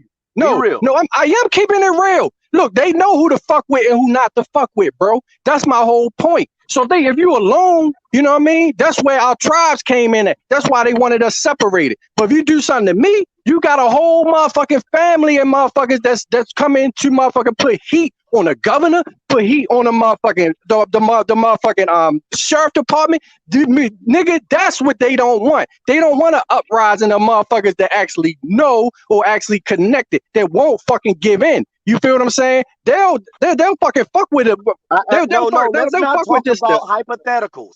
I don't want to talk about hypotheticals. No, I ain't talking about hypotheticals either. Okay, you are talking about, nigga. Hold up. How the fuck you ain't talking about hypotheticals, but you just said hypothetically speaking, if they come to your motherfucking house, nigga, shut the fuck up, man. No, I said to you, do you have a system? If one of your family. Oh my God, bro. So you talking hypotheticals then? No, bro.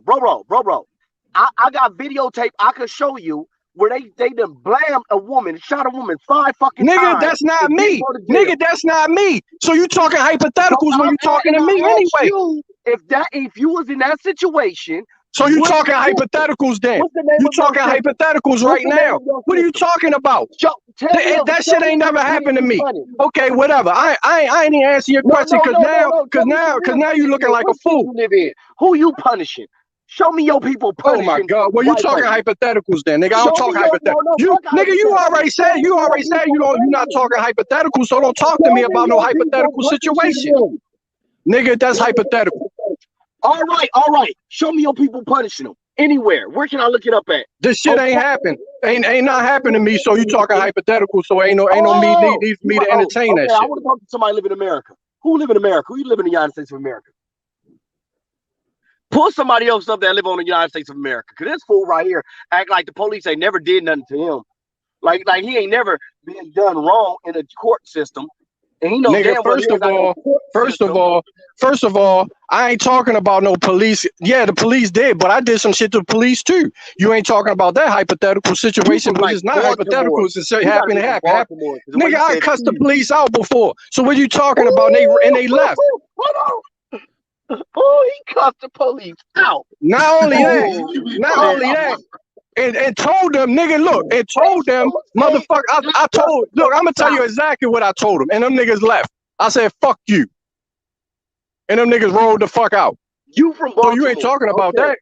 So in Baltimore, right now, bitch ass nigga, that's what I said. So I had no tags. Nigga, I had no tags on my shit. Nigga, this was in the 90s. And the police still let me go. Nigga, it still let me go. So now you talking about some dumbass shit like the police. Every single nigga that the police see, they fucking with when that's not the truth, nigga. Nigga, when I was coming up, police was scared of us. Them niggas ain't fuck with us at all. They ain't coming our neighborhoods. You feel what I'm saying? So what the fuck are you talking about? I'm gonna ask you a question again. Because I'm going to name one of their systems. You name a system. Because we're talking about European domination. In this place nigga, get off the European dick, nigga. You acting like these motherfuckers are the motherfucking gods, nigga. They ain't no motherfucking gods, nigga. About being gods. Yes, you are. You are talking about they gods because all you talking about is what they can do and what they can do to us when the motherfucking shit is not true. So look, the conversation started with you saying slavery did not happen. No, I'm talking about, nigga, I'm talking about personally, a person cannot enslave you unless you allow them to. So I'm talking about consent. I'm talking about if we did something, we did it because we wanted to do it. That's what I'm talking about, you dumb motherfucker. Can't nobody force you to do anything unless you have to do it. That's your energy, motherfucker. So therefore, the system of slavery is different from what you're saying. Another man can't own you, nigga. What the fuck are you talking about? Another motherfucker can't force you to do shit unless you do it. That's awesome. That is awesome. So I'm gonna name one of their systems. No, that ain't awesome. That's the truth. It's the truth. I'm gonna name one of their systems that was put in place during the time of slavery and where they gained power, and you name a system that's equally as powerful. Judicial system. Your turn. Nigga, the judicial system is based on common law. But you want to go there? You want to go there? Because the judicial system was brought into America through England. Motherfuckers. So therefore, no, when I'm talking the judicial system, nigga, what judicial system are you talking about? Are you talking about the civic law? Or are you talking about commercial law? Or are you talking about common law? Nigga, which one are you talking about? Because you had one that was created by Congress. Then you got one. Then you have the one that's created by the actual judicial system, which is Article 3, which deals with the common law, motherfucker. It don't deal with shit that has to do with outside of contracts. That has to do with government. But if you're talking about person or nation to nation, you're talking about a whole different judicial system. I'm gonna tell you.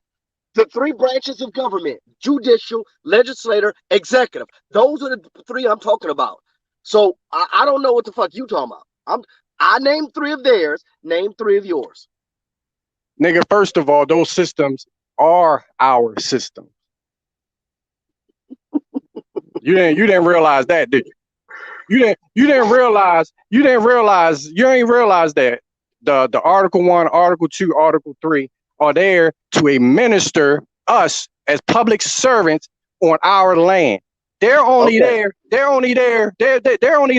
to mediate public or public It's yours. It's yours. No. Can you tell me when did y'all establish these systems? public controversies or to keep peace or negotiate terms of a contract by consent. When did you have 100% control of these systems? What time frame? And do you have 100% control now? Nigga, 100%. First of all, you flipping the whole argument. You're flipping the whole argument because now you're saying do we have 100% when I just told you that they didn't have 100%. So now you try to flip it. Tell me when you have 70% control of these systems and you utilize these systems against other people. Okay, I'm gonna tell you, you have 100%. You have 100% control over your own family and your own family business concerns. That's what you have 100%. But when it comes to the public and people outside of your nation or outside of your tribe, band, whatever you want to call it, that's when you have to deal with other people, and other people do have rights. See, that's where you're getting it. This is where you're getting it twisted. Because you think that other people don't have rights. I'm not saying that these people don't have rights. The government does have rights, but they have 100% of their rights, which is in their realm, and we have 100% rights in our realm, which is our land and our control. You can only control you and who you're attached to. I'm not here to control other people. So that's where the problem comes in at, because you believe that people outside of you and your family has 100% or any control over your family and your land. And that shit is fucking false. We're talking about a delegation of authority. So delegation of authority comes if I say, okay, you can manage. If I have a problem with another person, yes, I want you to mediate it. But at the same time, I still maintain my family and whatever bylaws that we are expressed. So therefore, you talk about express agreements, and you talk about tacit agreements, and that right there, through your silence, yes, you will get in contract with another nation, because you didn't express to them what your rules are. So somebody may assume that they have 100%, but they really don't. Okay, so let me ask you this. Is there any nation over here that's claiming to be in power that's not originally from this land? Yes, it is. Okay, now is that nation committing acts of murder and breaking laws that against your rules, against your people or any of your people on this land? That's where I think you're understanding that when you're dealing with these pale faces, right? They broke a lot of the treaties and a lot of the rules that we laid down.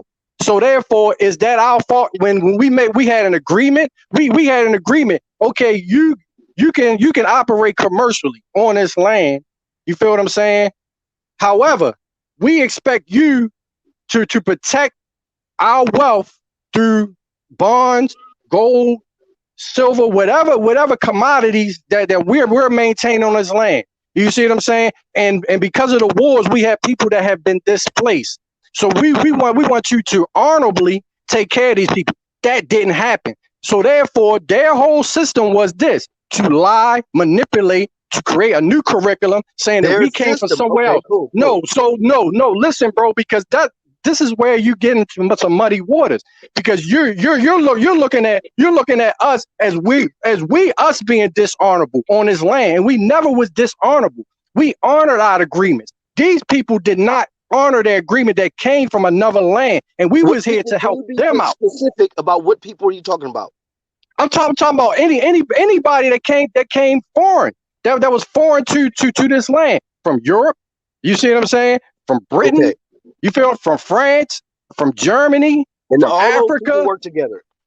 Okay, now, and you can't necessarily say Africa, because you can't say that the Africans came over here and got in any confrontations with your people. So But the Europeans have came over here and got in confrontations with your people, and they set up systems, and their systems from coast to coast dominate. Right now, they got something called No, bro, they did not dominate, man. That's what I'm trying to explain to you. They did not dominate. They lied. They broke their agreement. They are in a breach of contract. That's what I'm trying to explain to you. These people are not supposed to be doing what they're doing because our ancestors already set it up for them to operate in a certain. They gave them a certain jurisdiction. No, hold up. They gave them a certain jurisdiction, and they're outside of that jurisdiction because they're creating that through lies, bro. And you're feeding into it. What is the penalty for breaching the contract? The breach of contract, the penalty is death. That's treason. So what is the system for executing that penalty, and who's going to get the end of the penalty? Well, the whole thing is this. They constantly trading or changing the rules. They moving the goalposts. Your people? No, bro. What I'm talking about, when you deal with laws, bro, you're dealing with a conglomerate of copywritten rules that are outside the delegation of authority. Or when you talk about separation of powers, you're talking about Congress. Congress is creating laws constantly to incarcerate us through the Judiciary Act. That's outside. Congress incarcerating us. No, they can't do that unless you let them. Remember? I understand. No, you're letting them because we are in sort of a implied contract because of our actions. Where a lot of our people are now buying into the bullshit and don't know the history. See, that's where I think you are getting shit twisted because you believe the only thing that they're powerful in is lying. They lied about the history. They hid the wealth. You just said they changed the rules. The penalty is death. When they very first broke the agreement, which one of your people who was in charge of enforcing that agreement? Bro, what I'm saying is this. Our people lost sight of what was going on through the law. But so when they first broke it, they had to do something. Because a lot of our people didn't know. A lot of our people didn't know what was going on. They created through manipulation, through pulling the rug out of it, dishonoring treaties, bro. And our people not knowing about the treaties. We're just finding out that. What you said. They dishonored treaties. They messed up. They lied. What system do your people have in place to enforce the treaties? We know that so at the time when y'all established the treaties, your people knew about it. This is what I'm saying, man. Look, this is what I'm saying. How can our people enforce something if they don't know about it? We didn't know. They went through Jim Crow. No. A lot of our people didn't know. Brother, you don't know. A lot of people don't know that they're from America and not Africa. I'm only talking about the people that established the treaties. At the time they established the treaties, they knew about it. And they also knew that they broke the treaties. Because, bro, that's when you get into the Revolutionary War. This is when you get into the War of 1812. This is when you get into the Civil War, because that is there to cause confusion. So through that chaos, they created a system and they hid a lot of the documents that was previously agreed upon. You feel what I'm saying? So now we're at the stage where we're trying to figure this shit out and rebuild and see who's held liable for the treasonous acts that are going on today, bro. Who won the Revolutionary War? Them or y'all? What you talking about, bro? I don't know what you mean, because that wasn't really a war that we was really involved. We might have helped. We was helping the slaves from over that was being subject to the British Crown become free. But I don't know much about the Revolutionary War, and you said y'all had the Revolutionary War because they broke the treaties. But the Revolutionary War was also, any wars are made by bankers. That's what you don't understand. So I don't even want to go into that, bro. I don't want to go into. Okay, no. All right, I don't want. We're gonna get into bankers. You said the penalty for breaking the treaty is death, and I want to know when y'all, because it's treason. That's treason. Treason. Okay, cool. They treason because they lied and they fucked up and they went against the treaty and they started trying to make their own rules and going against the rules that y'all allowed them to on your land. Who enforced the law? So you said the Revolutionary War was because of that. So who won that war? Y'all or them? And look, bro, first of all, that war and wars in general are still being fought. You know what I mean? Whether it be psychological or whether it be metaphysical, whatever. And I agree. The wars never ended for real. So we're still at war. That was a battle. That wasn't a war. That was a battle. The war's been fought. No, it still is a war, bro. It's a war.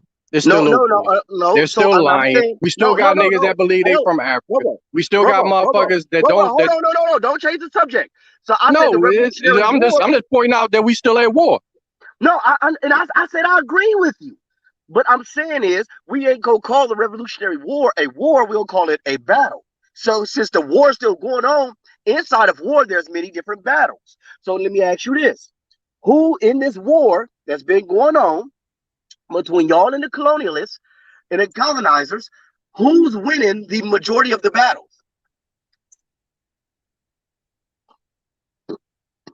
Who's winning majority of the battles? I mean, is the battles? If anything, we win it because we still here, and we've been an enemy from day one. Okay, cool. Okay, so you win it. So that means that you could override anything. What's your equivalent to Congress? Because you said Congress make laws. What laws are you guys making? You make laws through agreements. Contracts make the law. No, so no, I mean, what's your body? Because I would like to speak to some of the people that's in your body politics that create the laws for that and could outweigh Congress. You know what I mean? Let them know that this your land. Y'all shut the fuck up. This is the law. That's what I want to know. Oh my God, bro. Yo, just read the Constitution before you come talk to me, bro. Because Congress has no ability has no jurisdiction over contracts, bro. Do you not understand that? They have no ability to administer or to override any contract. Any contract is a private agreement, which is Article 3. If you don't know what separation of power is, then you don't understand this conversation, bro. Look, I understand exactly what you're saying. That is awesome. I just want to know this. Can you tell me a law that your people did, whatever state you in, that I could come and watch, and if the police pull up to your gate, they're like, we got a contract, we can't go on their land because they are supreme and sovereign because this is their land. I want to know where you have domination over any land inside the United States, where you dominate. That's what I want to see. Can I Google it? Can I YouTube it? Can I see it? I mean, hey, hold on, AP. Hey, bro. So you telling me that police can go anywhere on anybody's land? Yo, is that what you telling me? The police can go on any land. Anybody property. Yeah, they pretty much do. Yes. No, they don't, bro. Go ahead. Whoever want to talk, go ahead and talk to this nigga. You about to frustrate yourself because you're trying to answer stupid ass questions. Don't try to answer stupid ass questions. Give him a stupid ass answer. You heard what he just said. You heard what he just said, right? He said police go anywhere they want to anybody's land, bro. I ain't talking to you no more, bro. It's all Indian reservations, man. It's Indian reservations. The police can't go to Indian reservations. It's that simple, man. Tell me police can't go in certain parts of California, nigga, right now because of gangbang. And I don't want to hear that dumbass shit that he talking about. You need the army to get in certain places of Cali, nigga. You better shut the fuck up with that stupid ass shit. I have to come to California, homie, and I watched these motherfuckers run up in all our shit. When Tupac got killed, they shut the hood down. Get the fuck out of here. He can't say shit about California, homie. On the real, I watched them come shut my hood down. Nigga, I know for a fact that there's certain spots in Cali, nigga, that the police have a very hard motherfucking time getting into. If they don't even go in that bitch. Man, I don't know what you talking about, homie. Man, all right. Well, anyway. Well, nigga, so you must not be in the streets in Cali then, nigga. Man, look. Hey, look, homie. I watched these motherfuckers. I ain't your homie, my nigga. Right now, you sound like an enemy. Crib and Mob Pyru and shut the hood down simultaneous. Hey, I want to ask you this though. Nigga, it sound like shit. Pan Africans around the fuck you black ass niggas ain't doing y'all ain't holding y'all motherfucking grounds either. You said that you can go in every neighborhood. Why you trying to over here embarrass? Why you trying to over here embarrass indigenous aborigines, nigga? It don't sound like y'all niggas holding it down over there either with y'all black power shit. All right, cool. That's great. All right, so look, so you said the Indian reservations, right? Is it true that the Indian reservations is still policed by the FBI or by the federal government or some federal We're agency? not those people though. Can I That's please what you say ain't something getting, about nigga. this? We ain't Title 25 Nobody Indians, said nigga. Indian Hey, let me reservation. talk to him real quick, man. Because all you want to do is cuss the nigga out. I just want to answer his question real quick. Yeah, See, let us as let people that Woodward claim get it black, in. us people that claim black, like my brother was just saying, he was like, well, what does the Black Power Rangers do? See, that's the problem, because the Black Power Rangers will not unify under an indigenous nation like all the rest of the people do, where the white man can't come in. Now, can you rebut that shit? You said that the Black Power wasn't unified where they can't come in. I know, yeah. Black Power, no, they I always said ran that up the in black people that you belong to, the black slaves that you belong to, that I could say my people contracted with them too. If they was the form into an indigenous nation, the police could not mess with them. But we want to contract with stuff like you, the Black Power Rangers, like my brother was saying over here, because he get tired of the stuff. I digress. So, throughout my studies, a lot of our movements have been taken down, infiltrated, and they've been rushing us since the beginning. Yeah. Y'all may have never been hit by the feds. No disrespect, brother. Let's stick to the subject. You said that where can we go as copper colored people or black people and the police not mess with us? I gave you an answer. If we came together under indigenous or changed our status Okay, I get what you're from saying being now. black and I get what slaves. you're saying now. No, they wouldn't. They'll still find ways and reasons to infiltrate. And So to you saying that you saying today that they just go infiltrate everybody's indigenous communities, Indian communities with their nations and just go take them over? They have done, like for example, like the Nuwapians. Yes. You still within jurisdiction. You're still within their jurisdiction. So if you go in any state that's in their jurisdiction, and when you want to build something, you got to get a building permit. And if you don't have a building permit, they gonna come tear your shit down. Yes. No, they Now don't. hold No, on. Now you're dogging the indigenous community. I'm not trying to get nothing back and forth. I'm just saying the black people in the community are trying to get away. And these people over here are saying, well, we need to find our history, our indigenous history, and build off that. And people all through the Americas are showing that they could do it off of our ancestors' way. Why are you going against that when all y'all movements have failed, every last one? Now, notice what you just said. Me going against that, right? So what we was talking about, we started off him saying that slavery never happened, and I'm saying, well, how did they gain so much power? So we talking about them having power here. I wasn't going against nothing. I'm saying that your information that you're saying can't be true, because these motherfuckers got guns and they giving their people guns, and throughout history we've been in struggle with these motherfuckers right here on this land, and I haven't seen any power, indigenous, Indian, Aboriginal, copper, Wabos, did anything to say no. Can you This please is name hard. any war the white man won past the Mississippi? I'm not. Look, they don't Now win you said wars that we like didn't that. go to war. I'm asking you a simple question, since you know in Indian history, since you know we from here history, and the white man just came and kicked our ass like that. Can you name one war they won past the Mississippi? One. I asked them that yesterday, Rootwire. Oh, the Spanish-American War. Man, that's black power banging, dog.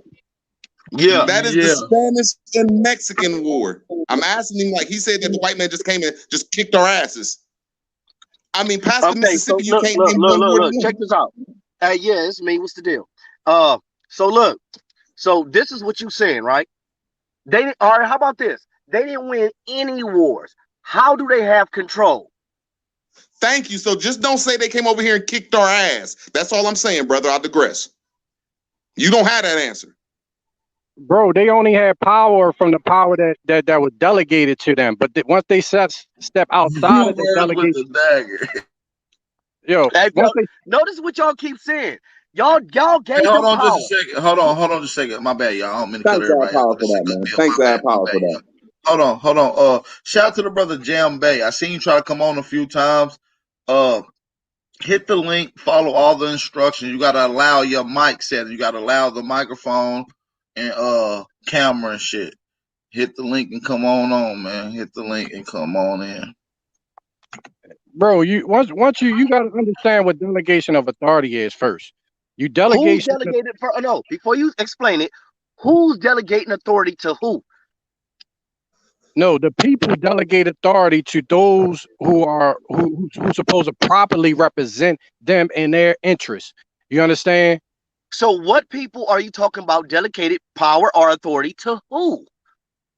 No, we as the people delegate authority to those officials supposed to properly administer whatever authority or state that we give them. So we give them instructions. So we give them instruction. They are supposed to properly execute those instructions. That's what I'm saying about delegation of authority. So let me ask you this question. So the people that we delegate power to, are they in Washington, D.C.? Yes. Okay. So before the Europeans came, was that the same place where you delegated power to before pre-Europeans? No, man. Okay, so now Philadelphia would have been the capital where this delegation power would have been. You said what would have been the capital? I didn't hear you, brother. You said right. the capital. That's why you have state. You have on the state level. You have state delegates. You have state delegates. Delegates is short for what? Okay. So now you understand that these people have been instructed to properly represent them in their interest. You feel what I'm saying? I understand and exactly. These people over here, I'm gonna answer your question for you. These people over here these indigenous people over here had their nations, and these people was doing contracts with each other. So just you're saying that these people came over here and just whooped our ass, but you forget during the 16 through the 1800s, there's nothing but Indian wars. I know there was wars, and the Native Americans was also here fighting wars against the European, and y'all like to try to discount that. So the thing is this: I know the Europeans been here fighting wars. And they've been fighting and trying to maintain power. That's in that system that we have in place today. It's called, we consider it a system of white supremacy. And we consider them to be the ones that's actually ruling and devastating and fucking over the land. But y'all, all the Wabos, y'all main focus is to go against Pan-Africanism and not white supremacy. Y'all got fucked over. See, that's how I know you don't pay attention to shit. Right, he don't. We don't. This nigga said we don't go against white supremacy. First of all, we don't even believe in white supremacy. It ain't no such thing as no motherfucking white supremacist. Let's get that understood. Hey, right, because you talking about corporation. When you talk about white supremacy, you talking about corporation. You trying to say that we ain't rocking with Africans when you not understanding, bro. We cool with Africans. We just don't like y'all motherfuckers saying that we're them. The motherfuckers sending me DMs right now. Motherfuckers talking about gunplay with me. That's a fucking wabbo, homie. Stop that bullshit, man. Y'all because you fake, bro. You fake. That's why you fake. Man, look, I'm the realest motherfucker. Before we get into that, no, you're not, nigga. You fake shit, bro. You a fake ass African, nigga. Whatever. Hey, look, check this out. Hey, look, I'm out there all the way. Black power for the last 50 years, none of you Pan-Africans have shared the. Hey, homie, I'm not cussing you out.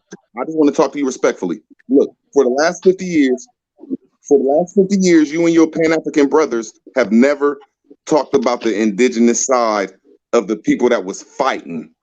That's why we don't share the mic with y'all, because y'all are racist. Y'all Pan-Africans always talk about slavery and y'all's master.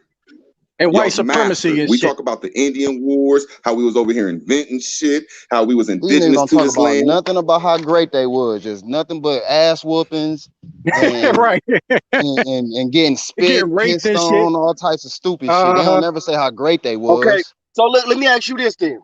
So y'all was great, right? Y'all was great or is great? Still is. You don't see everybody still trying to be disrespectful to my brothers indigenous on the mic. I just think that right now, bro. First, this is the first thing you have to stop doing, bro. You got to stop separating it. Just because we have a different ideology, don't mean that we different people, nigga. Negroes, black people, African Americans, Aboriginals are the same motherfuckers, bro. Who's been talking? Bright Modeezy. Okay, look. Homie, if you know anything about me, homie, I've been saying that shit for the longest. Y'all, it don't matter. If y'all got 5 motherfuckers and there's 20 of y'all and there's 5 of y'all saying that it's a difference, y'all got to check the 5 that's in your crew that's saying it's a difference. Y'all putting out it's a difference, that there's no connection. I've been saying that y'all still a part of the umbrella, which is the African body. You know what I mean? There's 3 major families. But why don't y'all have to be under that though? That's where you're going wrong. When you say that though, for the last 50 years, y'all been talking about Africans and y'all haven't talked about us being in y'all umbrella. So why do we have to be in y'all's umbrella if y'all racist and don't talk about the Indians? Racist. Racist. Okay, so the Native Americans, because I consider Stop them the saying Indians. native, bro. We not native. I don't know nothing about y'all being Indians. I'm keeping it all the way 100. And I could guarantee 10 Well, years listen, ago, we y'all was telling you African. we ain't the native, so stop 10 calling us years that. ago, y'all would say y'all was African. Have y'all ever said y'all was African in y'all life? Let me see. Now I'm gonna say this one more time. You just said you don't know nothing about the other side of your family that helped. Man, that African shit was a fad. So you agree by you saying it was a fad. I could believe that you also said you was African. You feel? I have never said I was Indian. It never crossed my brain. But at the same time, bro. At the same time, we knew we was Indian though. We knew we was Indian the whole time. Said that she was Indian. My grandmother never said she was Indian.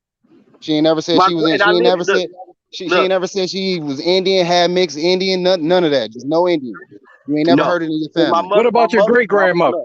What about your great grandmother? And I was about to get to my great grandmother. So my mother would have said it if my grandmother would have said it, and my uncles and one of them would have said it. They never ever said it. And my uncles and them, where I got my red, black, and green from, some of the original Crips from Compton, California, and that's where a lot of the Pan-African and a lot of Afrocentric was inside the Crips. So, and as my great grandparents never pushed no Indian line. And then for my great grandfather, my great grandfather, my great great grandfather, my great grandmother's father was killed by the Klan. Dark skinned, melanated African brother. And in her family tree, I found a brother that's actually was born in Africa. And on my great grandfather's side, on my mother's side, in him, I traced that last name that we have straight back to the slave master. Yes, and born in Africa where, bro? Born in Africa where? It just says Africa on the that nigga, he a foreigner. Fuck that. I ain't about to argue with him. He a foreigner. Yeah. Was he white? Was he a white dude? You're not tied to the Americas. No. He's an African. No, he is a white boy.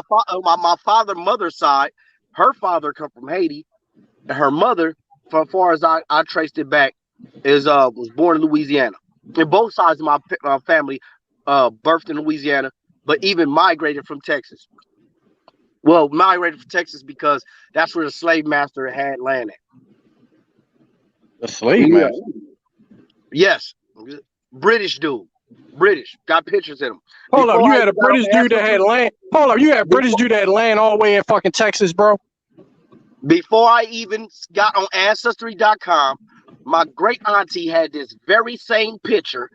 My grand auntie. Hold up. You say you had a British dude that had land in Texas? Yes. What?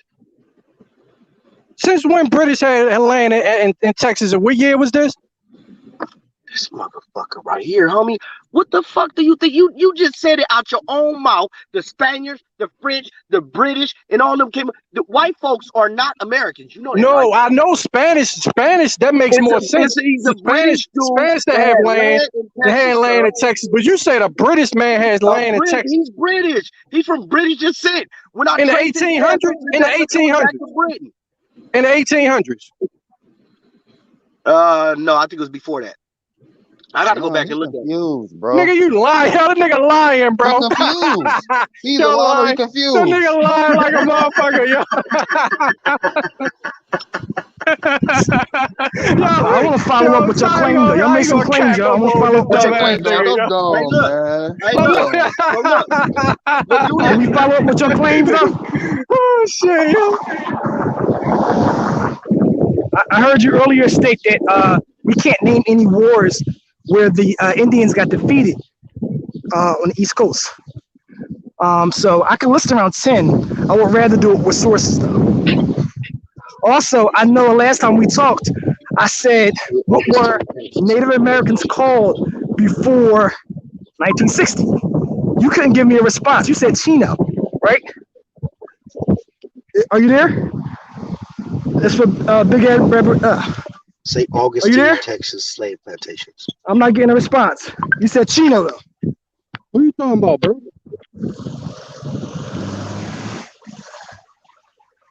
Yo, who this, yo?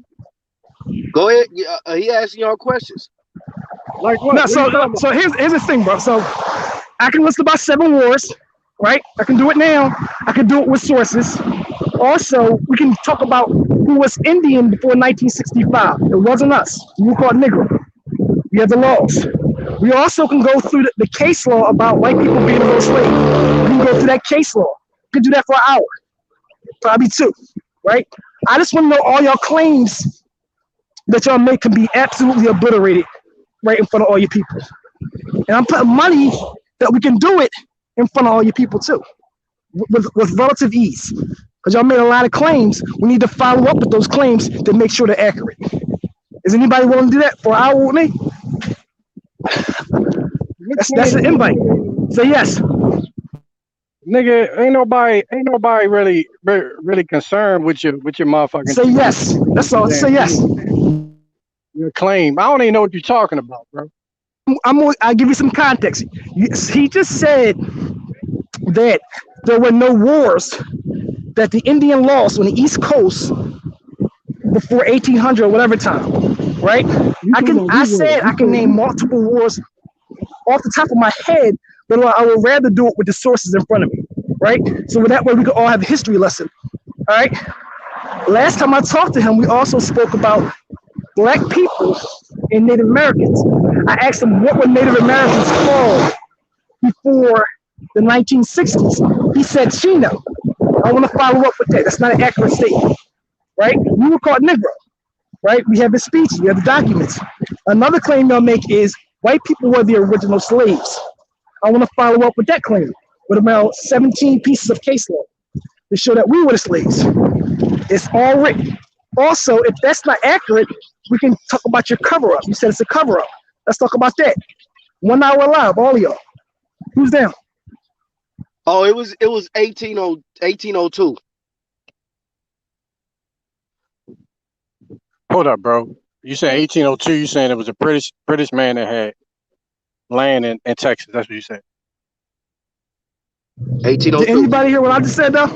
That was the reason why I joined. We heard you. You just irrelevant. Exactly, bro. I don't You even know know. why I think I'm irrelevant? Because I can absolutely destroy you for about an hour, bro. That's why you keep backing out of these lives. You don't want to do that live that you set up. You backed out of 5 or 6 of them from all your people, bro. Hey, Yo, first of all, and that's the tombstone. where that post that you said got 13,000 views? Else be coming on the line. Hey, Black Power. Why you messing with these weirdos like that, cuz? Yes, this is a cemetery. Europeans. Look, nigga, it wasn't I'm no gonna tell y'all like this. Europeans over in Texas, yo, in early 1800s, bro. Yes, Come on, yes, nigga. Yes. British, yo. They was British. All right, yo. I ain't even gonna cap.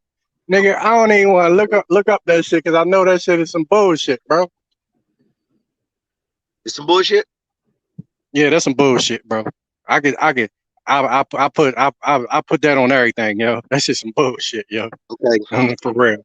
Ain't no British motherfucker had no land over in Texas, yo, in motherfucking 1802, yo. Come on now. Okay. Well, if you say he was Spanish, if you say he was a Spaniard, I can rock with that, huh? He's a Brit. He's a Brit. And all right, yo. Okay. I trace his lineage back to Britain. So yeah. Back to y'all having That's a big claim. Hey, somebody got some bad feedback. Fix that. Yeah, man. Do what y'all got to do. Put headphones in, whatever. Fix that feedback. Back to y'all having supreme power and doing y'all thing in y'all land, because it's y'all land. The truth is, homie, they got no-knock warrants. What do y'all got to say about no-knock warrants? Did y'all agree to that? Did y'all vote that in? Because I know, look, us Africans, we can't do none of that. No, no-knock warrant has to be signed off on by a judge. You realize that? So what jurisdiction is that judge occupied, and did he sign the warrant? That's what you should be asking. How are you not within jurisdiction? Explain that. Oh my God. Okay, so when you give talking about, give us the case law, give us the details, the history. Hey, you got bad feedback, so mute yourself while you speaking. For me? Okay.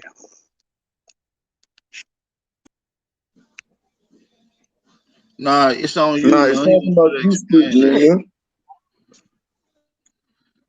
All right. When you're talking about the judicial system, you're talking about when you're talking about warrants, you're talking about a commercial aspect.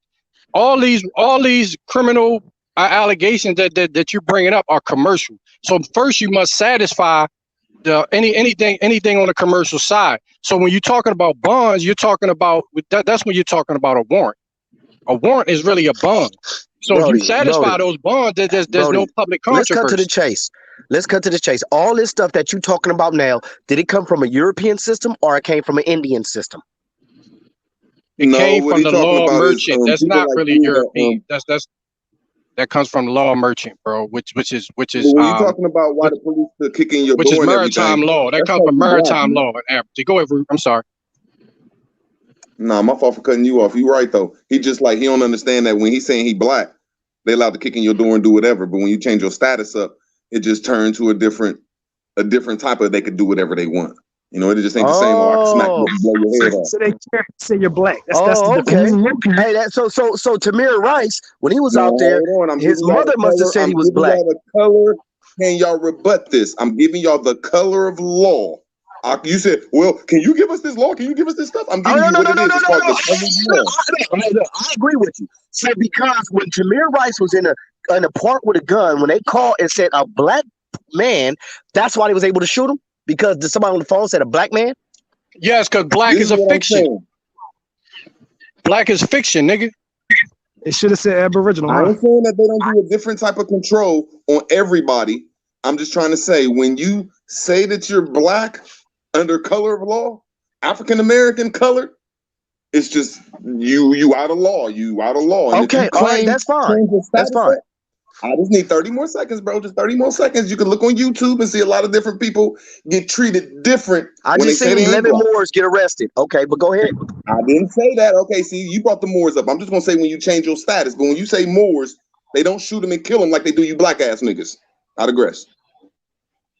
Oh, I mean, a lot of shooting and killing I seen. They didn't say, "Are you a Moor or are you black?" Anything, brother? Can you rebut anything? When you say they never asked, "Are you a Moor or are you black?"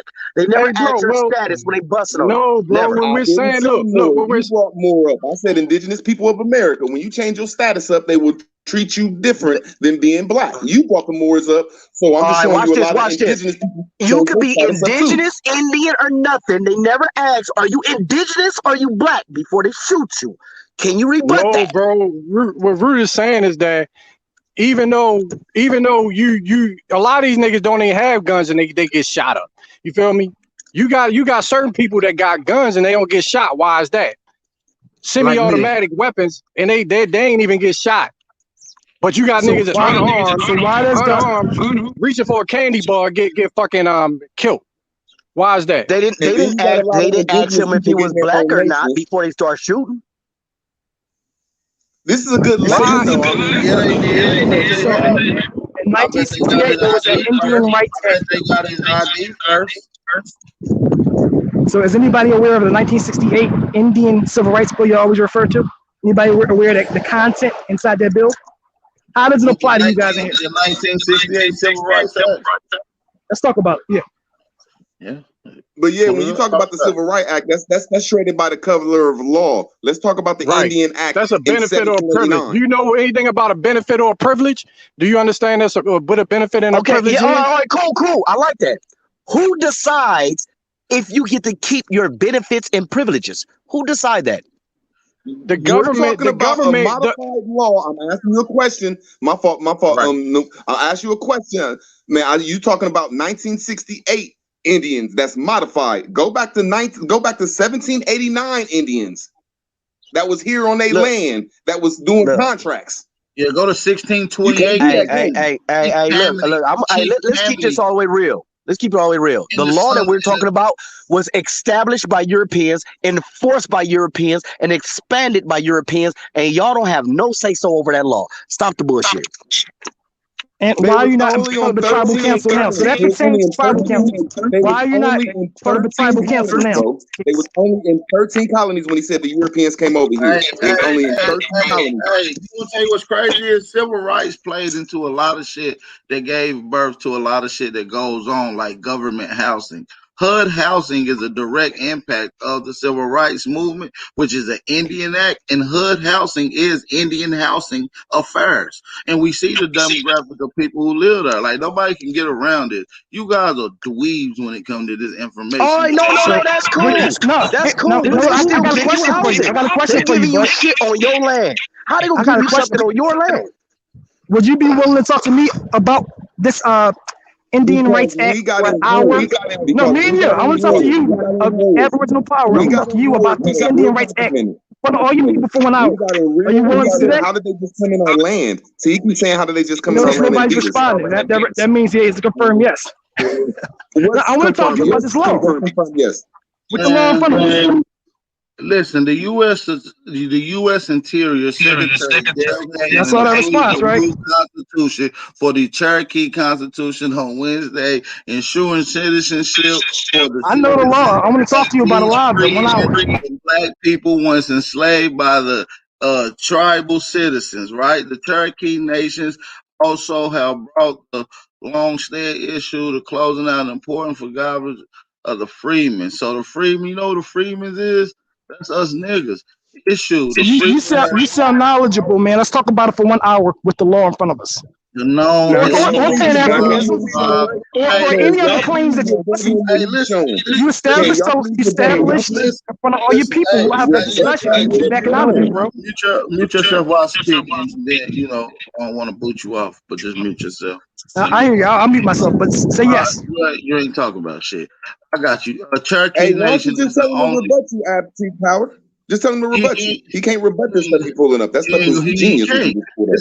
This is you know what this tells you? This tells you that all black people, freemen, descendants of and descendants got full immunity within the Cherokee nations. We cannot be tribal rule or jurisdiction, bro. Like what you gotta understand. Let's talk about it for an hour. I put money in front of it. He said I can't rebut this. Let's talk about this 1 hour in front of your people. Let's put money down. Listen, he said I can't rebut this. No, take that. Come on. Can I say one thing? I'm you, bro. Can I say one thing? 1 hour sit down. You never show up, G. You never show up. We know that's not the case, bro. We know that's not the case. Don't lie in front of your people. Why can't you rebut it right now? Why can't you rebut it right now? He can't. I want to have a nice long hour discussion about this topic. Seriously, no, this is dead ass. No, I don't want to just rebut it. I want to obliterate your whole entire thing. Listen, I want to obliterate your whole entire thing, and I would rather do it with the sources in front of me. Right? I don't want to do a claim. Right now, I have to do a claim because I'm walking. I want to do it and obliterate you in front of all your people with the sources in front of us. No, you're gonna get obliterated. No, you're gonna get obliterated. What are you talking about? Listen. Encourage him, yo, so I can get obliterated. Encourage him. He needs some encouragement. Okay, what are you trying to prove? You came up here real cocky. You thought he wasn't going to show you some proof that we had nations over here who was doing stuff. You got destroyed in 5 minutes. Yeah. He lame. We waiting. Oh, he ran. No, he's still on here. He's still on here. But bro, you got debunked in like less than 2 minutes. I would rather do it with the sources in front of me and obliterate you in front of all your people. Why? I'm walking on the street. I don't want to make a baseless claim. I want to do it in front of all your people with the sources. No, y'all don't want to do it because y'all afraid to do it. No, because it's over. Y'all keep backing out of that shit. I got a source for you, bro. Just go to this site for me one time, because I need you to do research for me. I just need you to find something for me. Now go to Aboriginal Indigenous American .com.org. Just go to that real fast. OHF. I'm walking on the street, yo. Listen, can all of y'all agree to have 1 hour live on a selected site? All of y'all. I'm serious. That's easy. Easy wager. Why are we going to Pluto? Why can't you just tell Ab Power to pull something up? No, because I want to get a long discussion with sources in front of us. I don't want to make a claim in front of these people without sources. Right? That was the whole issue before. You're not showing sources. Let's show the sources, yo. No. I don't have the sources in front of me now. Let's set up a date. Have this discussion live. Let me ask OHF a question real quick. Bro, let me ask you a question. So you say you. All y'all want to do is ask questions, but notice nobody answered my question, right? No, I'm not answering your question. Nobody answered my question, though, right? He did answer your question when you ran. No, how are you Indian by law? No, you cannot rebut. What were Native Americans called before 1960s? Nobody answered those questions, right? You cannot rebut what he pulled up. A Negro. You cannot rebut what he pulled up, and he will pull. He will rebut. 1 hour live, all of y'all. Please, I'm begging y'all. 1 hour live for all you people. Each one of y'all, dead ass. And let's put some money down for this. I'm begging you to rebut. I'm not saying yes, bro. Say yes. Yes. Because it's making him seem like he's out the West. What time and date, bro? I'm posting on my page. Right now. Why can't you tell Ad Power to pull up what you want him to pull up? Why can't you tell Ad Power? I'm not in front of a computer. Hold on, let's make this clear. I got $1,000. I'm ready now. Go get your computer. Let's go. I'm on the move, bro. We can set up a date. Absolutely. Let's set up a date in the time. Let's do it. We're not doing it now. No. Why don't you? Why do you want to do it? Why do you have to do it now? Let's set up a time and date. I want to schedule. I want to invite people to watch this shit, bro. I want people to watch your video, bro. Let's set up a time and date for this. No. You backed out of 9 already, bro. Come back on with your whack ass. I'm not. Let me ask you a question real quick. You said you got case law, right? So he want to do it with everybody on the panel. He don't want to do it live one-on-one. No, hold up, bro. None of y'all do. None of y'all do. I make everybody on this panel get off. Boy, you don't know who you talking about. I'm doing that. Do that 1,000 one-on-one. One-on-one live. Let's schedule a time and date. I'm ready right now.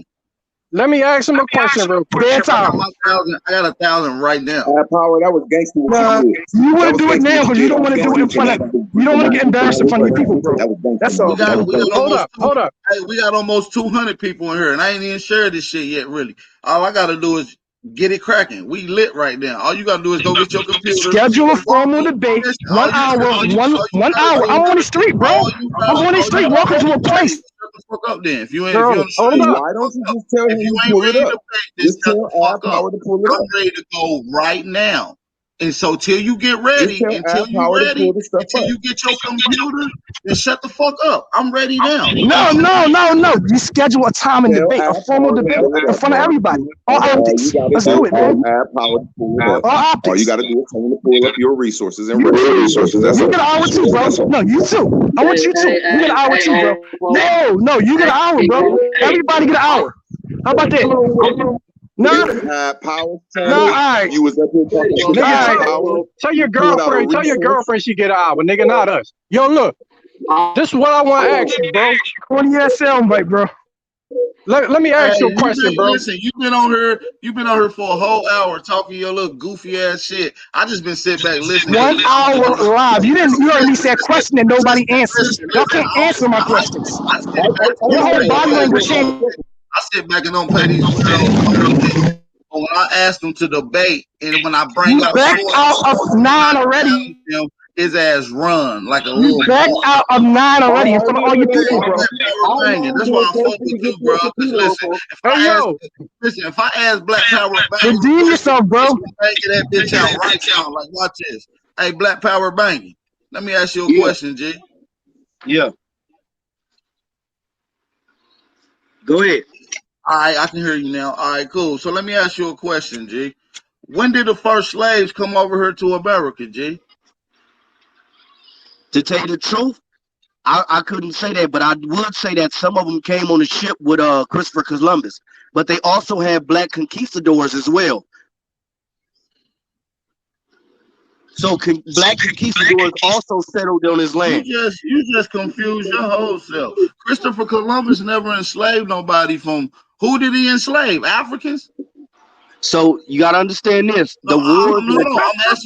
I'm I'm asking you a question. You just said Christopher Columbus brought slaves. Did the I believe, Spanish? yes, I Hold on. believe Did the slaves was Spanish on go the to ship. Africa in 1492, nigga? Fuck are you talking about? 1506, bro. The first document. 1506. The Spaniards and the Portuguese went to Africa before they even came to the Americas. No. They went to Africa first. Yes. When did the Spanish go into it? When did the Spain Portuguese go and invade Africa, bro? I'm gonna wait. Watch this. When did they go invade Spain? Africa? I said they was in Africa first, and then you gotta understand this. So the wars Listen, if they was in Africa, was they just chilling on vacation, or was they invading like they was doing? Benin Empire was doing business with the Portuguese, and then now we gotta understand this. So y'all was doing business with the white man. Hold on. So you was doing business with the white man. So I'm explaining, you asking questions. So the Portuguese was doing business with, yes, they were doing business with white folks. As a matter of fact, Africans actually had guns as well, but they wasn't using them the way like the Ottomans was using them. The Ottomans was using them in actual wars. And now when we start talking about the Saharan slave trade, slaves been going up into. Hold on. Let me ask you a question, bro. You trying to speed by shit all quick and fast talk. I got a question. You saying the Ottoman empires had guns, bro? The Ottomans, yes, they had guns. I'll debate you on that too, bro. They had guns in the 1492, 1491. He said Africans had guns too, bro. I'll debate you on that too, bro. That's why I don't want to do sound bites. All of your planes could be destroyed, yo. I promise your money. All your planes could be destroyed. I heard you. Why ain't you debunking your boy who said they Listen. Yo, I can debunk OHF right now. Yo, I can debunk you right now, bro. I'm saying you asked me how these slaves. None of y'all got sources in front of you.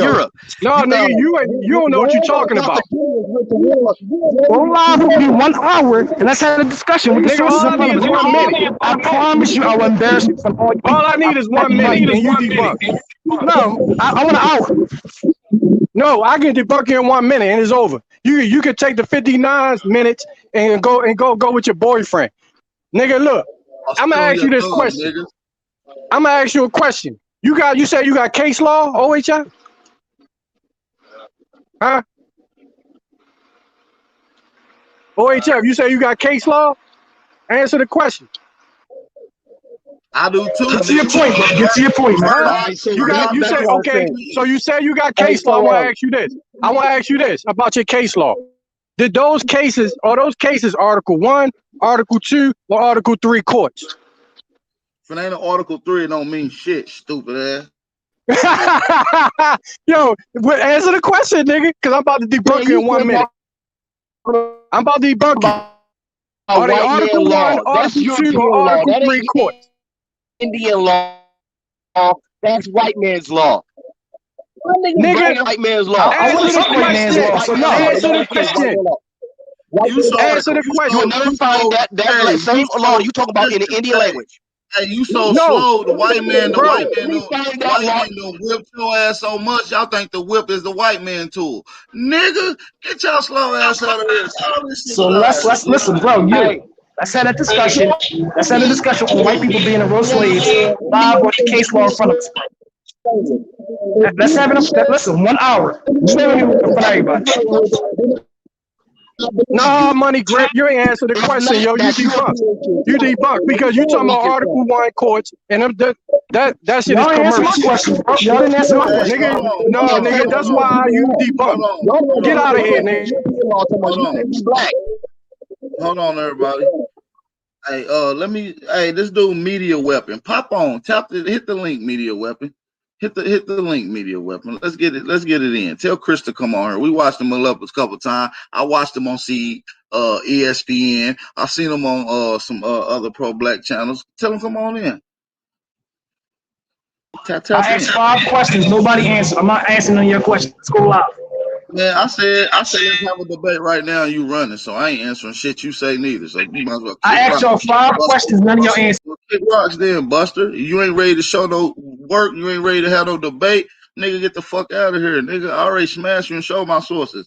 I ain't gotta keep running around chopping it up, nigga. I'm gonna talk what I say, I'm gonna show what I want, and I'm gonna go move on about my business. The sources on here, I can pull them up again. You niggas just running the talk, smell your funky ass breath.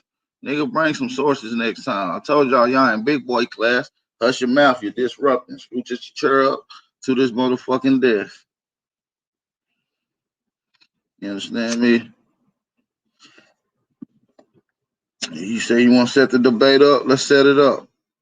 What's today? Monday? I give you 3 days. Monday, Tuesday, Wednesday, Thursday. Let me see. At 9 o'clock at night. Thursday at 9 o'clock. Nigga, come back at 9. You heard it here. What's asking? Do you agree? Do you agree? OHF, do you agree? Yes or no? I don't want to hear nothing else. Yes or no? State the topic. State the topic. Yeah, I'm gonna hop off. Peace to all the light work Africans. Holla at y'all. This nigga keep want to challenge me, but telling me to pick the topic. Mark, pick a topic that you heard that you don't like, nigga. Pick one. Stop dancing around. Which one do you want? Pick a topic. The white slaves. Let's do that 1 hour. Case all right, 7 o'clock Thursday, right? 9 o'clock Thursday, right? I'm down. I'll be there. Are you going 9 o'clock Thursday, right? 9 o'clock Thursday. I'll see you, bro. All right, y'all heard it here. Watch you run for the 5th time. Get out of here. Shit, motherfucker, weird ass. These guys don't have no information. Daz Hosen, what's up though, bro? Black Power Banging, what's up, G? Hey, where's Nonetheless with ass and breasts at? Nah, I want to ask him, when did black become nothing in law, and was it Europeans or Indians that made black nothing in law? Man, that's easy, bro. All you gotta do is look up certain codes, bro. Well, where's it at? Where's it written at?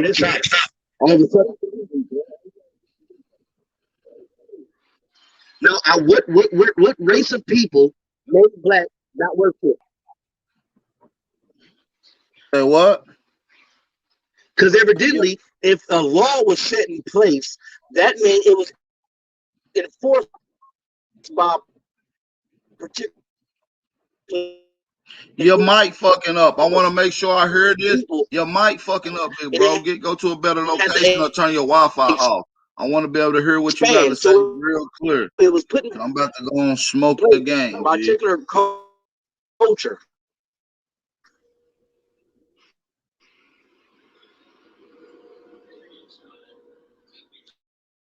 Because you can't say you enforcing the law, you don't know what culture made it law. Because if it came out the black law, I'm smoking your game, G.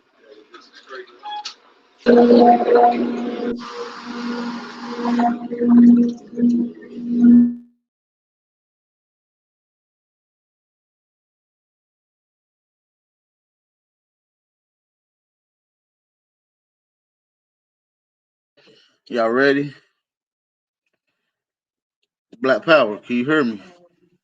I want you to be able to get out what you got to say so I can answer your question. So I don't want her no running. You niggas be squirming. And you niggas be running. You understand me? If you're going to make a claim, show your sources and your references where you get it from. You understand me? Nah.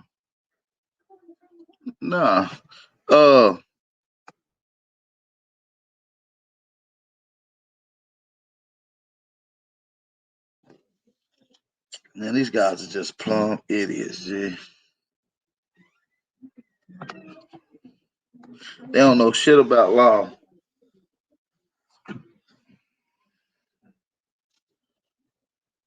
Daz Hosen, you good? Black Power, you good? You back on here, Black Power? Everybody good?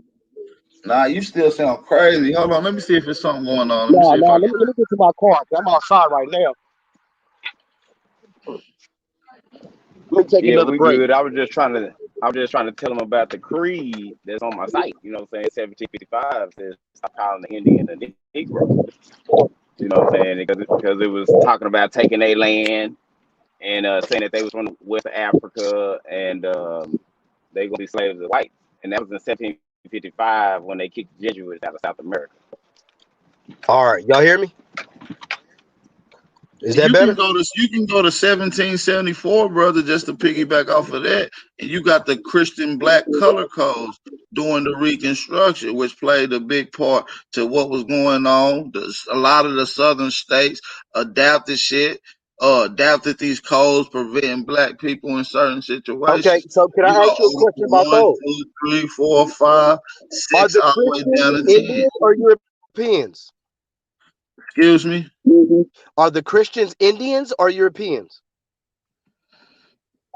I think at this particular time, Christians was Europeans at this particular time. Okay, so now we're talking about Europeans establishing this into law. So y'all following European laws. Tomorrow, if y'all just don't be black, because white massa don't want you to be black, man, y'all better stop that. Yeah, but what you gotta realize that under this particular time period, a lot of shit was going on. You had a lot of black people running political seats in particular areas they was focusing in. If you look up assassinations from the 1722 to 1782 on political government seats and black people in the southern states, it's well over 200 assassinations, hardly even documented or even memorialized or talked about. And most of these shits play significant impact to what was going on into these counties and states, which shifted a lot of shit, bro. And then after certain people became in position, these codes was adopted, even though formal acts was not signed on them in most of the states. So you also got the Racial Integrity Act, which fed off of these same Christian color codes, which became an established fact later on through Walter Plecker. So you basically saying that white people came over here and started establishing laws that y'all start following in a nutshell. Well, yeah, because listen, you got to realize the way commerce work is when another group of people come over here, they talk to the people who's in business. This is how you get into conversations of the Republican and the International Congress, is because commerce was really going on. And once certain people from certain places came here, we gave them a particular region to work out of, or a particular space to work out of, similar to an office space, and in terms of a state, right? So they call this particular place a colony, and these colonies had their own jurisdiction for their own commerce related system, separate And from the ours. commerce, So I understand, but the people that was controlling commerce, that was also controlling the boats, bringing it in and out, was the European Christians. Those was the Christians that was telling the story. it wasn't. No, it wasn't. That's where you're wrong, bro. So, are you saying Indians was doing it? I'm saying melanated aboriginals from whatever side was running their coastal lines. If we're speaking of America, then indigenous people in America was running these coastal lines. How They many was ships docking. did Matter the of fact, Indians dock in Europe? as a matter of fact, in these same areas in Virginia, you got melanated people docked at certain ports, exporting and bringing in slaves, buying slaves from London, Europe, and Africa, all being white slaves in the 1600s. I'm talking 1616, 1617, 1618, 1619, all documented by the Virginia state. You know what I'm saying? In Okay, courts. so I know. Can we get this on record again? That you said that it was white slaves that was freed in 1865. Yes, sir. Okay. All right. So white slaves was freed in 1865. So from 1865, Europeans somehow managed to get control of your Congress and your judicial system. How is that possible? Well, and this is what you got to understand. It was already taking place. Now, what you don't understand is that in the 1700s, this same whole ordeal was already taking place. So by the time 1865 came around, you got a lot of pale skins in political seats. Not only that, you got mixed breed mulattoes that obviously had the auspice of going with Like one Thurgood two. Marshall. Yeah, man. I don't know about all that, but we talking about 17 to the 1800s. I don't even know why you just brought up Thurgood I brought him Marshall. because Like, he was the first supreme, bro, the first black supreme. you do too much dancing around, bro. That's why you I'm don't not dancing understand around. shit because I'm you're just not saying even because we listening. talking about law, You're not even but listening. law is That's why you you talking about all confused these right now, people. G. I'm I'm not just telling confused, you. brother. That's why you What you said is confused. that these white people, that the first black Supreme Court judge was Thurgood Marshall. Rest of them was white. But you saying that y'all, I don't know where y'all come It in at. Where wasn't. y'all was, It wasn't the first black Supreme Court judge, nigga. He wasn't. I don't know what the fuck you talking I about. said, okay, who was the first then? I I want to don't look him know, up. but it wasn't him. And Thurgood Marshall wasn't. Hell, that nigga is in our times. Hell, my great grandmama went to see Thurgood Marshall That's what I'm fucking saying. preach, So nigga. Fuck you y'all doing that? creating That these nigga, laws. he is not. No, you don't even know what you're talking about, G. Like your ass long. Okay, so what was he? He wasn't a Supreme Court justice or Justice Supreme Court or something like that. And the other black dude that black dude with the white wife right now ended up being the second and took his place. Okay, No, because I'm learning a lot when I get with y'all. So look, so y'all had white people enslaved all the way up to 1865. So y'all had to have riches and y'all have to have wealth, and that's where all this wealth that y'all had. And I'm trying to figure out how did these poor slaves go against the wealthy aboriginals? I don't know about all that, bro. You got William Hasty. You got the other black guy. No. I'm not. No. Look, y'all are. You said that y'all freed the white slaves, and it was white people that was enslaved. Y'all, they got freed in 1865. That's cool. But I'm trying to figure out if y'all had them enslaved from the 1400s up to 1865. That means that the Wabos had to be the wealthiest people in the Americas because they had the white people as slaves. So how Boom. did I'm glad you said that. Because when you get into economics in early America, we was the wealthiest people in America, G. Like, yes, this is a fact, not just due to the auspice of slavery. And no, we didn't have them up to the 1800s. No, they was not enslaved up to the 1800s. You see what I'm saying? hold on? So the white people wasn't enslaved or was enslaved? Hold on, I'm lost. I'm saying not in large numbers like that. It was other demographic of slaves that was coming in this particular regions, G. Oh, okay. So who was the majority slave owners by the time Were 1865 indentured came up servants. and free? Who was the majority of what? The majority of the slaves in 1850.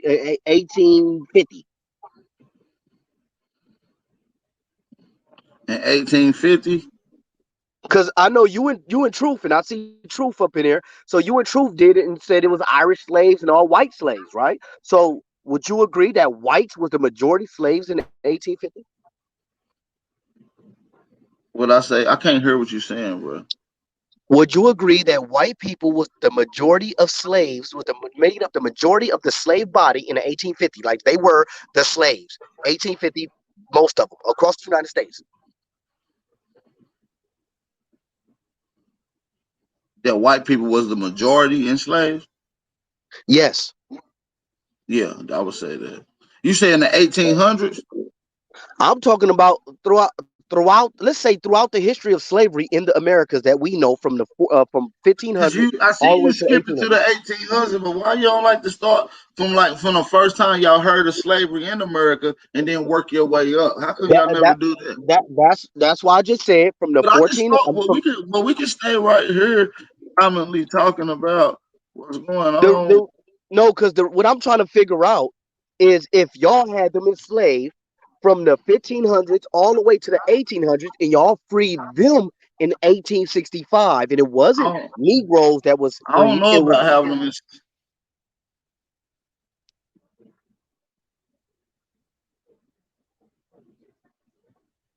Hold on, because you just say, did you just say you don't know about having them enslaved? In the 'Cause I could've- 1500s, G. I said in the In the- 1500s. So they wasn't enslaved in the 1500s. I mean, yeah, I just don't know about it in America. I don't really have too much proof of that. Them over here before the motherfucking 1600s in America, but they was definitely enslaved over there in Africa and all throughout the Eastern Hemisphere, all throughout that way. But Yeah, y'all, for sure. hold on. Didn't y'all do a whole live saying that it was white folks enslaved in America? Yeah, from the 1600s on up. Hell yeah. Okay, Absolutely. all right. So let's go with the 1600s. So that means that y'all was gaining wealth and power and resources, right? Absolutely. Yeah, absolutely. Okay. It was a two-way. We was gaining resources, and the motherfuckers who was selling us the slaves was gaining resources. So you got to play that. You got to play both. You got to look at both ends of the stick too. You feel me? Okay, no, There's no, court that's fine. documents in this. So was there any mega wealthy families, Aboriginal wealthy families that was made from this slave trade? Yeah, actually it was. Jackson family. It's a couple of them. The William Murray Quarterly family. Who else that was in there? Hold on, let me go down and look at the family.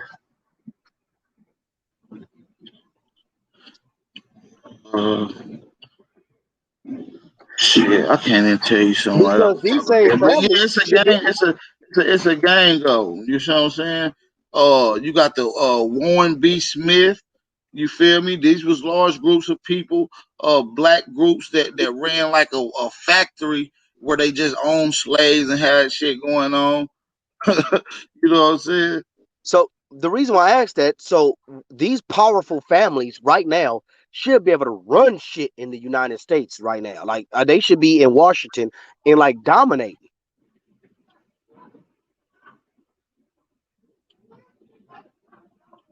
Say what? All right, so there's certain corporations that's around like Wells Fargo, that train company CSX, that have money tied directly to slavery. And a lot of these families that had slaves are like multi-millionaires or billionaires around it right now. They just up. So I'm just saying that these same Wabbles should be up. Like, where's the Wabble families that had money back from white slaves? Or did they lose it all gambling? Like, where did the wealth go? Shit. I mean, it's a lot of black wealthy families, but under certain laws, like what they did was in 1865 is when a lot of shit. What was it? 1865, 1965. Well, maybe before then. I think it was like the late 1800s. I forget the exact date. It's when administration offices started putting out the Patent Act.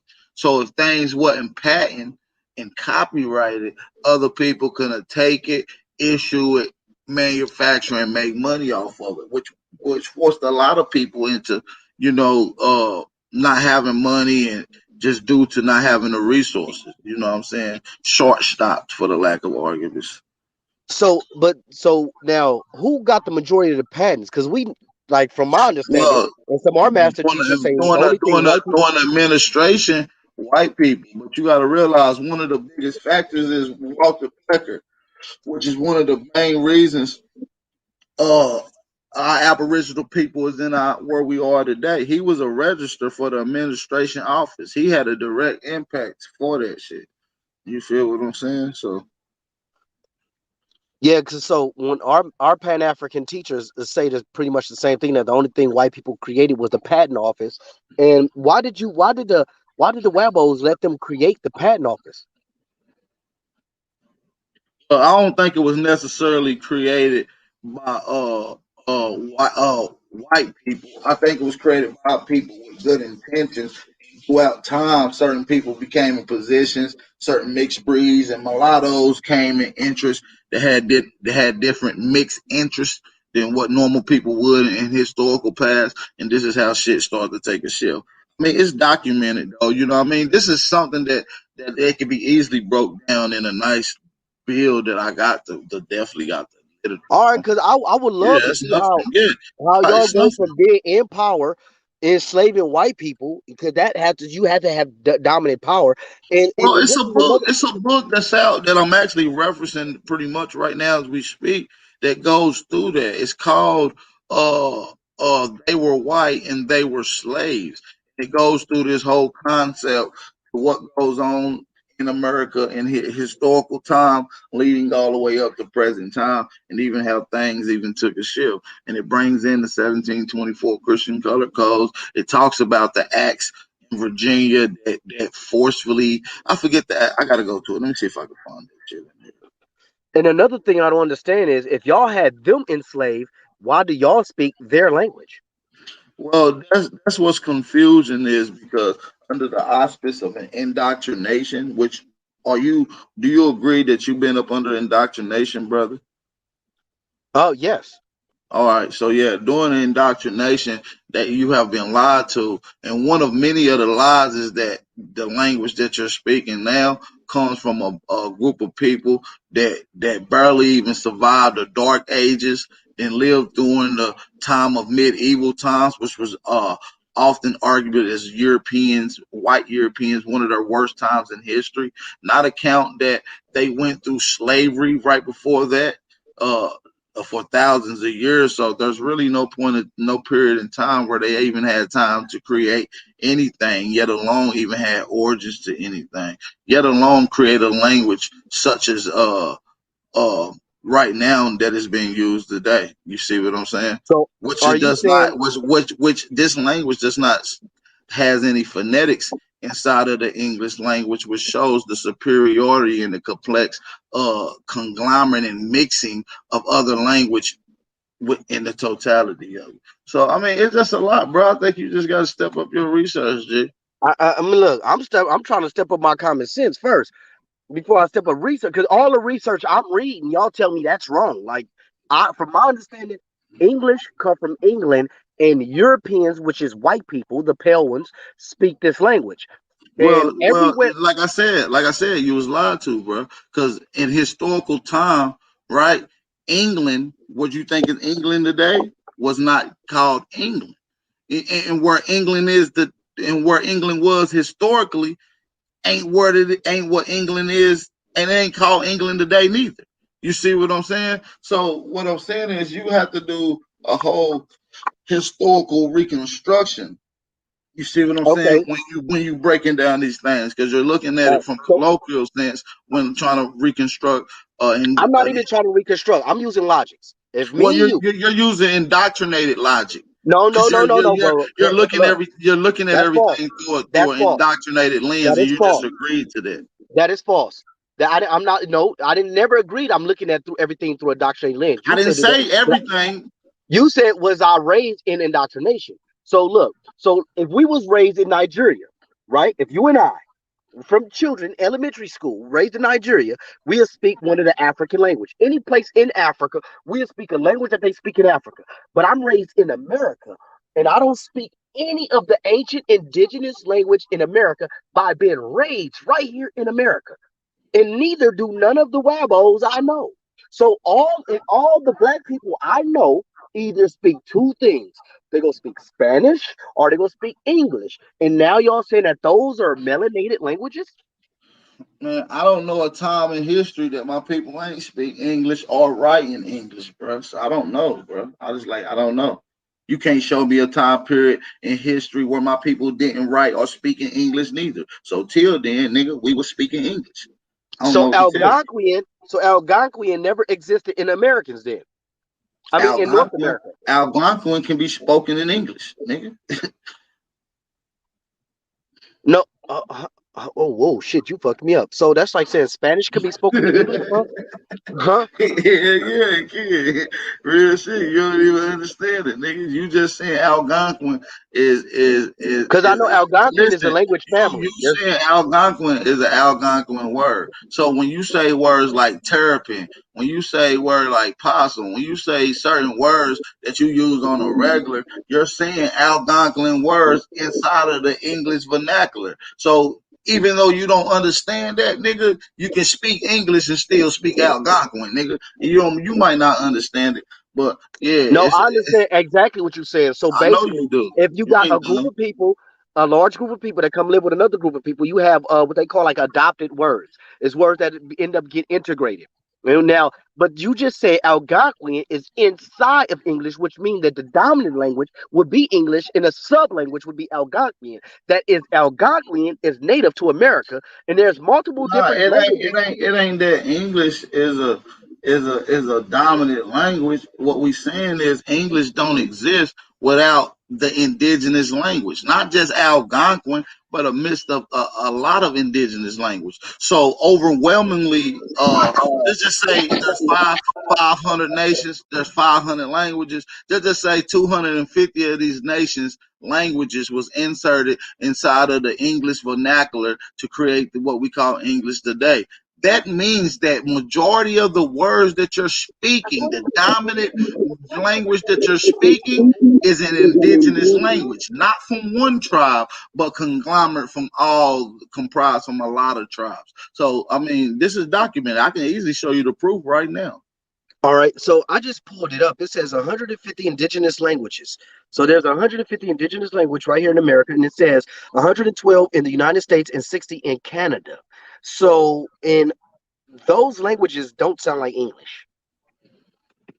I mean, I'm sorry you just Google some shit, but if you say you want me to show you some shit and you don't know, tell me that. I want to hear it from you. Just say, I want you to show me. Say, I want you to show me. That's what I want you to say. Look, I'm from California. I'm down here in Georgia. The black people down here, black, they speak English like we speak in California. They may have a different type of slang or accent with it, but it's English. I go to New York, the black people there speak English, and they're not speaking one of these 150 languages. But the Native Americans are speaking these languages. So those must be Siberian languages. Okay, I got it. I get it now. Those are Siberian languages. They brought those here. Okay, no problem. But the English is the Wabo language. I got you. I mean, all you gotta do is just say, I'm not understanding. Can you please educate me and show me what you're talking about? I was just waiting on you. You say you didn't want me to show you, but show me how this language is yours. Okay, no problem. All right, so let's get into it. They said 150 languages because white people told you. Damn. So how many languages are there in North America then, Tubman? You tell me. Because right now, all the black people or Negroes only speak one. So you tell me how many languages there are. This motherfucker. And if you in a place for any amount of time, for large amounts of time, you have multiple languages. That's how life works. In the rest of the world, probably not in America. So, and you said thousands. Now, thousands in I only put North America. I didn't put Americas. I put North America. Are you saying thousands in North America alone? Because if you said thousands, that's gonna make it worse. Thousands of languages, and we only speak English. And I'm raised in your land, so I should speak your language.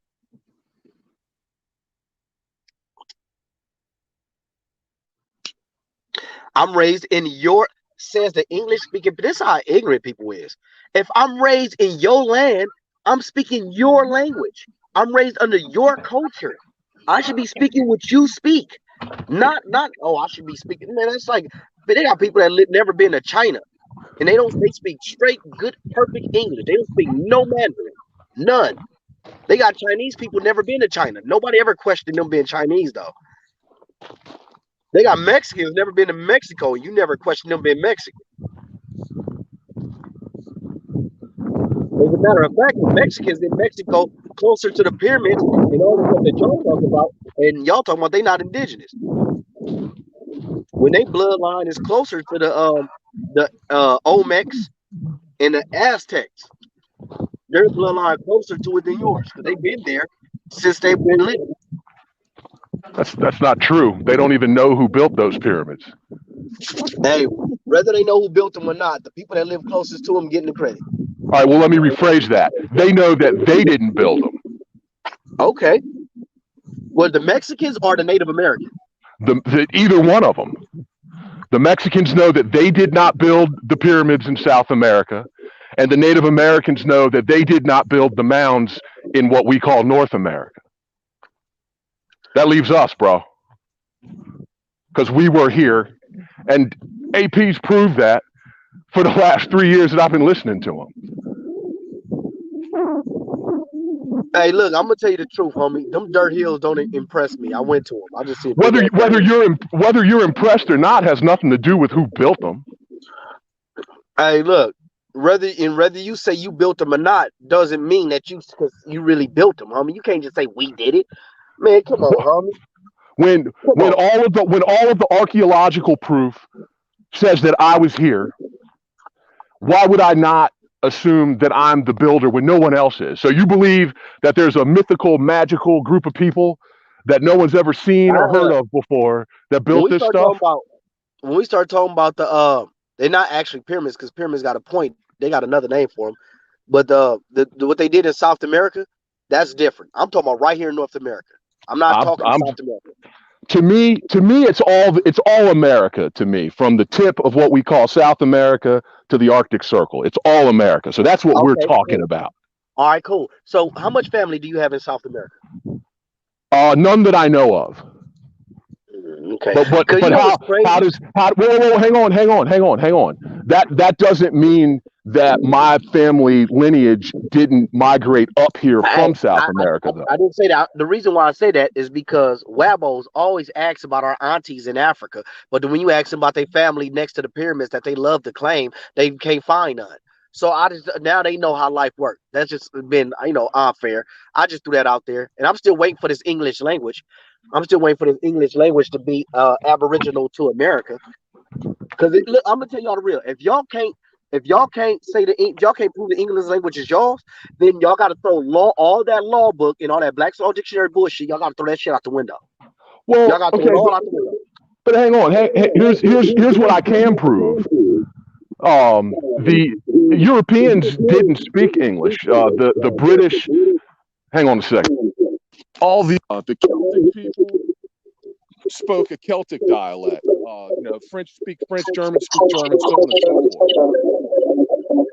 forth. So why is it that this is the only country in the world where all of those foreigners only speak this language, which isn't their original language, if they didn't learn it from us? Are you talking about the Europeans here in Americas? I'm talking about Europeans in from their original state as we know them.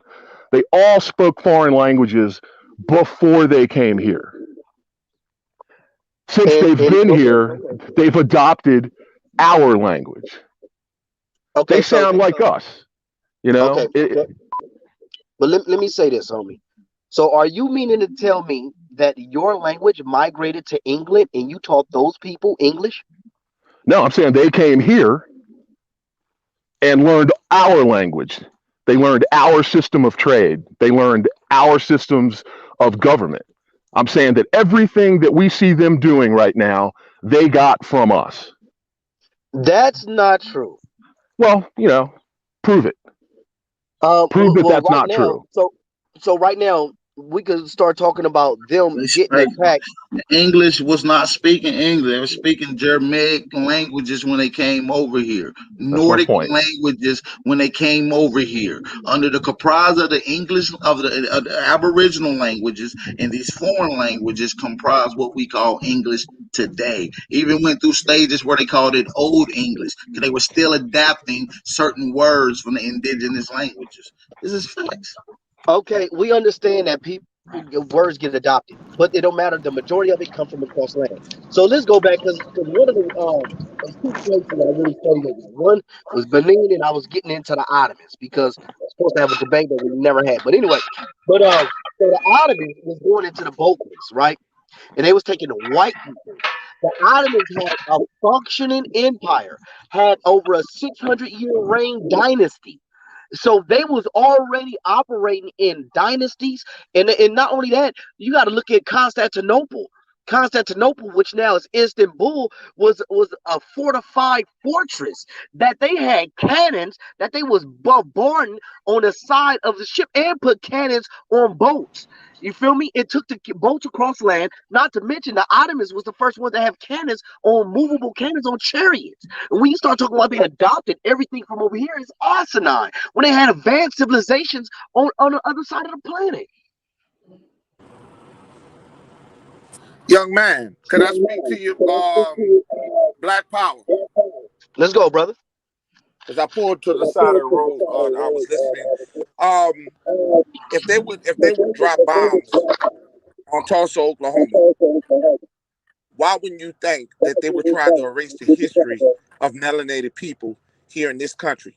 Now, why would you believe if they have white people all across the world, there's different whites all across the world, why wouldn't you're like you have Jewish, you have so Russian, why do you believe that we come from one area? If we the original people of the world, why do you believe that we only come from one origin in one area, which is Africa? Do you believe that the continents used to be connected at one time? I mean, I don't get why you believe we are the original man and woman of the world. So why would you believe that we would not that we could not start existing from this area? Why? And then when you think about the slave ships, I still can't get people with slave ships, because every time you Google slave ships, my brother, you Google cartoon imageries. There's not an actual slave ship showing that your ass was in Africa. So I just trying to figure out, we can listen to what our colonizers say, and we can sit there and they can tell us about our history. And then I heard you talking about language.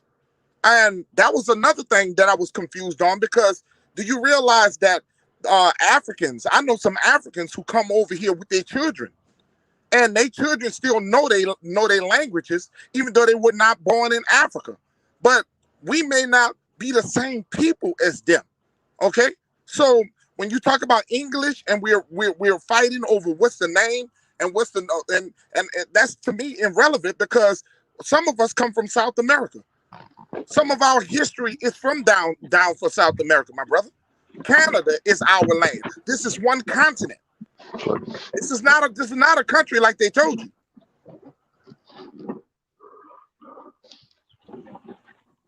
So I'm done, man. I mean, you want to? So can I reply? Yeah, reply. Ready? Okay. So all African people, when we start talking about Africans, are under the one umbrella. And yes, they migrate around the world, but we are still under the African umbrella. Just like Nigerians are a different type of African under the African umbrella, and they differ from the Congolese. And they differ from the even though when we start getting into Bantu and Yoruba, there's major tribes, larger tribes, and they move around the world, right?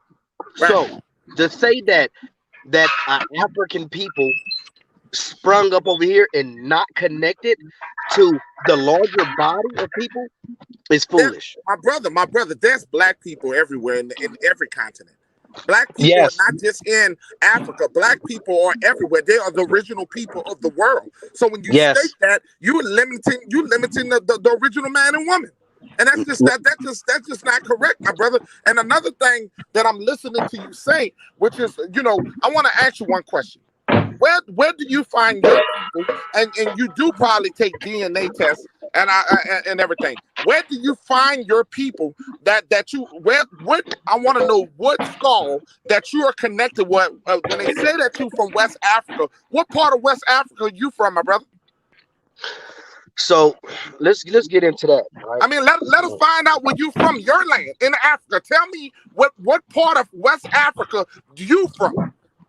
I don't care about nothing else. Where are you from in West Africa? Because everything is nothing but fiction. You asked the same question 3 times. So the Bantu people, so because a lot of people don't understand that people move. You just said that your people could have migrated from down South America, but now Africa got to stay in one central location. Listen. No, that was me, homie. My brother. I don't know what you're talking about because I didn't. Okay, that was you. All right, so the Bantu people are from West Africa. right? West Africa. How? What's your But if proof? you listen, I said the Bantu are from West Africa. Okay, so But you you also from the Bantu find Bantu people in East Africa, in Congo, and in South Africa. The Zulu in South Africa are Bantu, part of the Bantu tribe. So now that lets you know that there's inter-Africa migration. That's why all the Africans are of a bloodline. Now, when we start talking about around the world, Africans are the first to circumnavigate the globe. So, yes, the bloodline of Africa is here too. Now, I got a question for you.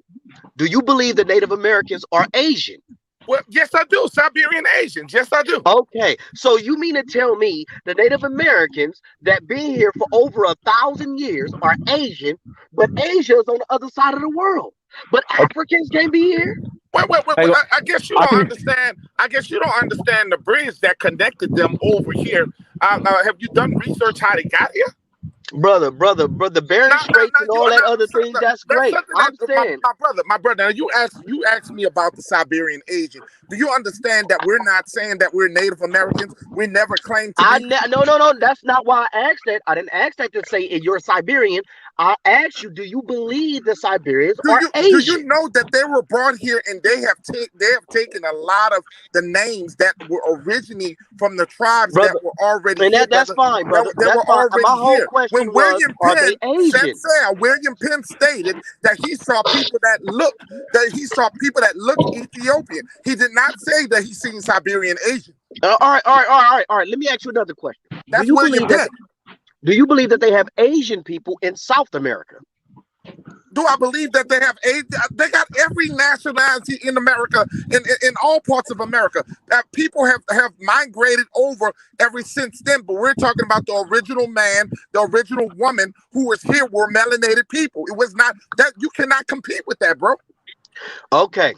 So now that we understand that Asians are in South America, Central America, North America, and in Europe and in Asia.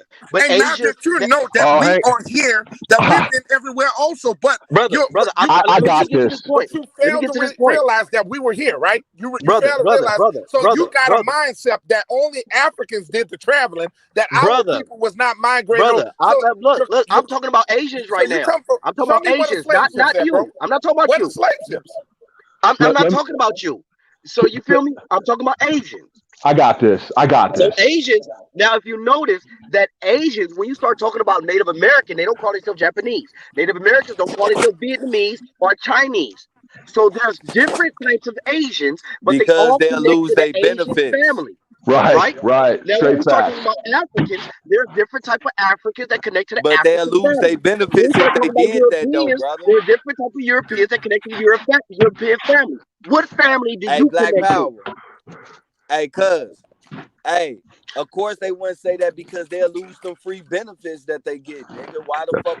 That's not true. They will not lose the benefits. That's 100% true. The benefits are all based on how they identify within this system of the United States. Solely. Reclassification. That's solely what it's based on. Yes, don't say no because it's the fact that we are called black and African is the legal we've done thing. that to ourselves, brother, calling each other black. Yeah. Let me ask you something, brother. How could you be black? Did you ever look at yourself as black? There's no such thing as being black, bro. I'm as brown as the boots I wear. I'm as brown as the soil. Hold on. See, I don't want to. Now we're going down a rabbit hole. So you telling me that if the Native American say that they are of Asian descent, they will lose their right? Yeah. Because it's the title. It's not. It's the title and classification that they assume that makes them legally eligible for the benefits they receive. If you stop calling, so watch this. So when Japan got bombed, right? If they would have, by them saying they Asian, would they not have got reparations for being bombed? Well, hold on, brother, because at the time that happened right there, they done already had the classification remixing already down packed. This shit stem all the way back to motherfucking 1672, nigga. So by the time the Japan shit hit, they done already had the ones they want classified as Indians and shit. So you got to go in chronological order, nigga. Wasn't nobody calling themselves Japan during that time, nigga. So at that particular time, nobody called themselves Japan, but at the same time, all of them right now could understand the Native Americans would not say that they're not part of the Asian family. They understand there's Asian descent. They're part of the Asian diaspora. You're not hearing what we're saying. Hey, homie. Let me get in on this for a second. I live in Arizona, so I'm right by 3 different nations' reservations, and the homies that I've talked to that live on those reservations understand that their origins come from Asia. They'll tell you themselves that they are related to Mongols and ancient Japanese. Yup, they speak the non-Dene language, nigga. And that's what I'm saying. So what I'm saying is this. They're a part of a greater family, which is Asian. That do not take away from them being here. That do not take nothing away from them by saying that they have Asian descent. All right, but okay, hold on one second. But this is the case, though, Black Power banging.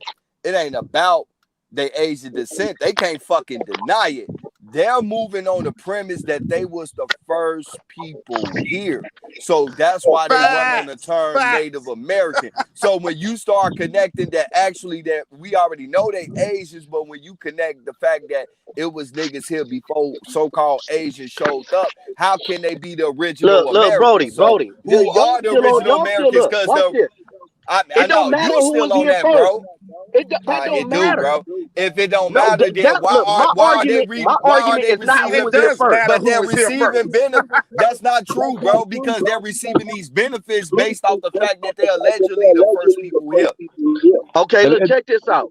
Let me explain something, right? So how that don't make sense, bro? That do let me tell you why it don't make sense.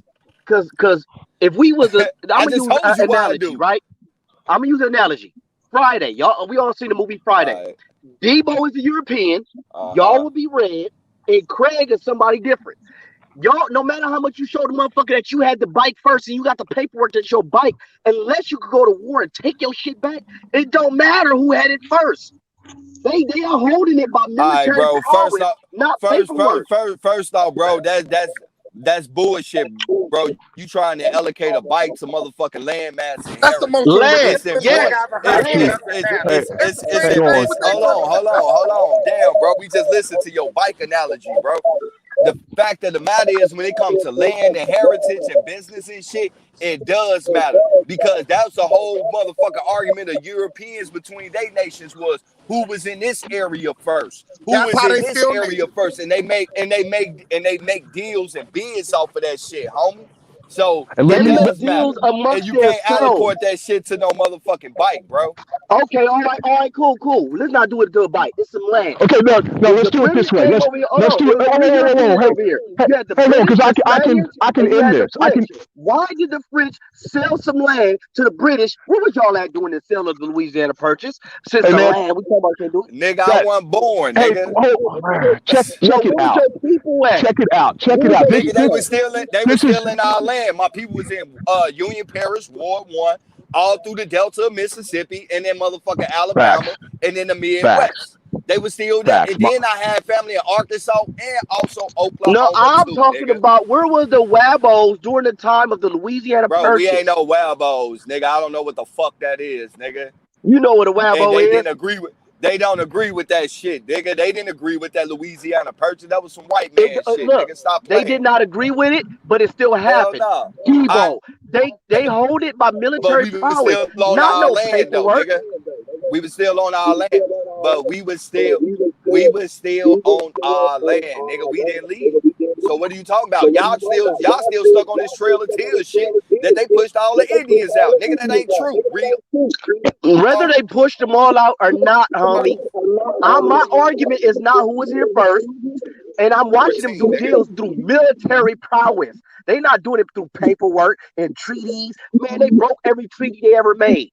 So I'm not. Y'all can't tell me shit about it. I ain't listening to no fucking treaties. They break them. That doesn't have anything to do with this one simple fact. You Africans love science, so here's the science. The science says that through craniology, it determined that there is a difference between the Negro phenotype skull, the African skull. All right. You was here first. Great, you was here first. But that does not take you away. That makes it mine. And the fact that we live under military oppression doesn't give any more support to your argument than anything else. All right, look, I'm gonna stop. Go ahead about the science said with the skulls. What skulls did you name? Watch this. Negro phenotype, African phenotype, Asian phenotype, European. Negro is the oldest on this land. There is no proof of Africans being here before us, and you cannot name a single African explorer that's supposed to be. You're right. I can't. So let me ask you this: do you believe in the misclassification? It's all through the legal system, bro. Those are some of the first laws on the docket at Mississippi. I'm asking no more about the phenotype. But we're speaking about that, my brother. Yeah. My bad. The fact that we're called black is a misclassification, and it's a legal misclassification. All right, so let me ask you this: when the Europeans first came here, did they misclassify your people? When they first came here? Yes. No. Well, so Spanish called us. Well, yeah, actually, okay, yeah. So what was the word that they used when they misclassified them? What was the words that they was calling Africans? No, come on. That's a semantic ass question, bro. Hold on, bro.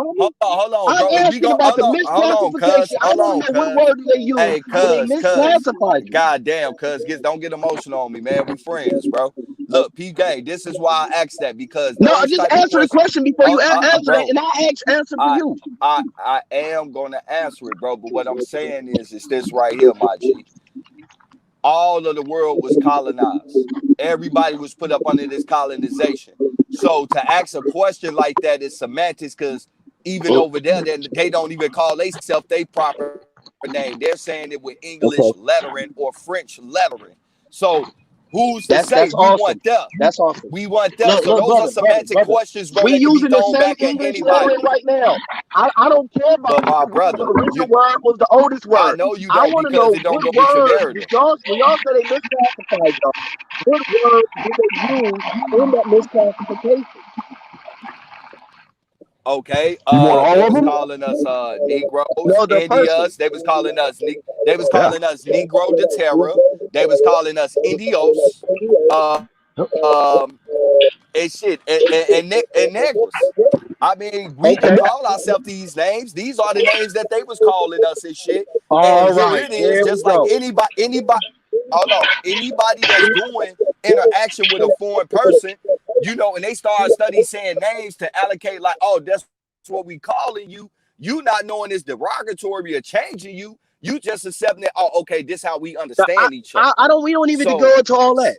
So the reason why I asked that, I mean, because we don't, bro. It's gonna leave open space for bullshit. Would you say that's why I was talking to this brother, because he brought up the Negro and the skulls, and that's why I asked him. So we won't go off into a tangent, because when you talk to different people, you go down different roads. I try to stay down a particular road. So since they use Negro de Terra, they don't use de Terra today.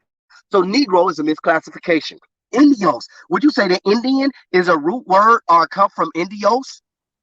Well, they was calling Africans Negro de Guinea. Do they still use that today?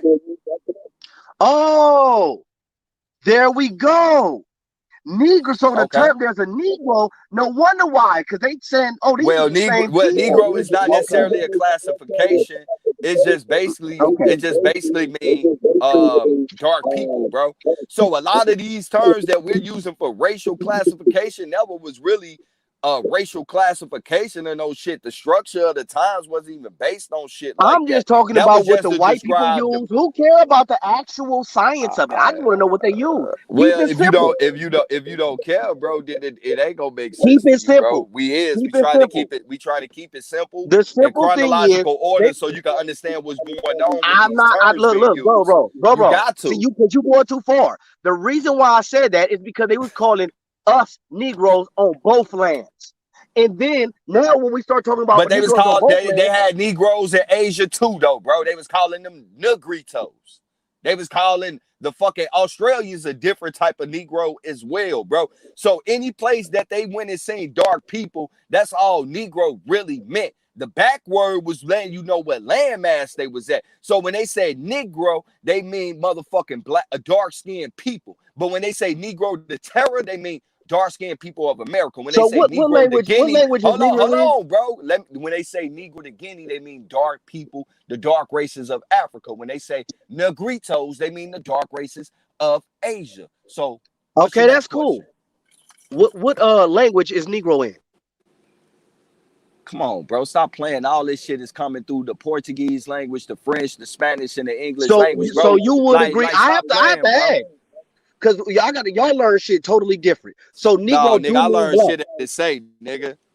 So Negro do mean black. No, you would agree. It had terms like swarthy and tawny, nigga, not black. Black is disrespectful, bro. So Negro don't mean black. How you doing? No, It don't mean, translate into English as black. No, it meant swarthy, bro. Tawny, bro. And then eventually they put that word dark on black on it, bro. Stop playing, man. Have a good one. Oh, okay. Because in Spanish, bro. they say Negro mean black. You can't debate me on ancient terminology with modern words, bro. You playing games. Okay, well at this point, that's why I say chronology and motherfucking chronology is everything, because you got to understand what was going on at that time. You got to understand what was going on at that time. And if you don't, it's easy to get lost and think of modern terminology or words when that wasn't what it was being used for at so that they got time. Negro. In Latin, they got Niger. And then it says, oh, it's black. Then it says Spanish, Portuguese, Negro. So yeah, black is still in it when I looked up the etymology. Nigga, if you'd have called your fucking great, I'm gonna just say your great grandfather just to give a good time since if you'd have called your great grandfather your great grandmother black, nigga, they'd have whooped your ass. Okay, that's cool. They would have whooped my ass straight. All right, cool. So why would you accept terms that your motherfucking ancestors did not like? Are you okay with etymology online? Are you good with that? What? Do you trust etymology online etymology dictionary? I mean, we gotta find definitions and shit, so I'm not tripping, bro.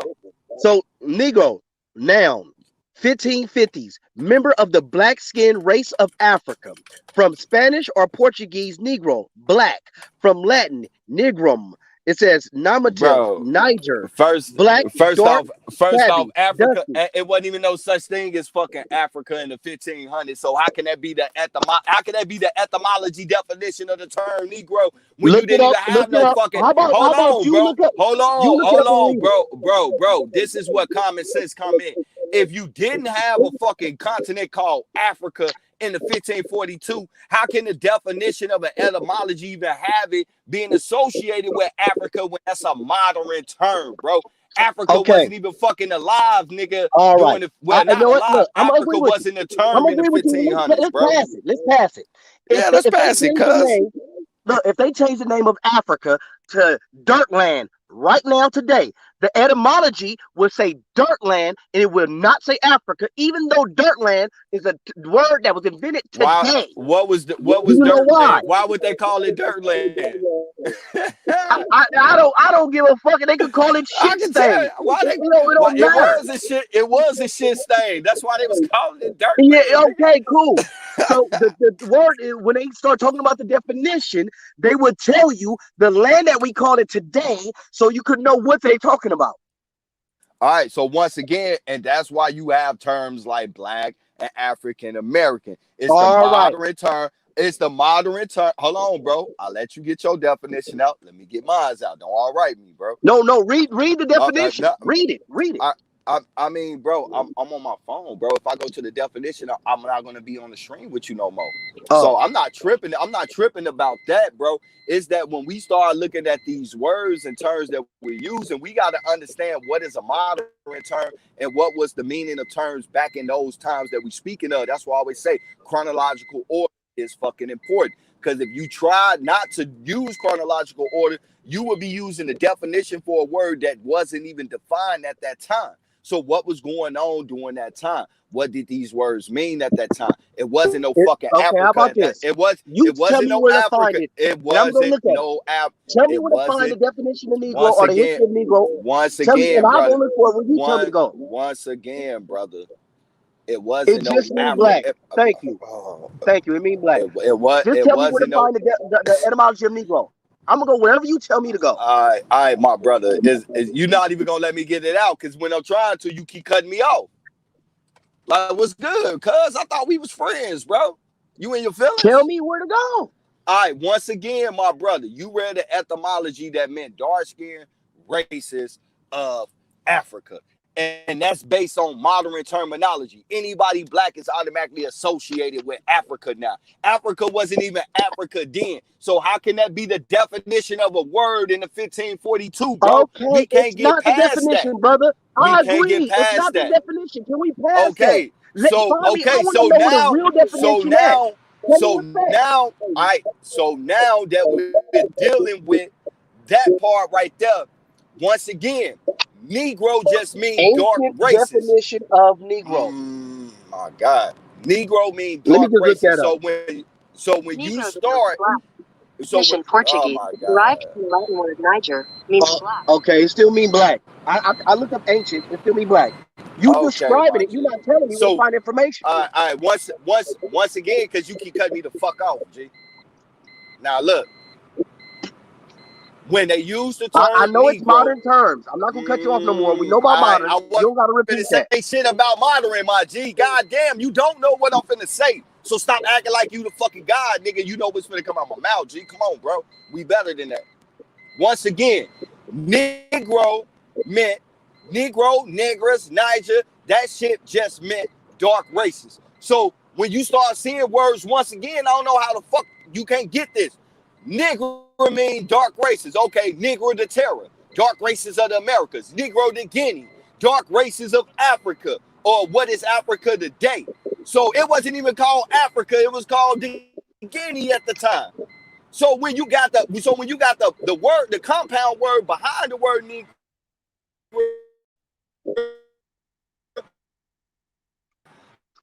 motherfucker, it's letting you know what location they talking about and what dark races. So we can't.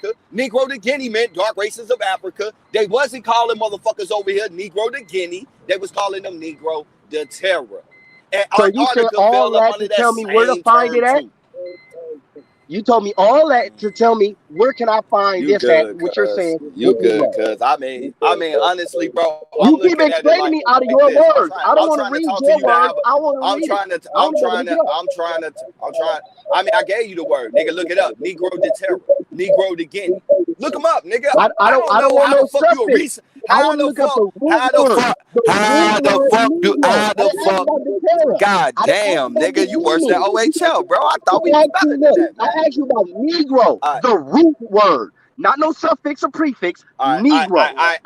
Let me ask you one question. Was it not dark races all over this fucking planet? I don't believe so. I don't believe so. I don't believe white people came from dark people. I don't believe Asians came from dark people. I see I what's don't believe going that a on, black man cuz. and a black woman can have sex and birth a Chinese baby. I don't believe that. There's nothing in me to believe that. So how the fuck you got Native Americans then? If a black man and if a black man and a white woman can't make Chinese babies, then how the fuck do you got these Native Americans of today? I just said I don't believe a black man nigga, and you a just black said woman that shit, can make nigga. an Asian baby. Because all you want I to don't do is believe just be a black right, man cuz that shit and a ain't black cool. woman can make a European. So no, I don't believe that.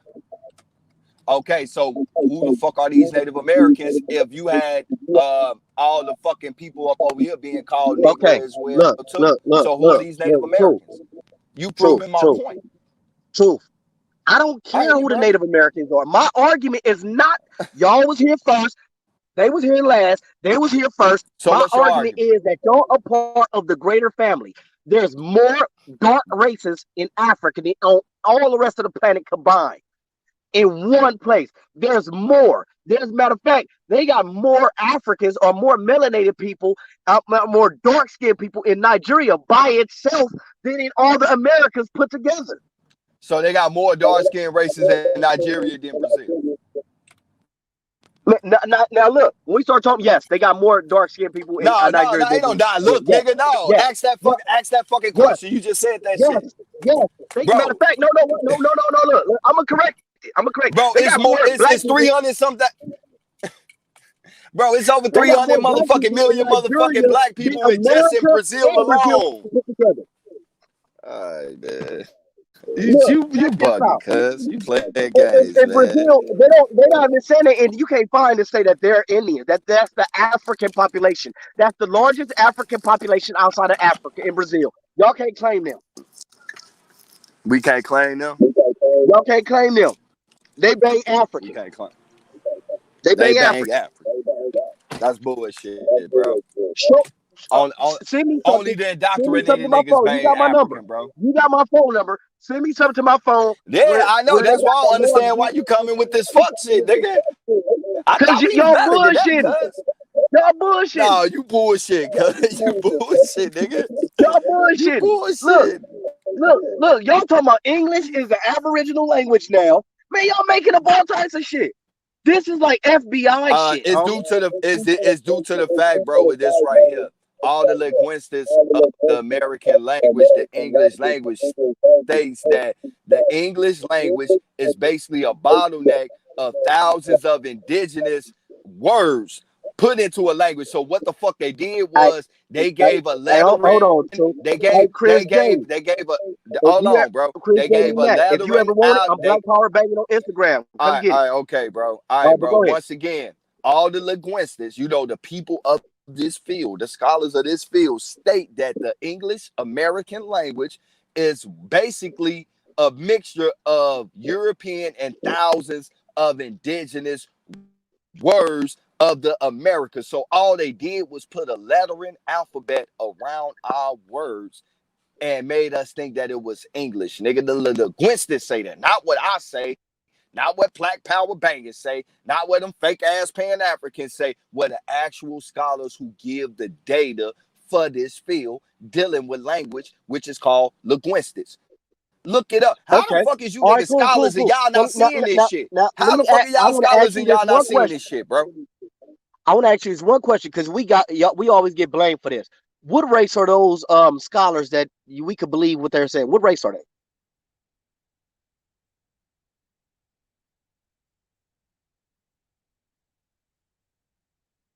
Because I keep saying I'm whitewashed and I believe white information. So I want to know what race are the people these scholars are that you getting it from that you could believe them. And you muted right now. I didn't call you whitewashing or say no shit like that to you. Period. No, I didn't say you said that. I said they keep saying that in the chat. Why would you ask me a question that I never even spoke on? No, I know. I asked you a question about these scholars that you could believe their information. So I just want to see if y'all believe, because you like they big homie. So you are they big homie. I'm a young man. You they big homie. Stop that. You they big homie. You got the trophy, bro. I'm a young man, bro. Stop, man. Hey, look. Hey, look. By being one of their big homies, you feel me? And what race are the scholars that these linguists? You say what? What race are the linguists? Because I want to know. We all know, man. We can't even fucking sit here and lie about the fact when it comes to this shit that majority of these motherfuckers are fucking Europeans when it comes to information and shit like that. So we can't get around that shit. So that's when it started coming to us to do our due diligence and start going back to the initial documents and paperwork of those times, so you can understand what's going on. Because hold on. Let me say this last part, bro. You got to be quick. We got to understand. Everybody is not part of the fucking scheme and plan and shit. Now the manipulation is done on the education level, but then there's people that find shit and they proud of what they find, and then they push the shit out. And when it go against the narrative, they call them pseudo and shut them down. But even when they can't shut them down because it's definite fucking evidence about the shit, what they do is push them to the backside and get a bunch of other scholars and shit to paint a narrative around what the fuck he find that be different from what the initial motherfucking narrative was about what that person find. So we got to do our due diligence and dig in this shit, but you got it, brody. Oh, so we can't. So we can't get information from Europeans. I don't know why nobody's saying anything about when y'all say we got these from the scholars. They don't be like, oh, you can't get it from white people. I don't know why they don't say that. I never said no shit like that. No, I know you didn't say that. I'm just trying to see. I'm trying to see what the comments gonna say. The whole educational system is based off of that shit. So that's when you start going to the legal documentation of shit that's going on at that time, and that's why the legal aspect of this shit. Law is law, and when there's laws on the book, that's what it is. This shit. So that's why that's not what it is. That's why I started talking about when I started talking about reclassification and shit, nigga. All the fucking Supreme Courts in Arkansas, Louisiana, Mississippi, Alabama, and shit. The first Supreme Court dockets is dealing with racial classification, reclassifying niggas as Africans and shit. When we was motherfucking part of the goddamn tribes and shit, nigga. I found it on my own fucking ancestors' motherfucking documents and shit that we was called Indians, mulatto, then fucking Negro, then black. Black wasn't even used at that time. That was a disrespectful term. So how the fuck we gonna be black at 1890 in the 1900s? All right, now let's use. All right, so you guys being classified as African is a lie, and you actually been an Indian is the truth. Okay. I mean, they never called me an African, my nigga. They called us Negroes and color. All right, but cool. We was also classified as Indian and shit, nigga, on the Choctaw Nations and shit up out of West Choctaw Nations. And it's a lot of niggas from Mississippi that got that same story. We kept the oral history. And the fact of the matter is, this is what it is. They took advantage of the fact that it was against tribal law to write history down. So we was late to the ball. So about time we realized the importance of that shit, they'd already wrote us down in history, nigga. And then wouldn't accept our own words. They know it was oral tradition. Okay. So knowing the truth and knowing the lie. If we play these out, right? And into the future, which one actually gain more power? You really believe that isolating yourself and disconnecting from other melanated people on the face of this planet is going to bring you more power by trying to prove that you was here first? No, nigga, who the fuck says that? It's just about establishing who you is so you know what you fighting for and allying with other oppressed people. I don't have no issues with no fucking Africans. Let's get this twist. Let's get this straight.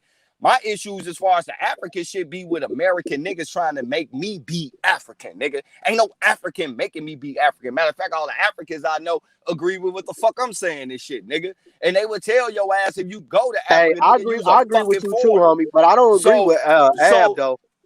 So that's the thing, my G. Like, nigga, I'm not disrespecting Africa. I ain't got no fucking problems with Africa, nigga. That's their inheritance, though. This is mine. Who the fuck am I to go try to claim somebody else's inheritance based on what a fucking educational system told me? Okay, even though my fucking family told me this my shit right here. I was going with it. That wasn't where I was going with it. I was going with it like this. So say, like, let's look at Tariq Nasheed. He's also guilty of this. Man, that nigga a pimp. He like to say, Foundation Black American. He going at all the brothers in the islands. He going at the brothers that's in Africa. He'll go at the motherfuckers that's out in South America. So he pretty much drawing a circle and only putting. But do you know why he doing that? He's doing it for a real good reason. You want to know why he doing that though, brother? Without cutting me off, this is why he doing that, because the fact of the matter is, when it comes to mainland niggas, and there ain't no disrespect to our island brothers and no shit like that, but every time when it's a nigga that they broadcast and trying to tell us who the fuck we is and how the fuck we should move and think, it's always a non-mainland nigga. We got to stop letting non-mainland niggas set the narrative and how the fuck we should move. This is a decision we should be making on our own. And that's the problem. Every time they jump up there, I even seen no Kwame Brown, nigga from Jamaica, Nigeria. See, the problem with you guys right there, that separation right there, letting us know that he claimed to be something that we ain't, nigga. So they tell you in their own words, nigga, the separation.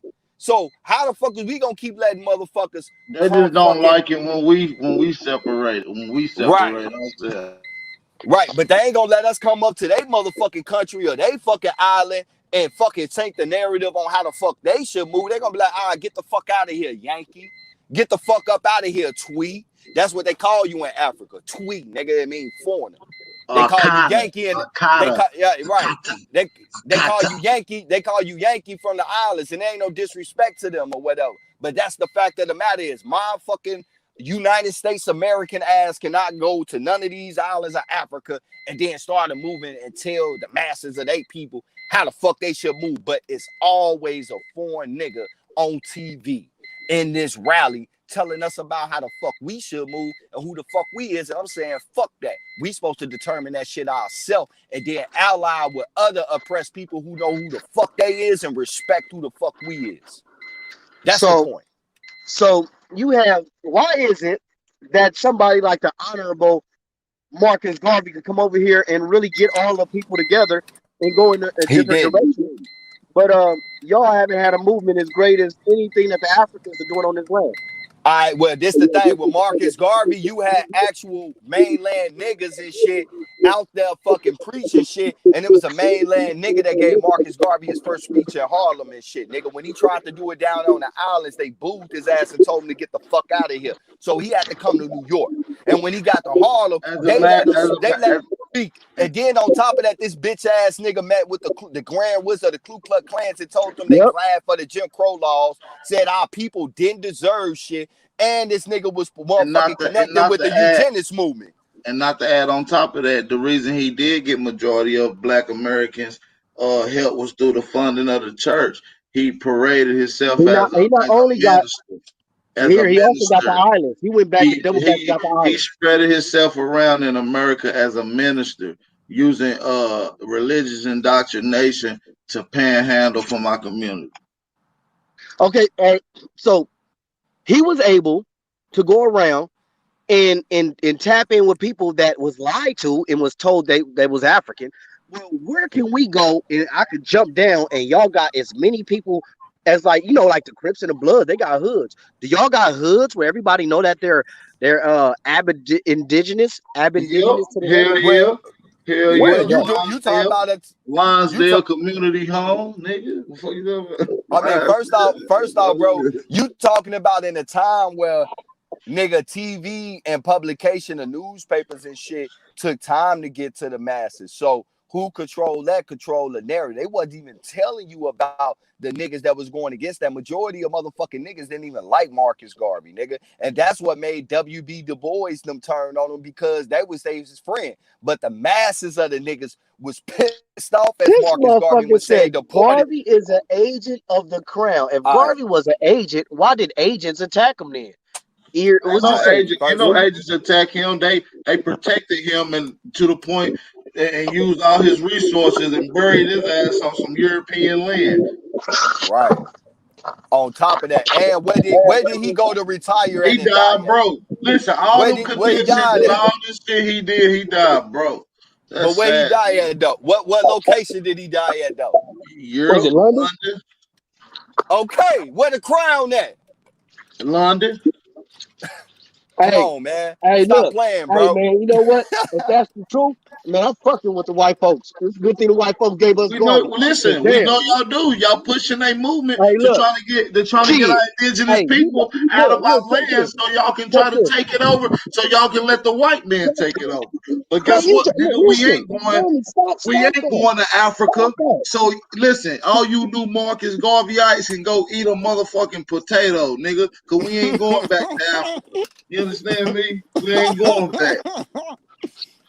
Hey, look, check this out, homie. You don't gotta go back. You talking about so they can take your land over. They already took your land over. No, they didn't. No, they didn't, nigga. They asked the OGs who run the land, can they get a job? And we use these motherfuckers as service. Just in case some shit gets stolen, just in case some property get moved around, nigga, that's all these things. Listen, homie. The only people that was anti-African in American history was Europeans, and y'all taking up right behind them. That's bullshit. I mean, first off, bro, every chance that the Negro, especially in the South, had a chance to voice their opinion about the situation, they was against it. They was against it. I showed that shit, nigga.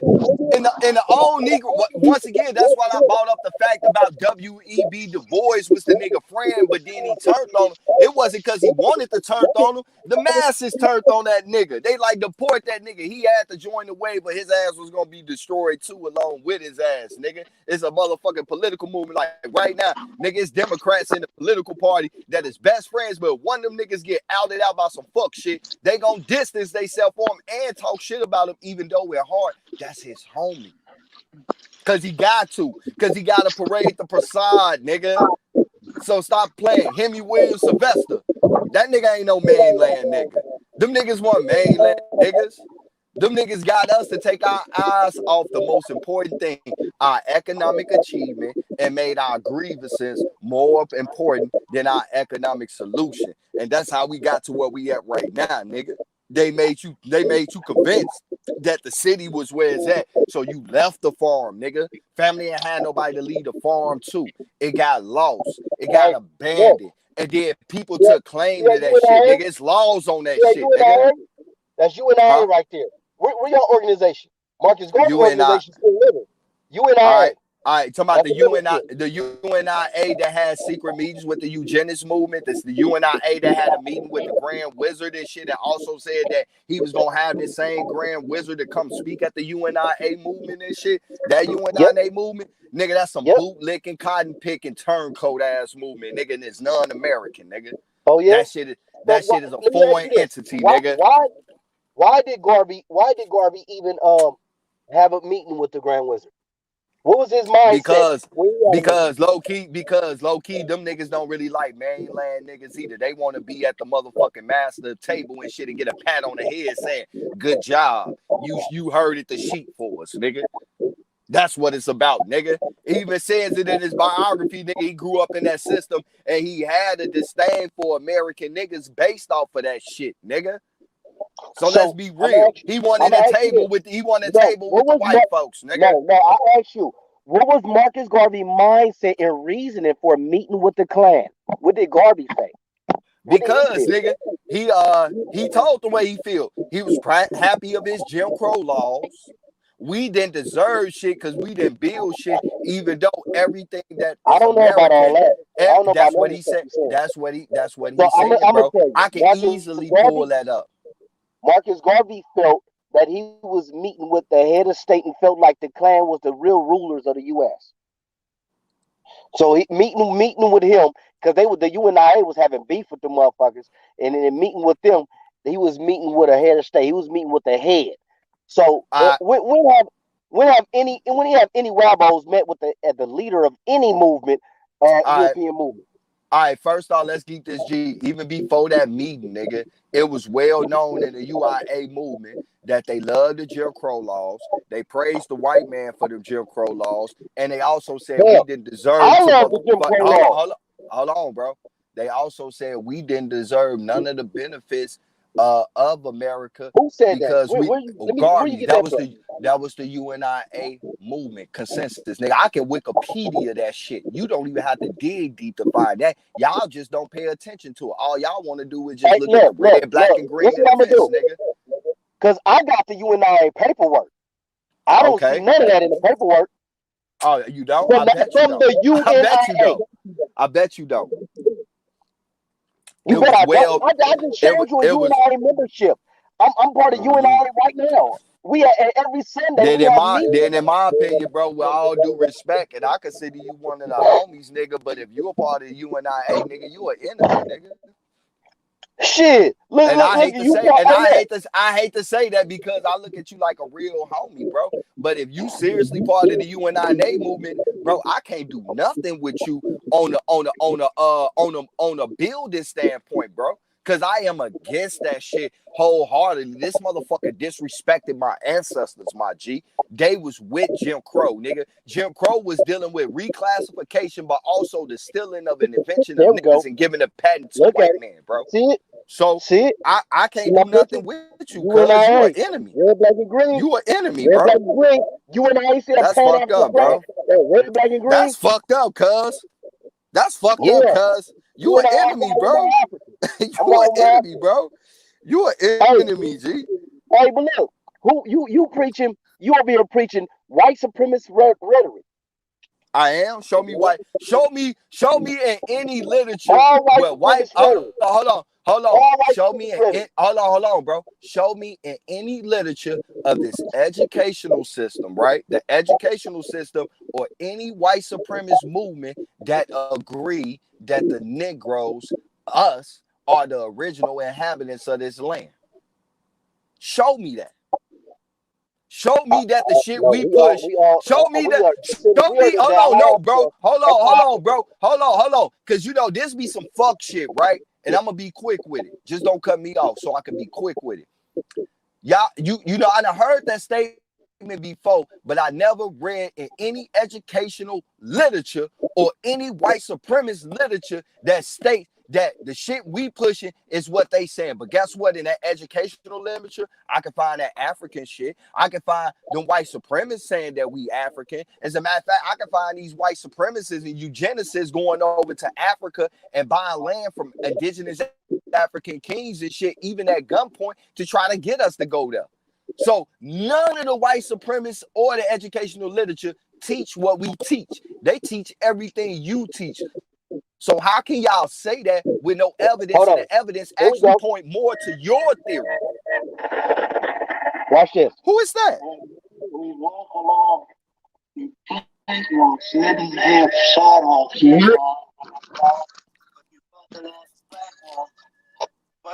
Watch when the sister talk. A white man, a white woman, if you came along, you were to get off the sidewalk and stand in the mud until they passed. Watch when the sister come on. Mm-hmm. You're born in the wrong race of people because of your color. Y'all said this didn't happen. What they said. What did happen? White folks was in slavery around this time. Y'all had the power. It was white people. It was white people in the plantations too, bro. It was melanated people in the plantations too. I'm not gonna sit there and lie like that, nigga. But the way that they give it is bullshit. Hey, AP, you still there, bro? AP. AP. Where bro go, man? His entry into World War I want to follow what that sister said. Once she joined the Garvey movement, you felt like you was somebody. I bet. And hundreds of African Americans were killed. Hey, can you pull something up for me, bro? Cause AP ain't right here right now. Can you pull up something for me? All right. I want you to go on you on YouTube, right? Yeah, hold on. Let me let this sister say this real quick. It's stretched. Yeah, I'm gonna mute up. I'm gonna let you get that. Yeah, I want you to pull something for me and play it at home. Didn't live in Harlem. You tried to find someone that lived in a front apartment where you could get in the window and view everything. Everybody seems to be out there to see the Garvey parade. To be a part of the Marcus Garvey movement, it made me feel that I owned one half of the world and I didn't own the other half because I didn't want it. So here you go. Now this age. All right. Can you pull something up for me? She said I didn't own I'm not the gonna call other her half. no age. Look I at the pride. think our people. Look at the pride Africans felt. You know what I mean? That pride. She say she was African. On that pride. That's some FBI shit right there. All right, can you pull something up for me? Can you pull up something for me, bro? You on YouTube, right? Yep. All right. I want you to type in Philip Flores of Livingston, Guyana. You ain't even got to put Guyana. Just put Philip Flores of Guyana. of Livingston. Of Livingston.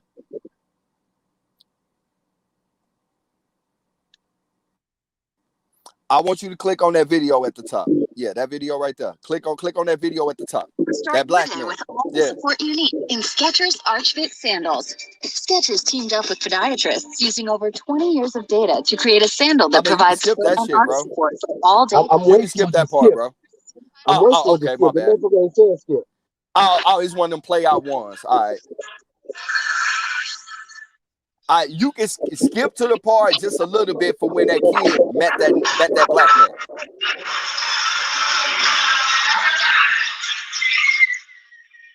It should be within like a minute or two. All right, they should be in the town. All right, they about to get ready to meet with them.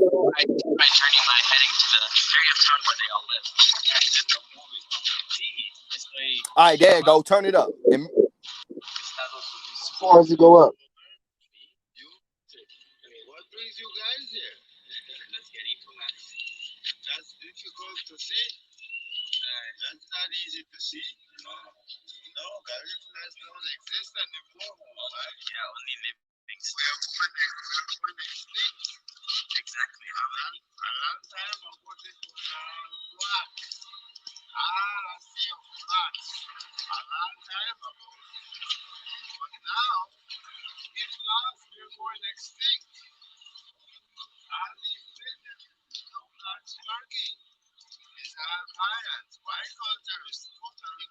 It's all Mayans? Okay.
Hey, press pause real quick, bro. Press pause 1 second. You press pause, cuz? All right, I just want to address something in the chat to your boy Rue, whatever the fuck that is. First off, this black man, this Rasta, is letting you know that he's always been there and they didn't come from Africa. That's what he's stating. So you're looking at him as a Rasta and thinking that's some African shit, but this man is clearly telling you, nigga, he's the history holder of his people and shit, nigga.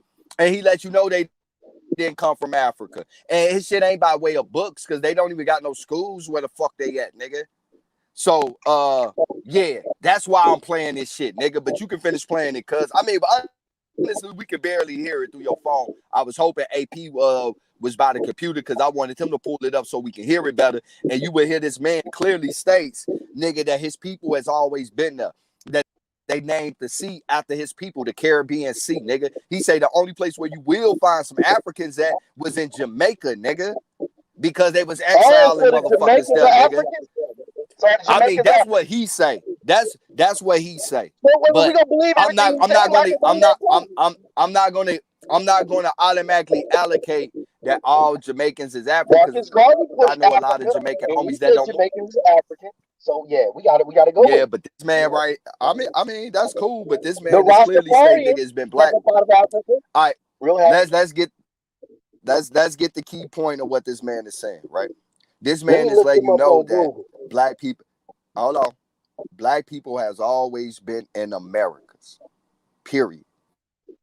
I don't get this, right? Before this whole Aboriginal movement, right? All these motherfucking niggas was saying that it was black folks on all four corners of this earth. Now when niggas say that you right and we the ones that was here in America, now it's a fucking problem. Now they want to automatically give a section of land to some fucking pale faces, even though the Indians was against the fucking pale faces. I don't know how niggas can make that make sense. If it was melanated people on all four corners of this earth, how the fuck is it hard to believe that us niggas is saying that we from here, even though we got documentation and our family history that's showing There this ain't shit. nobody Because niggas chose. when y'all try to say y'all not under the African umbrella, y'all your own group of people. That's the argument. Y'all keep trying to change the argument. And here, hold on. I want you to look. Nah. I want you to see this. Watch this. You see? Hold on. Let me turn this around. I can't. But you see right here. All right. It says. Don't aim. Right. Hold on. Where's that? Oh, there we go. Black population. Black population. Now watch this. Watch this. That's the same dude. So black. Right. They calling them black in here. All right. I just want y'all to know. So when y'all talk about black is in the ball, that's on a whole other different spot. They still calling them black. All right, but look, bro, I'm gonna keep it G. That's kind of lightweight semantics, and I'm gonna tell you why. I don't give a fuck what a motherfucker is writing. I'm talking about what this man said out of his own goddamn mouth. Can't nobody write for him when he's alive to speak for himself. And when he spoke for himself of some motherfuckers that came to find his Livingston town, he let it be known that you don't see his peoples no more. It's a reason why he using terms like Mayan, you feel me? Because these Chinos was being sent to those areas under the title as fucking Mayan. And Mayan mean foreigner to them, bro. And he tells you in that video. So this man is letting you know that this whole area was all black. And they've always been in America, and they didn't come from Africa. So how the fuck is you gonna put somebody under an African umbrella that is telling you that they have no ties to Africa whatsoever? It's the only umbrella that you can put all melanated people on as the original people of this planet umbrella. But then when it started breaking down in sections, nigga, it's about what corner you was at. So all melanated people is original to this planet, but what geographic location were you at? So to throw this man under the African umbrella after he did clearly state for the record that he has no ties to Africa whatsoever is actually disrespecting this man, in my opinion, and in a lot of people's opinion. So that's the thing. Is he not a fucking attack on Africa? What niggas don't even understand is the whole banging with the elbows and the African shit. It's not even with real African. It's with American niggas. You want to know why? Because when the subject started coming out, instead of these Pan-Africans embracing the fact that they've been saying for decades that Afro. Hold on one second, bro. It says they have African descent. Instead of African descent. See it? Once again, my brother. I see it.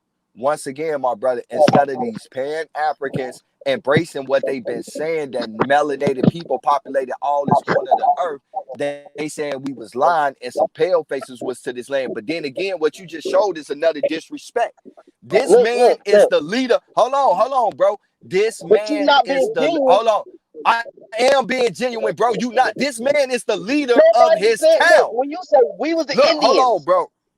All right, look, bro. You not even hearing what I'm saying. You just pulled the Afro-Guyanan or Afro-Guatemalan, right? This man is the leader of his village. He's the historical holder of his people. This man in his own mouth said he has no ties to Africa whatsoever. They always been there, but you still want to show some shit, some written shit, trying to claim that they African. So that's disrespectful, brother. You gonna disrespect? Look, check this out. Okay, right. Read me some more shit that in the United States talking about that's not related to the Rottweilers in German. A Rottweiler is a Rottweiler. You look at that man, that man got African phenotype. That's African. Once again, you know, and that's what I mean right there, my brother. Get it out. All right, get it out so I can say what I got to say. I'm gonna mute up. Don't get out what you got to get out. Show me where they're not of African descent. Show me some literature. All right. Okay, once again, my brother, that go to disrespect that I'm talking about. And that's why all this bullshit come at, right? Here it is. You have an elder that more than likely was taught by his elder, who was taught by their elder, that not only is the leader of his town, but also the historical record holder, because it's an oral tradition telling you that they always been there and they has no ties to Africa. And you gonna say this man is a fucking liar because you got some shit Did I that say somebody what wrote down look, that I say didn't hear Afro. not say You you just on the tribe of basically, you Africa. just did, bro. I You just did, bro. You said that man was an African. You just called that he man is an an African, even though he. he's All right, an African descent. so you did. I You just said did. you an Okay, elder so instead you of did. you How guys you gonna? watching daddy. How you gonna? You How saying you? the How you people gonna sit didn't here? like it. All right, once again, how are you gonna sit here and say that you didn't disrespect the man? And I told you how you did. You say you didn't disrespectful, but then you call him an African again, even though out of his own The mouth. same way the Native All Americans right, bro. are of Asian descent is the same way All right. he's of African descent. It's the same Okay, exact okay, way. bro. It's crazy All how right. Native So you gonna Americans call? is Asian, So but we so are let me get. African. You know what? This is fucked up, right? Because you niggas will get on here and be like, oh, you disrespecting the ancestors when we talk about Marcus Garvey and all them. But here it is. You have an actual elder that is the leader of his town. I don't know how much I get. I don't know how much I can emphasize that shit, bro. This man lying? Is he lying? Motherfuckers on here. Is he Is lying? he lying? But I say it was all black people Yeah, down the it's street. that. That same thing happened in the All right, no, he gentrification. didn't. No, he said. All right, once again, bro. He said it used to be, and then he got into it. Compton He used to tell be. you. Same thing happening in All Compton. right. First off, bro. Once again, the man tell you, if you listen to the whole thing, the man tell you that his people always been there and they didn't come by no slave ship and they wasn't no fucking Africans. He's an elder. He's the leader of his town. He's the historical holder of his town. And he's telling you his town history and his people history, but you saying fuck that old nigga. No, you African, right? So I'm gonna say it again. Just as the Asian umbrella covers large parts of the earth, the African umbrella covers large parts of the earth. I don't know how can you agree that the Native Americans have been here thousands of years. They've been here over 1,000 years. The Native Americans have been here over 1,000 years. They got language. How did they get here? How did they get here? And you agree How that did they they get Asian. here? But now all How of a did they sudden, I get don't give here? a fuck how they got here. They here. And they I know Asian you descent. don't. So you believe in the shit that they gave you, nigga, instead of doing your due diligence. Y'all too busy researching. Y'all too busy researching. Y'all too busy researching Africa and not fucking researching America, nigga. That's your goddamn problem. You know everything about Africa, but you don't know shit about America. All right, look, you want to attach your African cool. shit to American, nigga. That's Give me pseudo, some nigga. Aboriginal. Give me some Aboriginals I could go and read. Some Aboriginal historians. Give me some. I just gave you. Jack Forbes. Let me write these down. Because all the scholars, Jack Forbes is a fucking mongoloid, and even he admit the goddamn documentation states that they was calling Indians Negroes and mulattoes and fucking putting them in slavery long before any fucking African nigga. From your race that's doing this shit. Because every time I watch you say, "Oh, this is one of the top one of the good scholars," they're Europeans. Give me some of your people telling this story. Give me some of your people, and I'm gonna show you who they teacher is, nigga. How about that? You give me your people, and I'm gonna show you the white man that they learned that Martin shit Delaney, from, nigga. Because that's how the fuck you trying to play. Mark Delaney, the ACS movement, motherfucking the British Empire, nigga. They would study begging the white man and sucking his dick to fucking go over there and be the motherfucking rulers of the colonization act over in Africa, nigga. Then when they got there, it was still a white man there, and they tried to come back home, nigga. Marcus Garvey, a foreign nigga who couldn't get shit popping in Jamaica, had to come to America, and all the Negroes turned on this nigga, and he disrespected your ancestors by talking shit about them, nigga. Give me another. So, hold on. Look, real quick, he was teaming up with the eugenics movement, nigga. And he was teaming up with the eugenics movement, nigga. That was a racist white man organization, nigga. Did you just make a distinction between Jamaica and America? No, I said that nigga is a foreign nigga. He's not a mainland nigga. He's not. You said he couldn't get fucking in Jamaica. He had to come to America. Is exactly what you said. That's exactly what I said. And when you look at the earliest, the same thing you say everybody else do. Bro. You made a First decision. off, bro. First off, bro. Like I said earlier, nigga, you got mainland North America, you got the islands, you got Central America, you got South America. Are they the same people? We're man, same people, different fucking situations and circumstances based off geographic location. So what does it matter if the same person came over here and got some shit popping? Why that matter to you? Why he couldn't get it popping in Jamaica?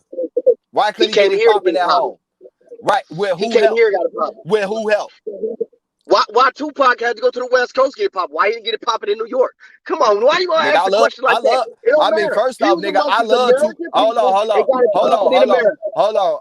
First off, the reason why Tupac came to the West Coast was because the East Coast niggas and shit turned their back on him and shit when he got locked up, and Suge the one that bonded him out, nigga. So if a nigga come bond me out of a situation that I know I'm wrongfully being convicted of, yeah, that's my homie, nigga. Yeah, I'm gonna come sign to you, nigga. I'm a rapper. You just dropped the bond money to get me the fuck up out this motherfucker, even though I didn't have a bond at first. So why New York didn't do it? Why New York didn't do it? Because New York, man, no disrespect to New York, and I know some good brothers out there, but it's a lot of sucker shit going on in that location in Jamaica, nigga. Those are the two locations of contention when it comes to this fucking bullshit. And it's fucked up because there's some good niggas out in those areas, but these fuck niggas is the face of the areas. So Marcus Garvey left that, came over here and got it popping. He got the African popping over here. I got you. He didn't even really get it. First off, he didn't really get it popping because majority of the mainland niggas turned their back on him, nigga. Because of the fuck shit this nigga was saying. It's like this, right? You got a nigga that come amongst you playing a quarter of a million people. First off, bro, let me finish, bro. You got a nigga that's coming to play a role, and this go down in any hood still to this day, that play a role and you think they cool, but over a certain period of time, the truth is going to come out about who they is. And it did with Marcus Garvey. The people, one thing about our people, especially with melanated people, especially from the islands in South America, we embraced it, our brothers, because those was our brothers. But then the nigga true color started showing when he started making statements like, I love Jim Crow. Our Lord. And not only him, but also his fucking organization. Let me tell you right now, I love Jim Crow. I wish Jim Crow come back. I like Donald Trump too. We need Donald Trump so he can start checking niggas. And maybe the Wabo movement wouldn't even exist and be anti-African because they know who the real foe is. Donald Trump ain't my foe, nigga. I love Donald Trump, nigga. Donald Trump opened up the checkbook for everybody. It says Marcus Garvey and his organization, the Universal Negro Improvement Association, represent the largest mass movement in African history. Fuck. Let me go clock that in on it. Over here. So he had more people than that South African movement. You talking about the one right now? No, not the one right now. No, not the new one, bro. At the same time that doing Marcus Garvey movement, the apartheid shit was a big thing in South Africa. They had millions. They had millions. They had millions larger than Marcus Garvey. What? There's never been a Wabo movement larger than Marcus Garvey's. Matter of fact, y'all never had a movement larger than even though I don't even like this organization, nigga. The NAACP had more motherfucking members than the goddamn Garvey movement, nigga. The fuck are you talking about? NAACP directly connected to the Jews. And then you bragging about that. Marcus Garvey was directly connected to a fucking Grand Wizard of the KKK and the eugenics movement, which we know is a racist organization. And you proud about that? Connected. He was that's bullshit, nigga. He wanted to bring that Grand Wizard. He wanted to bring that Grand Wizard to speak at the UNI and at the Universal his organization conference, nigga. He wanted to bring this nigga to speak. I'll bring but the Negroes, but guess what? The niggas of America. But hold on. But the niggas of America started a deport Marcus Garvey movement. Why did they start a deport Marcus Garvey movement? Because of the FBI and J. Edgar Hoover and the character assassination. So it had nothing. First off, it had nothing to do. I mean, first off, bro, J. Edgar Hoover wasn't even around in the 1920s like that, bro. That nigga came doing the Black Panther movement and shit, bro. So you a little bit off on your time dates, bro. So you can say, so let's get to some real shit, bro. The nigga started the deport Marcus Garvey movement basically because of what I just said. He said it in the actual literature at a conference that Marcus Garvey connection. Oh my God. According to History.com, J. Hoover, who referred to Garvey as a notorious Negro agitator, even hired the first black FBI agent in 1992 Agent 800. Agent 800, the first black one was what put year on was that? Garvey. What year was that? The FBI was created for Garvey. No, I'm just asking, bro. What year was that? The It FBI says was created for Garvey. in 1923, after the controversial trial, Garvey was found guilty. You feel me? And that's in 1919. And who forced the Attorney General to file the charges on Marcus Garvey? I don't know exactly. I know who it was. But look, I can tell you exactly who it was. I can tell you. First off, bro. Hold on. They wasn't going to file charges against Marcus Garvey with that bullshit ass ship stock exchange program. It was the Negroes that forced the Attorney General to do it. W.E. Du Bois, Booker T. Washington, and a plethora of other Negroes all around the Americas was on the Attorney General ass to charge this nigga because they say he was getting paid off the motherfucking off the nickels of the goddamn poor Negroes for a goddamn scam that he started with that damn shipping company. That he never bought the ship. The ship was a German ship that he never purchased. Where did that money go? Dr. Umar Johnson ass nigga. That's what that nigga was on. First and foremost, the flyers was to purchase the ship. It was a ship they was about to get. He never got a chance to get the ship. And because they was using the money. We start talking about all the rest of the ships, we start talking about Negroes getting mad, that it was agents that was inside and fucking up the ships, and not to mention mismanagement. Yes, it was mismanagement, but it wasn't that he was a Fed, that he did have mismanagement. He wasn't good at managing. He did galvanize the people, though. And he gave people something to be proud of. Yes. You feel me? To be proud of, to submit to white man rule. His first off, he talk all that militant shit, but it's well known and documented that not only did they not want no confrontation with the white people and shit, they basically let it be known that they love the white people, bro. But he's supposed to be so militant, right? But this nigga at all costs avoided any confrontation with these white folks, and it was known that he loved them, nigga. I wish I was at my laptop, nigga. You lucky that my wife got an appointment and I can't go and grab my laptop out the office room right now, nigga. Because I will show your ass something. And you know what, cuz I got your number. I want you to jump on my show later, bro. So we can go over this like how we be on the phone, cuz. Like how we be on the phone, cuz. Hey, how about this? Show me a rapper as equally as popular as Marcus Garvey. One. And they got to claim what you claim, because y'all rhetoric got to come from somewhere. Ours come from, we Pan-African, we Garveyites, we red, black, and green from Garvey. We get our red, black, and green coming from Garvey, right? What do y'all You ever heard of Samuel Cobb? Let's look him up. I'll find out. Let's see.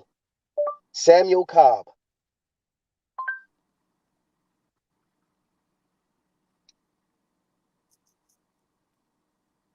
Hold on. I can't see, cuz.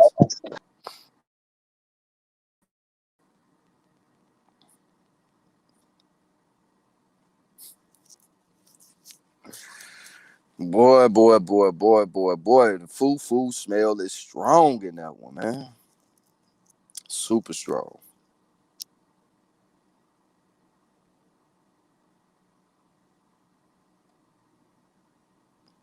What the fuck just happened? Hey, man, somebody block that Penn Casino motherfucker. He spamming bro chat. Yeah, bro. That boy is good, ain't he? That boy is good, man. Look, man. I deal with this nigga on the phone on the regular, so you feel me? He is real good. Yeah, I know. I think bro done step away from the laptop, so I'm probably finna jump down off this motherfucker too.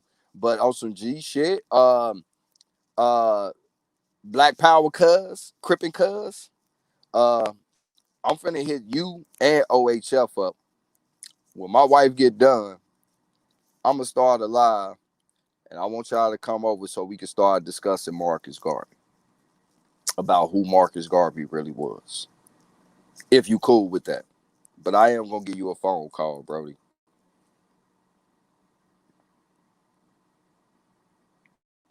On God, you boy. The FBI knew it and let it happen.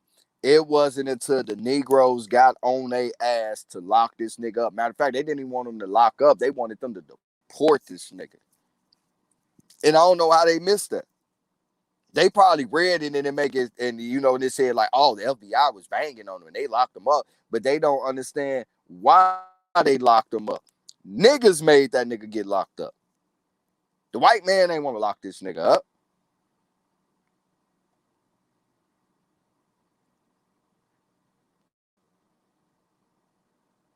Africans got masters. Y'all don't wabbo smash. Hey, your ass funny as hell, nigga. This nigga said wabbo smash. What the fuck? You a funny ass nigga, man. Hey. After I smash on your ass, bro, I'ma hit you with the West Coast look to the sky and the palms looking shit. I'ma hit you with one of those, cuz.